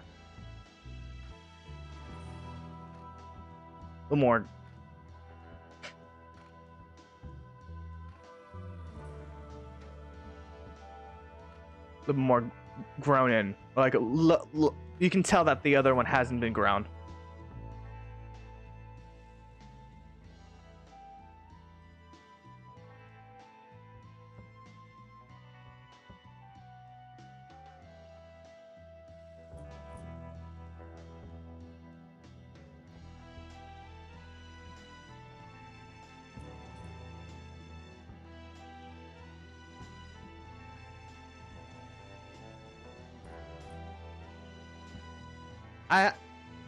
This one's very long.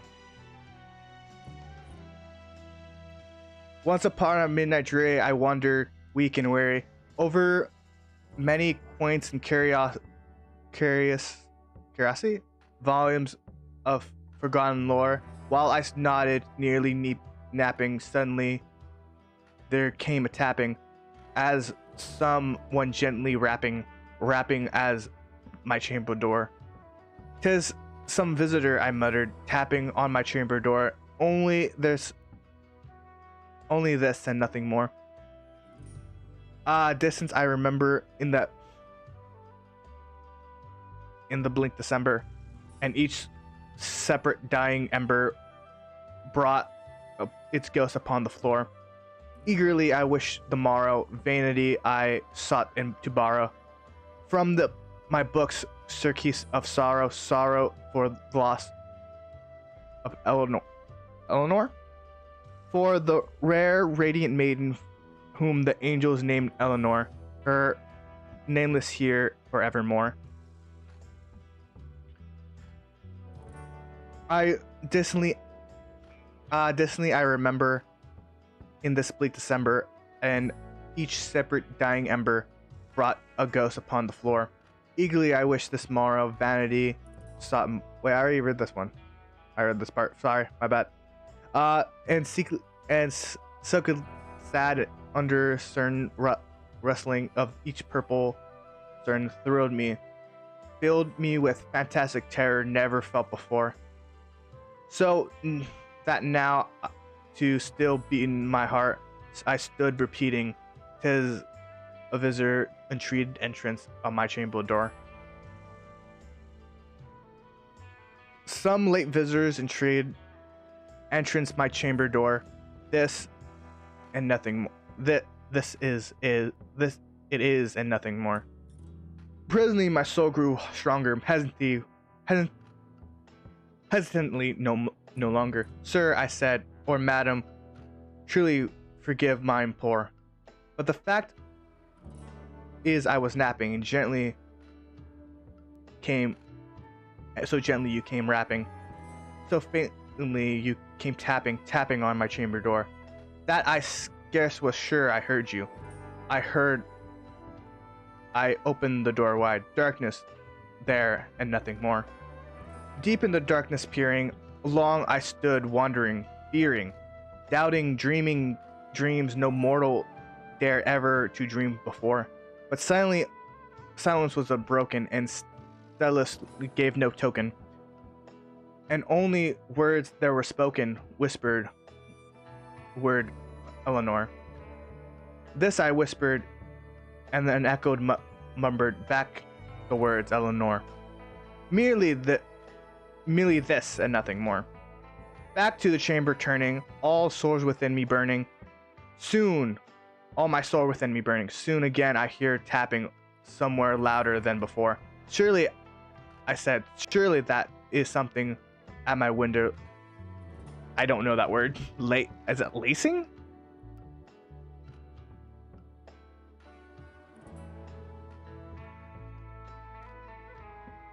Time to add vocabulary.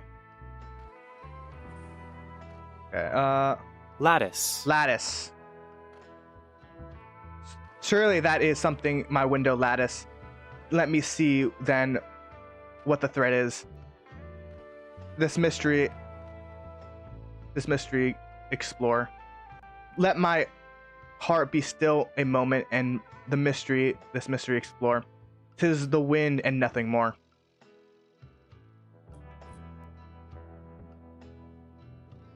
An ebony bird beguile my sad fancy to smile. By the grave stern decorum of the countess it wore. Though thy quest be swore and shaven, thou, I said, art sure no craven, ghastly gleam of ancient raven, wandering from the nightly shore. Tell me what you lordly name on this nightly Pluton's shore, quoth the raven, nevermore. Much I marveled in ungainly fowl to hear discord so plainly, though this its answers little meaning, little relevancy bore. For we cannot help agreeing that no living human being ever yet was blessed with seeing a bird above his chamber door. Bird or beast upon the sculptor bust above his chamber door, with such a name as nevermore. But the raven sitting alone on the place bust spoke only that one word, as if his soul in that word was he did outpour. Nothing further than he uttered, nothing feathered than he fluttered, not a feather than he fluttered, until I scarcely muttered, another friend have flown before. On the morrow he would leave me, as my hopes have flown before. Then the bird said nevermore. Startled the stillness, broken by reply, so aptly spoken, doubtless, I said, what it's others only stocks and stores, caught from some unhappy master, from unmercy disaster, followed fast and followed faster. His song one burden bore, till the dirges of his hopes that melancholy burns bore of nevermore. But the raven still beguiled all my fancies to smile. Straight I willed a cushioned seat from the front of a bird, and bust and door. Then upon the velvet sinking, I bestook myself to linking the fancy into fancy, thinking this omnipotent bird of yore. What this grim, ungaining, ghastly grunt, omnipotent bird of yore, meet and croaking nevermore. Holy shit, this thing is long.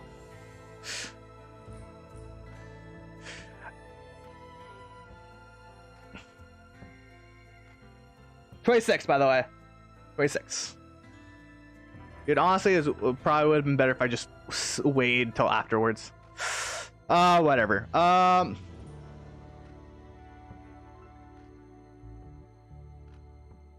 This I engaged in guessing, but no syllable impressing. To foul those fury eyes now burn into my blossom's core. This and more I said, divining with my head at ease reclining on cushioned velvet lining that lamp light glower gore. But those velvet violet lining with the lamp light groaning or she shall press nevermore. Then thought the air denser perfume from the unseen censer swung my I don't know if that word is.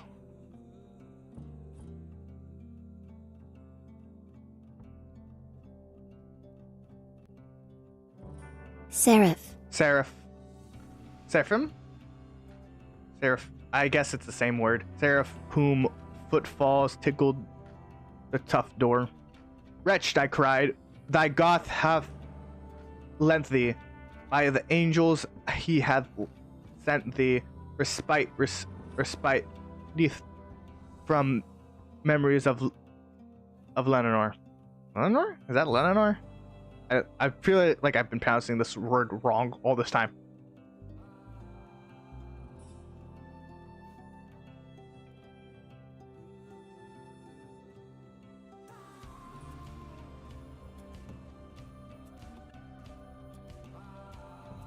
Lenore.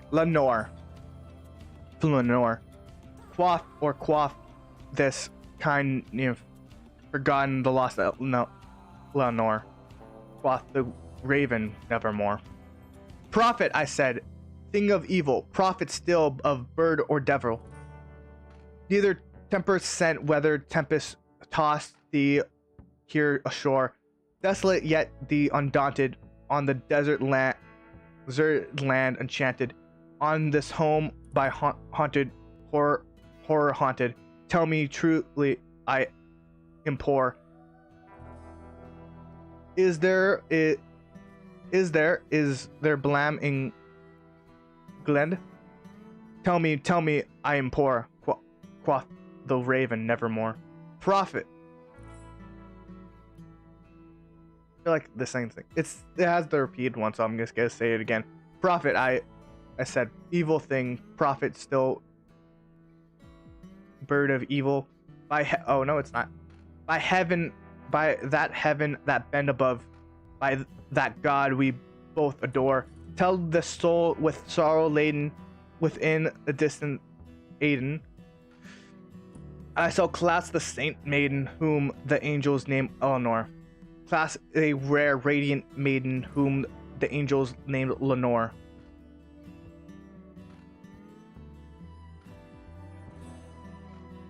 Quoth the raven nevermore. Be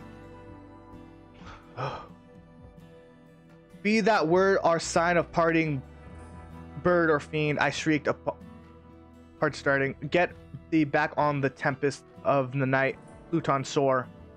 Leave no black plume as a token of thy lie. Thy soul has spoken. Leave my loneliness unbroken. Quit the bust above my door.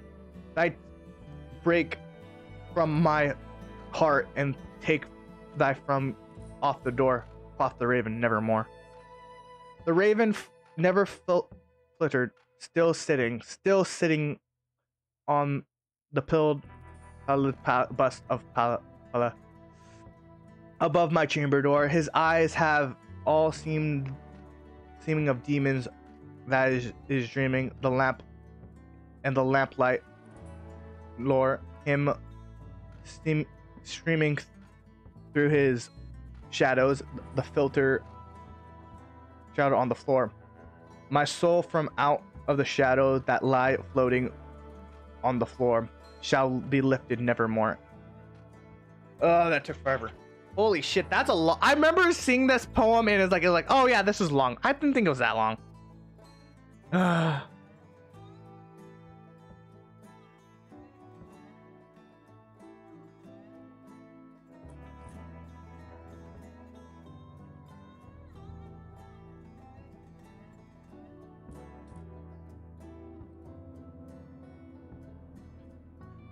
Ugh.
How far are we on the fucking thing?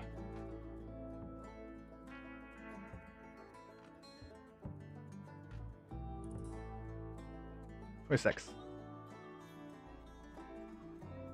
By the time we're gonna get in, it's gonna be night. I can already tell.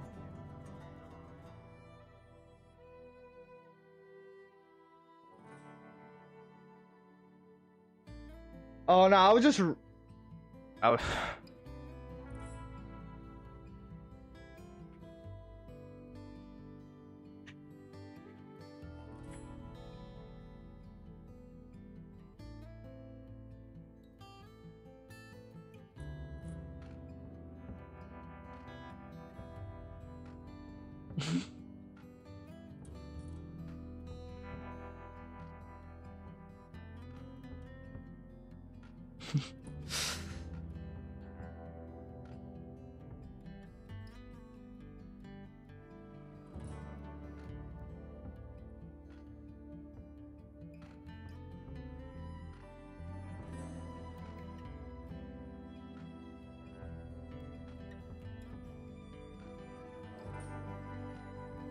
So, I'm out of poems. Those are the only poems I know. But I did like that one. I love the beginning of it. Once upon an internet dreary, I woke up. I pondered, weak and weary.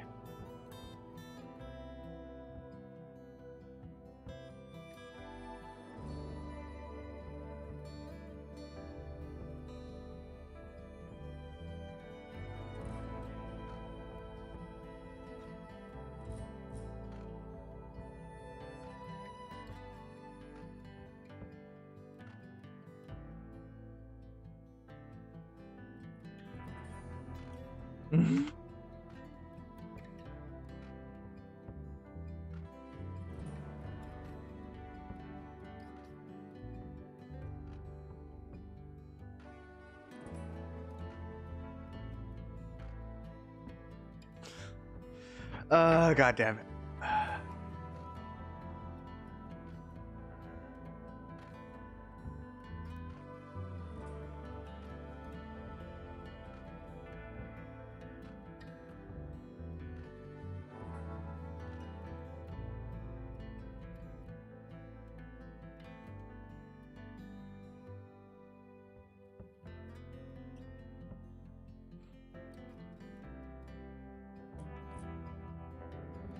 Shit.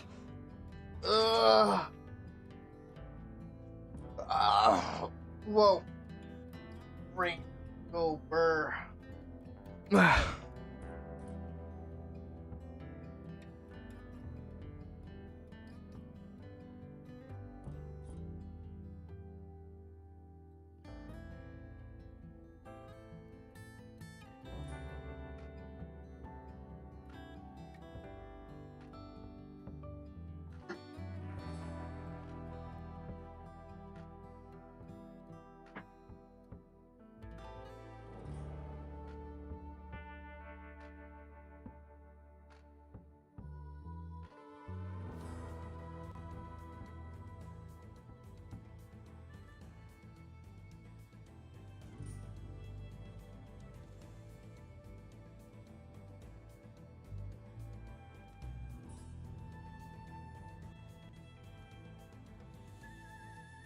Dude, this guy keeps losing women.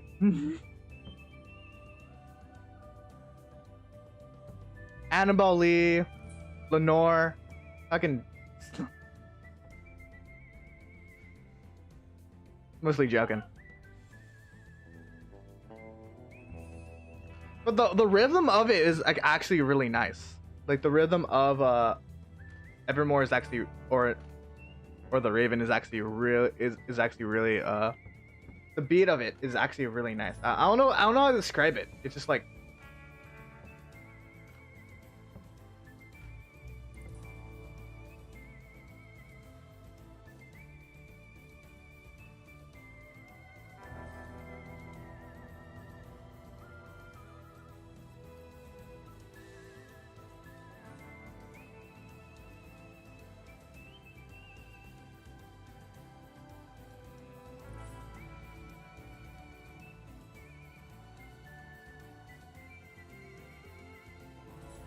do I read poetry? Do I look at philosophy because I think I'm smart? No. I think I'm very stupid, but like I find certain things interesting.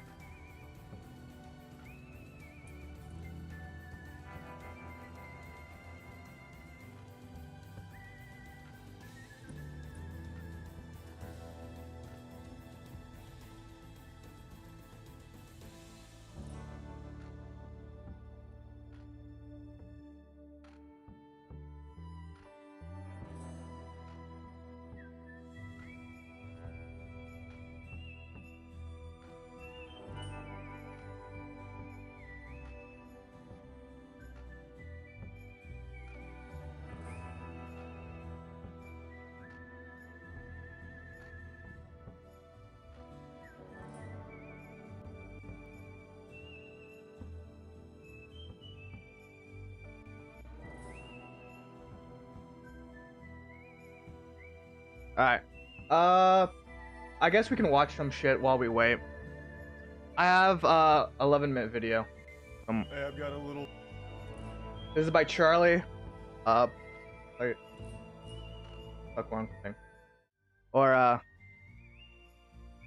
Morse Critical. Pre-E3 world premiere, introducing a new scam that I think some of you watching may have fallen for and don't even realize it. It's a game called The Day Before. It's the #1 most wishlist game on Steam. I've seen this. It had a lot I've seen. of hype around it. I think me and Jan actually looked at this and like we was like, oh, this actually looks pretty hype. It's a zombie shooter. It's supposed to be like a DayZ inspired game, but it seems like the reality is the game is inspired by Logan Paul's Crypto Zoo because that's unfortunate. It doesn't actually exist. At least that's the leading theory. So this game was on everyone's radar for a while, but then with a lot of development hiccups, a lot of people just haven't really kept up aside from the hardcore fanatics and the enthusiasts that are looking forward to the game. But they've started to notice a lot of really peculiar shit going on with the company behind it, a company called Fantastic. Now they do actually have a completed game under their belt, but what's very interesting about the Day Before situation is everything they've shown is pre-rendered, it's not actual gameplay, and every time that they hype up gameplay, like right around the corner, it doesn't come. They always have a bunch of excuses, like, you know, copyright disputes, or, you know, something's gone wrong, my dog ate my files, so we couldn't show the gameplay today. They always have an excuse for why they haven't shown gameplay, and they've been stringing along the community for a long time now. However, yesterday they finally did release 10 minutes of gameplay, and man, what a stinker. To me, personally, this has kind of confirmed what I've also believed, that the game didn't actually exist until very recently, where they haphazardly threw this jumbled mess of a presentation together just to prove that there is something tangible. So I'm going to go over everything here. I'm going to show you it from stream where I broke it all down. But there's also some great videos that cover it, such as this channel here that goes really in depth on it, so I'm going to put a link to them in the description if you want more info. I'll quickly try and address and answer the question I know you're asking yourself right now. Why would they fake this game? What is there to gain from it? And I don't have the answer, I have no fucking clue. Really, nobody does. All we can do is speculate, because it's not like they're making money off of it. It's not a crowd-funded project, it's free to wishlist, so it's not like they're taking in money from the community through presenting a product that's not real. So I don't know. But there's so much weird shit with it, it's hard to actually imagine that there is a team of developers that are making the game that they have been showing the pre-rendered shit for. It doesn't compute. So I'm going to show you everything and you can make your own mind up on whether or not the game is real or at least has been real prior to the 10 minutes that they've shown today. And it's just a wild situation. So this game turned out to be real? I wouldn't say that. For those that don't know the situation, the day before is a painfully generic-looking zombie shooter that had a lot of hype. It's the #1 wishlisted game on Steam. It looks like it's like Division with zombies. But all they've ever shown is pre-recorded, pre-rendered content. Like every pre-rendered stuff looks like it's it's Division with zombies. And every time they're like, here comes the big gameplay reveal, they end up postponing it. So if you go to their developer page, which is fantastic, you're gonna see all kinds of missed deadlines and empty promises that never followed up with, such as like release date, never happened, mega event never happened, gameplay, not gameplay, still pre-rendered. And they just kept placating, stalling, pushing it, kicking the ball further down the field. All the while people started to get skeptical if the game's even real. Fast forward to yesterday, after numerous delays and many scapegoats such as like a copyright dispute and all kinds of wacky wild webs, it's like an absolute fucking mess of an anime plotline, they finally drop a 10-minute gameplay trailer, and I'll show you some of it. It is a disaster. I think it is very clear, and I think you will also find it very obvious that what they've thrown together here is something that cooked up over the last couple weeks due to mounting pressure. It is literally a jogging simulator through an empty world with only 4 zombies being shown. And I can't recall them even firing on the zombies. They might, I don't remember. But even still, all they show is 4 zombies on screen across the 10 minutes and everything else is jogging. In like actual placeholder stock images for items. It's an absolute shit show. And I already see people asking, and this is the same thing I asked when I first got made aware of the situation, why would they fake a game? I have no fucking idea. I have no idea why they would fake a game. I don't know what there is to gain from it unless they're defrauding investors, but it's not crowdfunded. Wishlisting the game on Steam is free, so they're not making money off fans. I don't know. Maybe they just want it to seem cool. They use it to flirt with girls at a bar. Yeah. Hey, I'm developing the day before. You like? From what I hear, I'm not 100% sure if this is true or not. The day before is kind of indie. I don't 100% know. Like zombies? Check this shit out. But here, I'll take you in.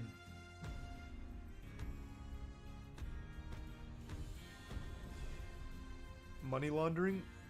I think people really don't understand exactly how money laundering works. This wouldn't be money laundering, this would just be money tying up. It'd be money spending. When you launder money, you need to clean it and get it back. They're not getting it back. Yeah, I hope you really like watching this kind of gameplay, because this is all it is. Legitimately all it fucking is. Wow. It's more like I Am Legend than anything else. Just Will Smith going about his day casually in the beginning of the movie. Love the free Facebook royalty-free music. Love that. Elevator tunes. That department store jingle. I think the game is real, they're just bad at management. I just don't. This convinced me even more so than anything else that the game isn't real. This seems like such a rushed job just to present something. Because no developer in their right mind, even developers that are like truly delusional, like high on their own farts, way up their own ass, not even they would think this is a good presentation for their upcoming product. Because it shows nothing. There's no fucking zombies. And like all of this, we have seen this exact UI in Steam asset flips that I've played. The bad Steam game, the bad game nights, we have seen this exact fucking UI and everything. It just feels like they threw this together as quickly as they possibly fucking could. Because maybe they're at risk at being investigated or something, I don't know. They hyped this up as the gameplay extravaganza. True, yes. This had fucking months of hype. This was their big bomb. This was their E3. And this is what they're showing. The game is not fucking real. Also, there is absolutely no texture on anything, by the way. Like, her skin just looks like flat colored noodles. Like, okay, how long has this game been in development? Question.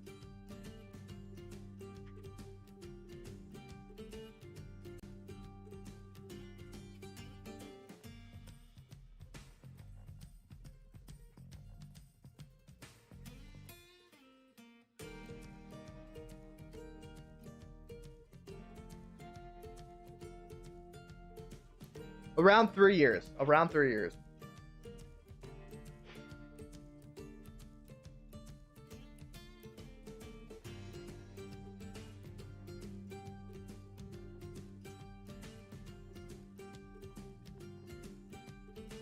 Honestly, I'm not sure. I'm not a game developer. I don't know like a lot about game development in general. 3 years. How long do like normal games give development? Like I know MMOs take around 8 years. Like actual good MMOs take around 8 years before they're actually released.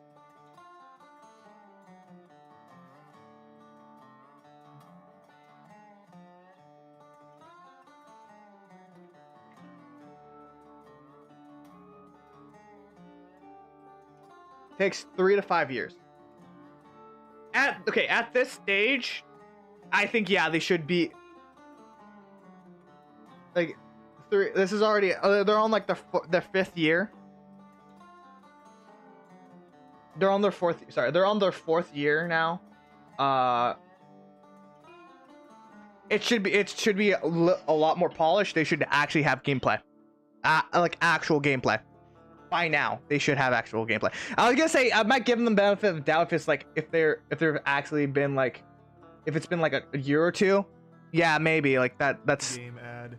It looks like they just started development like as they released this. Yeah. Oh, they do. Oh, so they do shoot some. Damn, that was fucking innovative. That was crazy. Okay, that was epic. How do I pre-order? Oh, don't worry. I'm sure they're going to release some kind of pre-order functionality soon. I mean, you can see where the money goes. This is looking incredible. Finally, a zombie game to redefine the genre. There's more fucking assets to her body and than anywhere else in this game. It's like a shitty version of The Division. It's like a shitty version of any game that's ever existed. There is nothing. And compare this to the first game. This is the same fucking UI as like The Mist,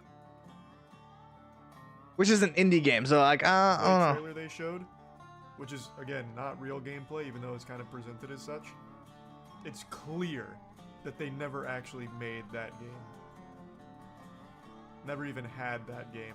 They never had their car. Granny shifting, not double clutching like you should. You're lucky you didn't blow the welds off the intake.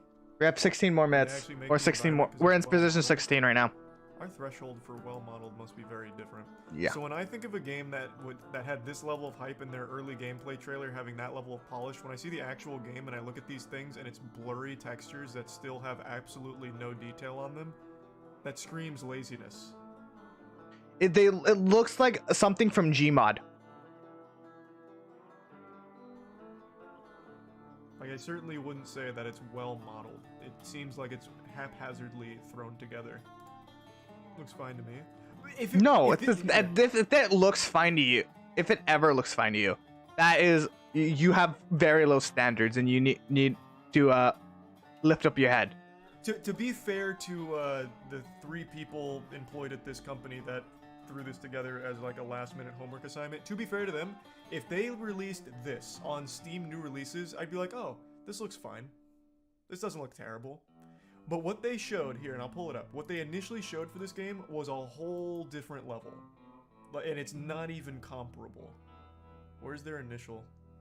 Oh, here. Someone did a direct comparison already. There, here. Thank you. This is what I was looking for. Yep. I'll find out what's in this skyscraper. Okay, and I'll look around here.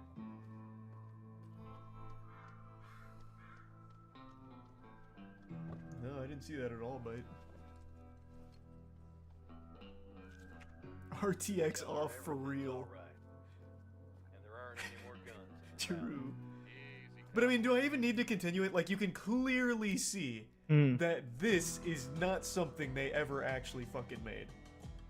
Right? Like, we can... That wasn't, yeah, like it's not, I don't, from what it looks like, it's not even fucking close. If you hadn't seen this announcement trailer, I think now it should be much more clear. Not even fucking close. Like, I don't need to keep rubbing your nose in it. I'll let this continue because it's so comical in comparison. But yeah, this is very much thrown together as quickly as possible.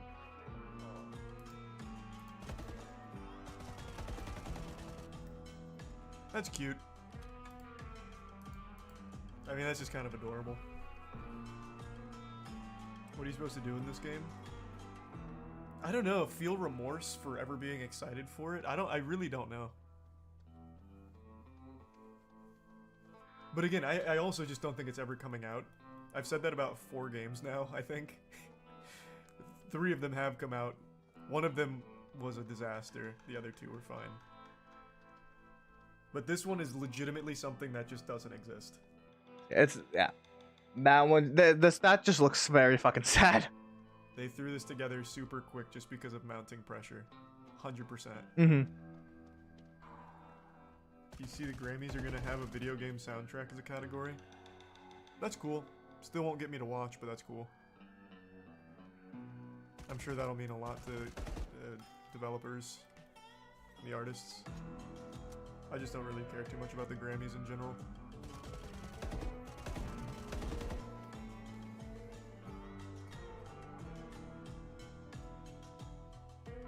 $15 now. Damn it, it was just popping off too. The fuck? That is the absolute. That is 100% the same guy that does the Monster Jam announcements back in the day. That is that. Monster Jam. That is sad. The Raymond James. Yeah, pretty cool though. Me and my friend looked at this and it was like, "Oh, that looks okay. That looks like it would be fun." Like I didn't hear about like the I didn't hear about like the issues people had with it for like until like recently, like a couple of days ago. Like oh yeah, this game isn't real. Like, really? Interesting.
Kariba.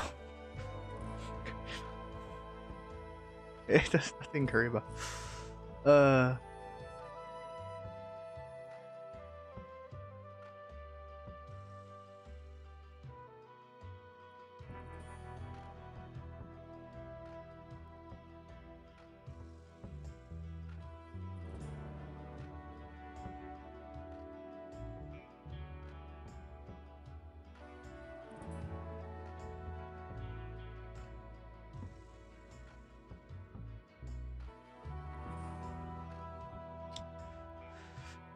Does anyone remember the travel channels like top 10 feet like places across America, like it would be like spiciest like wings or like spiciest hot spots you need to check out, and like they'll go like it was like across America. It's like I can't like I know it exists, but I can't remember. And I remember like there's this one episode where they're doing like the spiciest things, and there's a sauce called "You Can't Handle This."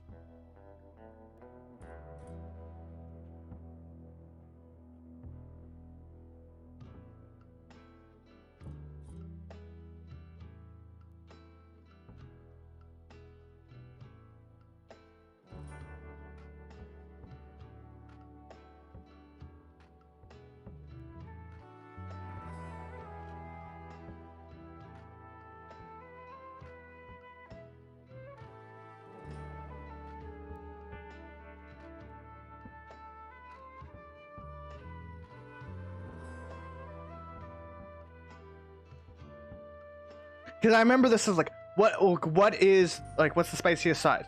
What is the spiciest sauce? You can handle it. Wait, you can't handle it.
Yeah, there was like extreme, like they would always like have like extreme like this,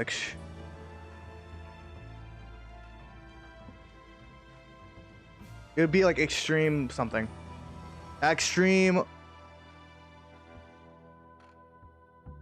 It could be like extreme restaurants, extreme this, extreme that.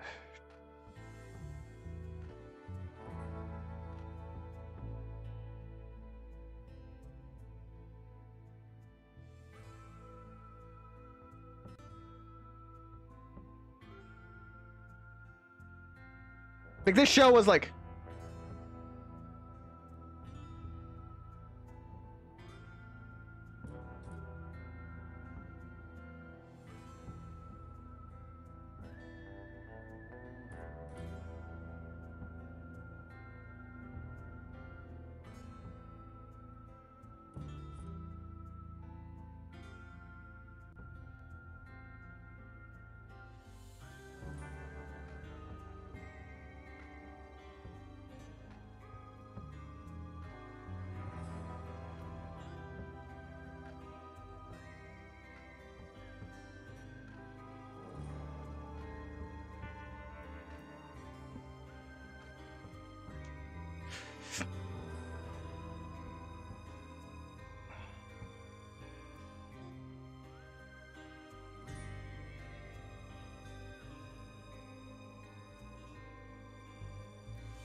yeah, okay, yeah. I remember it now. It's the thing was called Travel Channel Extreme, and then it would give like a random thing. Like extreme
tuck stuff, extreme rides, extreme SeaWorld, extreme fast food, extreme pig out, extreme airline rushes, extreme workplaces.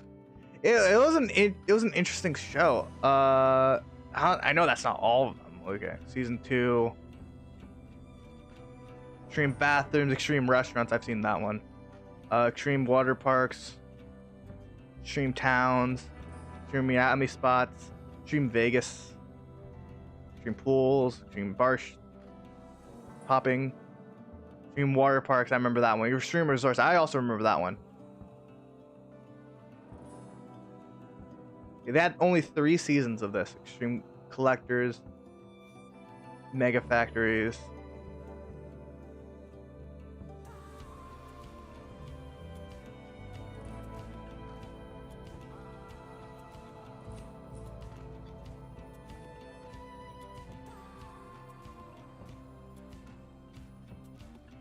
Yeah, I think it's like a show that happened like the early. Yeah, this happened like the like in the early 2010s. Like this is started in 2009, like 9, and like yeah, it started 2009 and then like ends up in like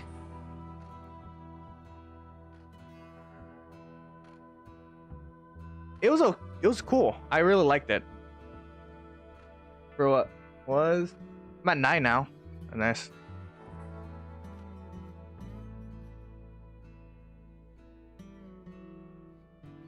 They just put it on repeat.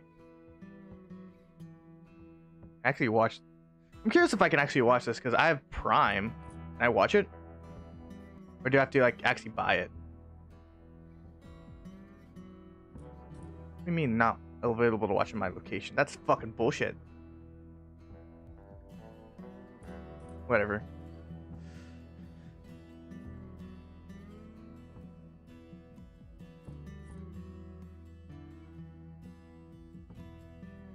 Ethical question.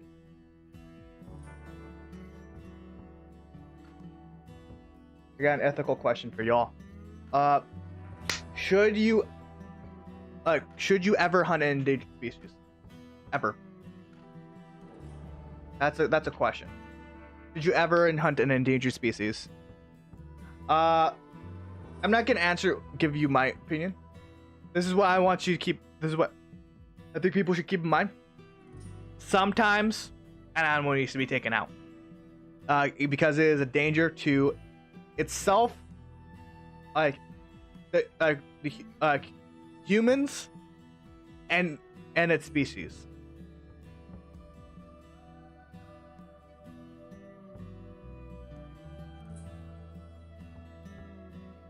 And some people don't realize that to take that into consideration. I remember seeing this article about this guy who got like hated on the internet because he was at a hunting rally thing, a hunting place. They're doing a lot of like expose on like, oh, these are hunting rifles. Hey, like this is what's going on in the hunting world. This is the stuff that you need to look out for. Hey, here's some taxidermy type shit. Here's some trophies that we make. That type of shit. It's like a convention for hunters. During this convention, there was a thing. There was a raffle. No, not a raffle. There is an auction to get tickets to hunt rhinos. The thing is about these tickets, and the thing about this, so this guy was the only one who put an auction up. He put some money in, and he won. The internet found out about this and started flaming this guy. The thing is, here's the thing about like hunting. I don't promote trophy hunting. I don't promote that shit. That's just fucking that's your dirtbag if you do just trophy hunting that's not like authorized by the government, by any government. That just you're just a shitty person. But there is like people who, there are times where reserves and governments will have to put out like basically what is an animal bounty on certain animals. The reason is okay, I didn't get reason. The thing is, someone was begging people to actually do the auction because what was going on behind the scenes was this rhino was wreaking havoc. It was a male rhinoceros, and it was killing its babies that were near it because he was intimidated by them. He kept killing them. He would kill the babies. He would kill the mother. He would kill like anything that got near him because I don't know what was wrong with him, but like he just wasn't having anything. He was the alpha. He wanted to be the only male there. But toxic masculinity. So they put an auction on him. So because they need in order to let the species survive, they need to get rid of him. The thing is, and no one really looked into this. No one else looked into this, but that's what it was. That's what was going on. That's what was needed to be done. And no one took account of that. So the question is, was it right for him to do it? Is it always wrong for people to hunt endangered species, even if it helps even if that hunting would in general help the species? Also, the money of the raffle was not gonna go to the people who were doing the raffle. It would go to the reserve. That's another thing. It would go to the reserve.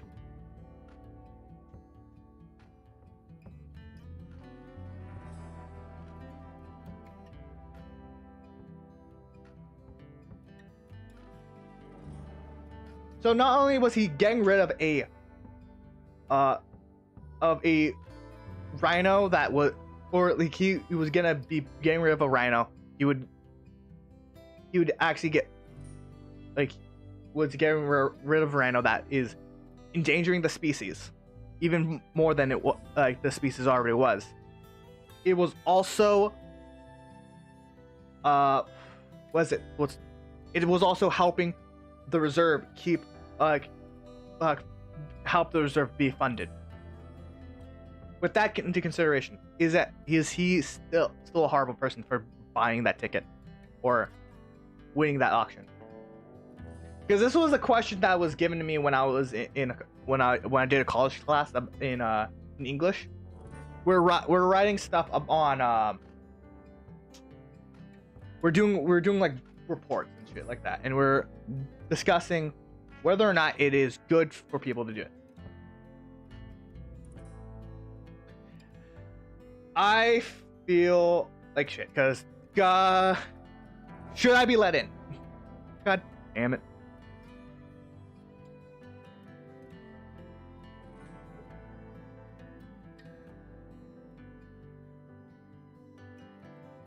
I don't know if this is gonna go. I'll be back. I'm going to the restroom.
during prime time.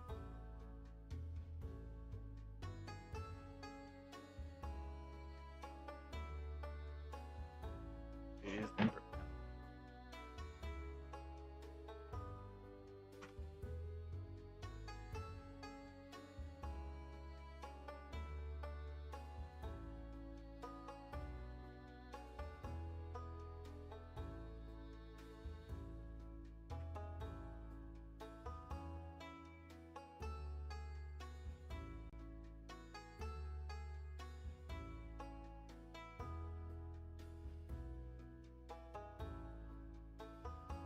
Oh my god.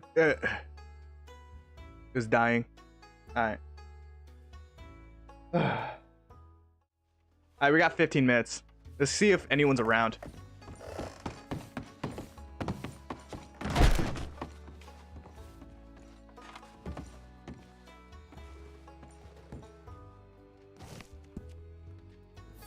Okay, how fucked am I in terms of like money? Because it's been like a day since I last logged in, so I have no idea how bad I am on money. I'm still at 300. That's good. Wait, I'm at 300.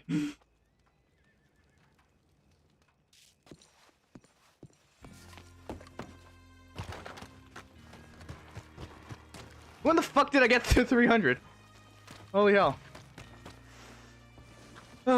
Howdy. Hi. Oh god.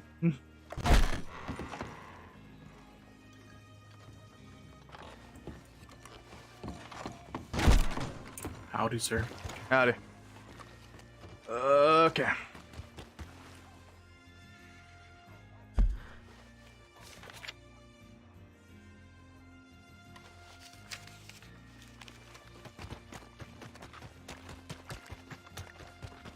What is this? If this is an L, I'm gonna be fucking pissed. Alright.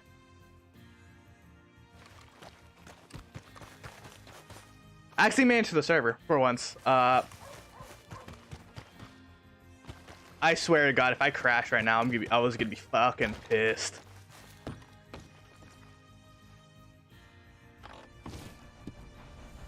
Oh, I have no money. That makes sense.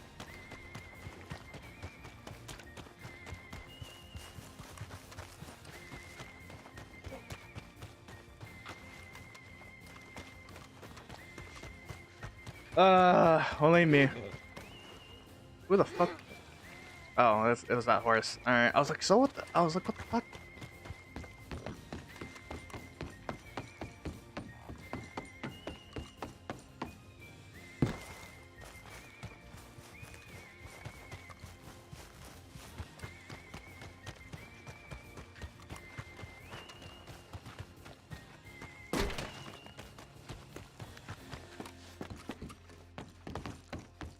Thing with the sad part about doing this is like no one's here.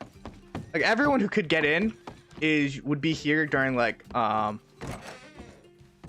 would have either be at Mardi Gras or hasn't gotten in or just left. Howdy. Howdy. Got one question for you if you don't mind me asking. Have you seen a group like a group of 3-ish? No, I just woke up like 2 minutes ago. Yeah, nice man. All good. Do you know what they look like?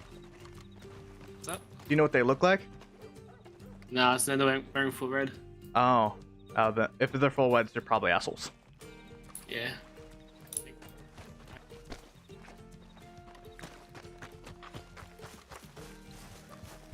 It's true. Like people who wear full red are assholes. And I crashed. I crashed. Ah, you gotta be fucking kidding me. What the fuck? Oh, that's unfortunate. And then you crash. That's my life. That is my life. Holy fuck.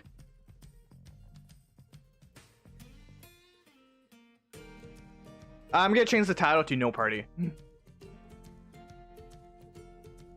That's unfortunate. I don't know if I want to continue until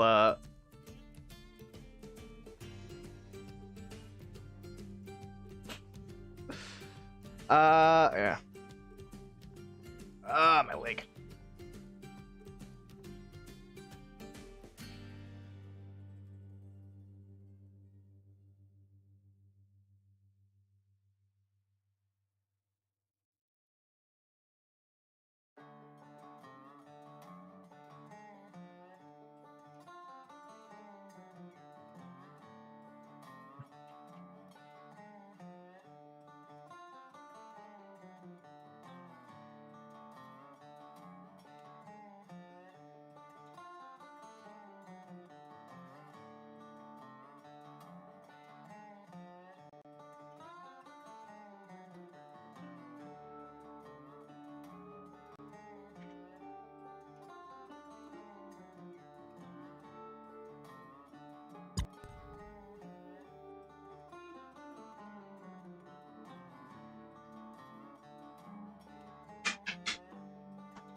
Ugh.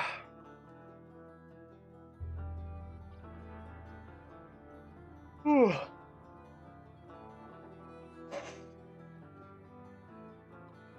I wish I had some like juice or something.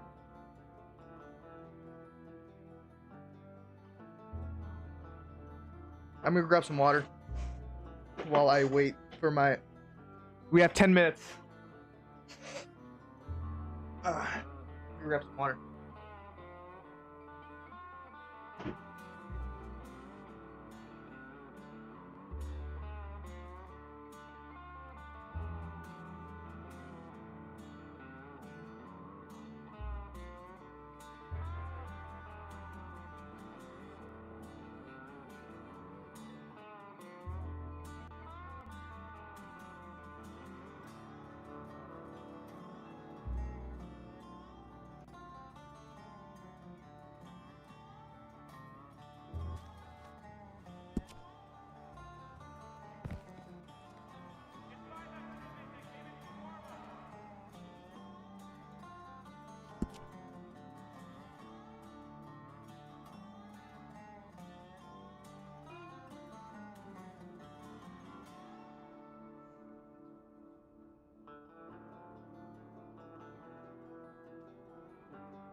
Oh yeah, you can't miss this beautiful place.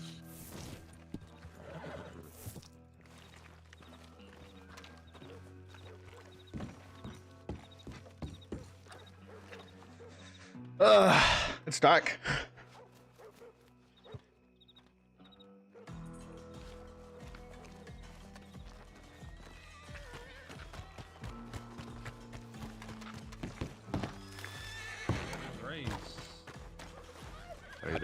They go down from Rhodes up to Emerald, over to Valentine, and then back to Blackwater, robbing graves. Yeah, you gotta be careful, man. What a bunch of a-holes. There's not too bad. Alright, no, oh my, no problem then, man.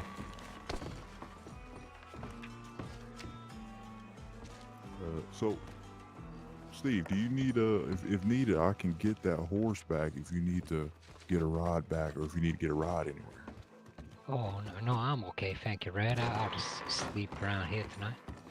Okay, sounds good. There's a saloon right there if you need a distress or anything like that.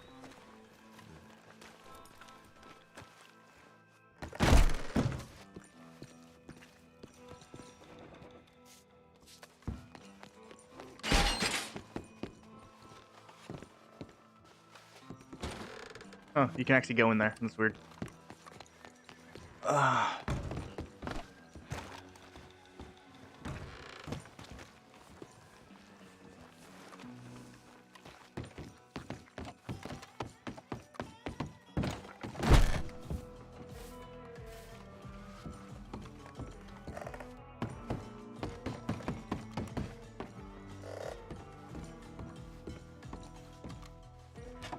Let's see someone crashed around here, or had a had their hand stuck with the paper.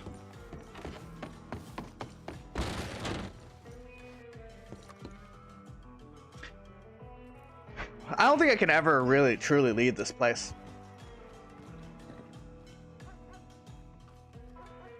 This is this is my town.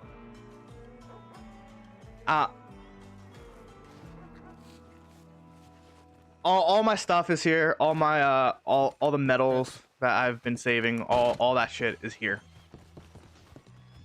Once I get my gun, once I get the gun that I've been wrong door. Once I get the gun that I've been wanting to get for the longest time, I still need 400 more. Sorry, I need around 120, I think now. I need 108. I need 480 at minimum.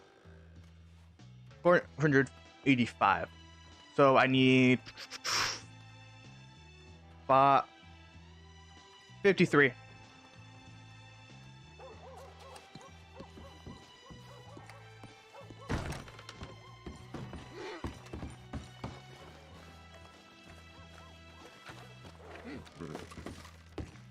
There's a thing right here. What is this?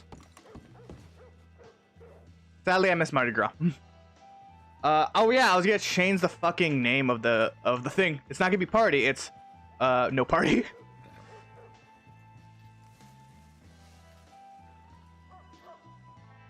Because we sad we missed it.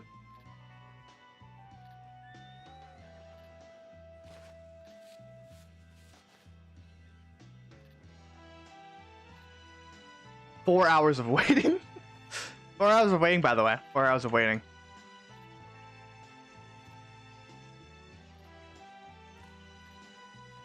Five hours of waiting. Oof.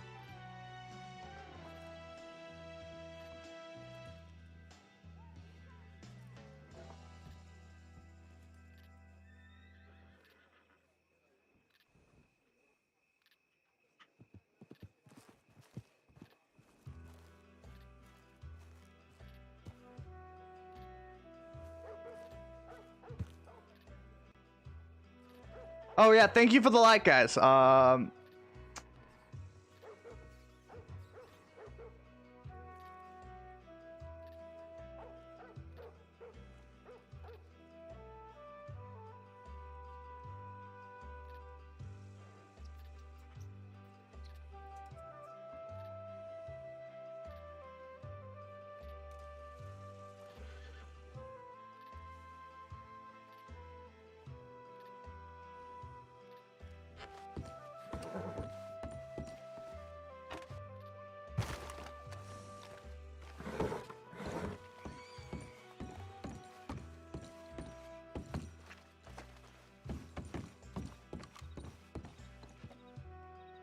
Oh, alright.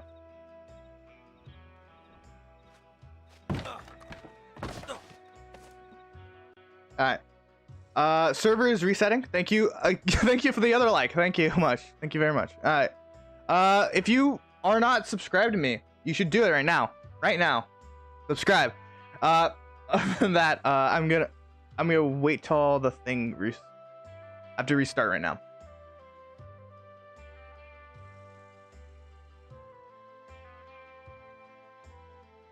Server restarts in like 30 seconds. See if we can make it into that. Probably every fucking streamer is going because that was the big event. Mardi Gras was the big event today. I really wanted to join. Like I was literally in the server except for everything for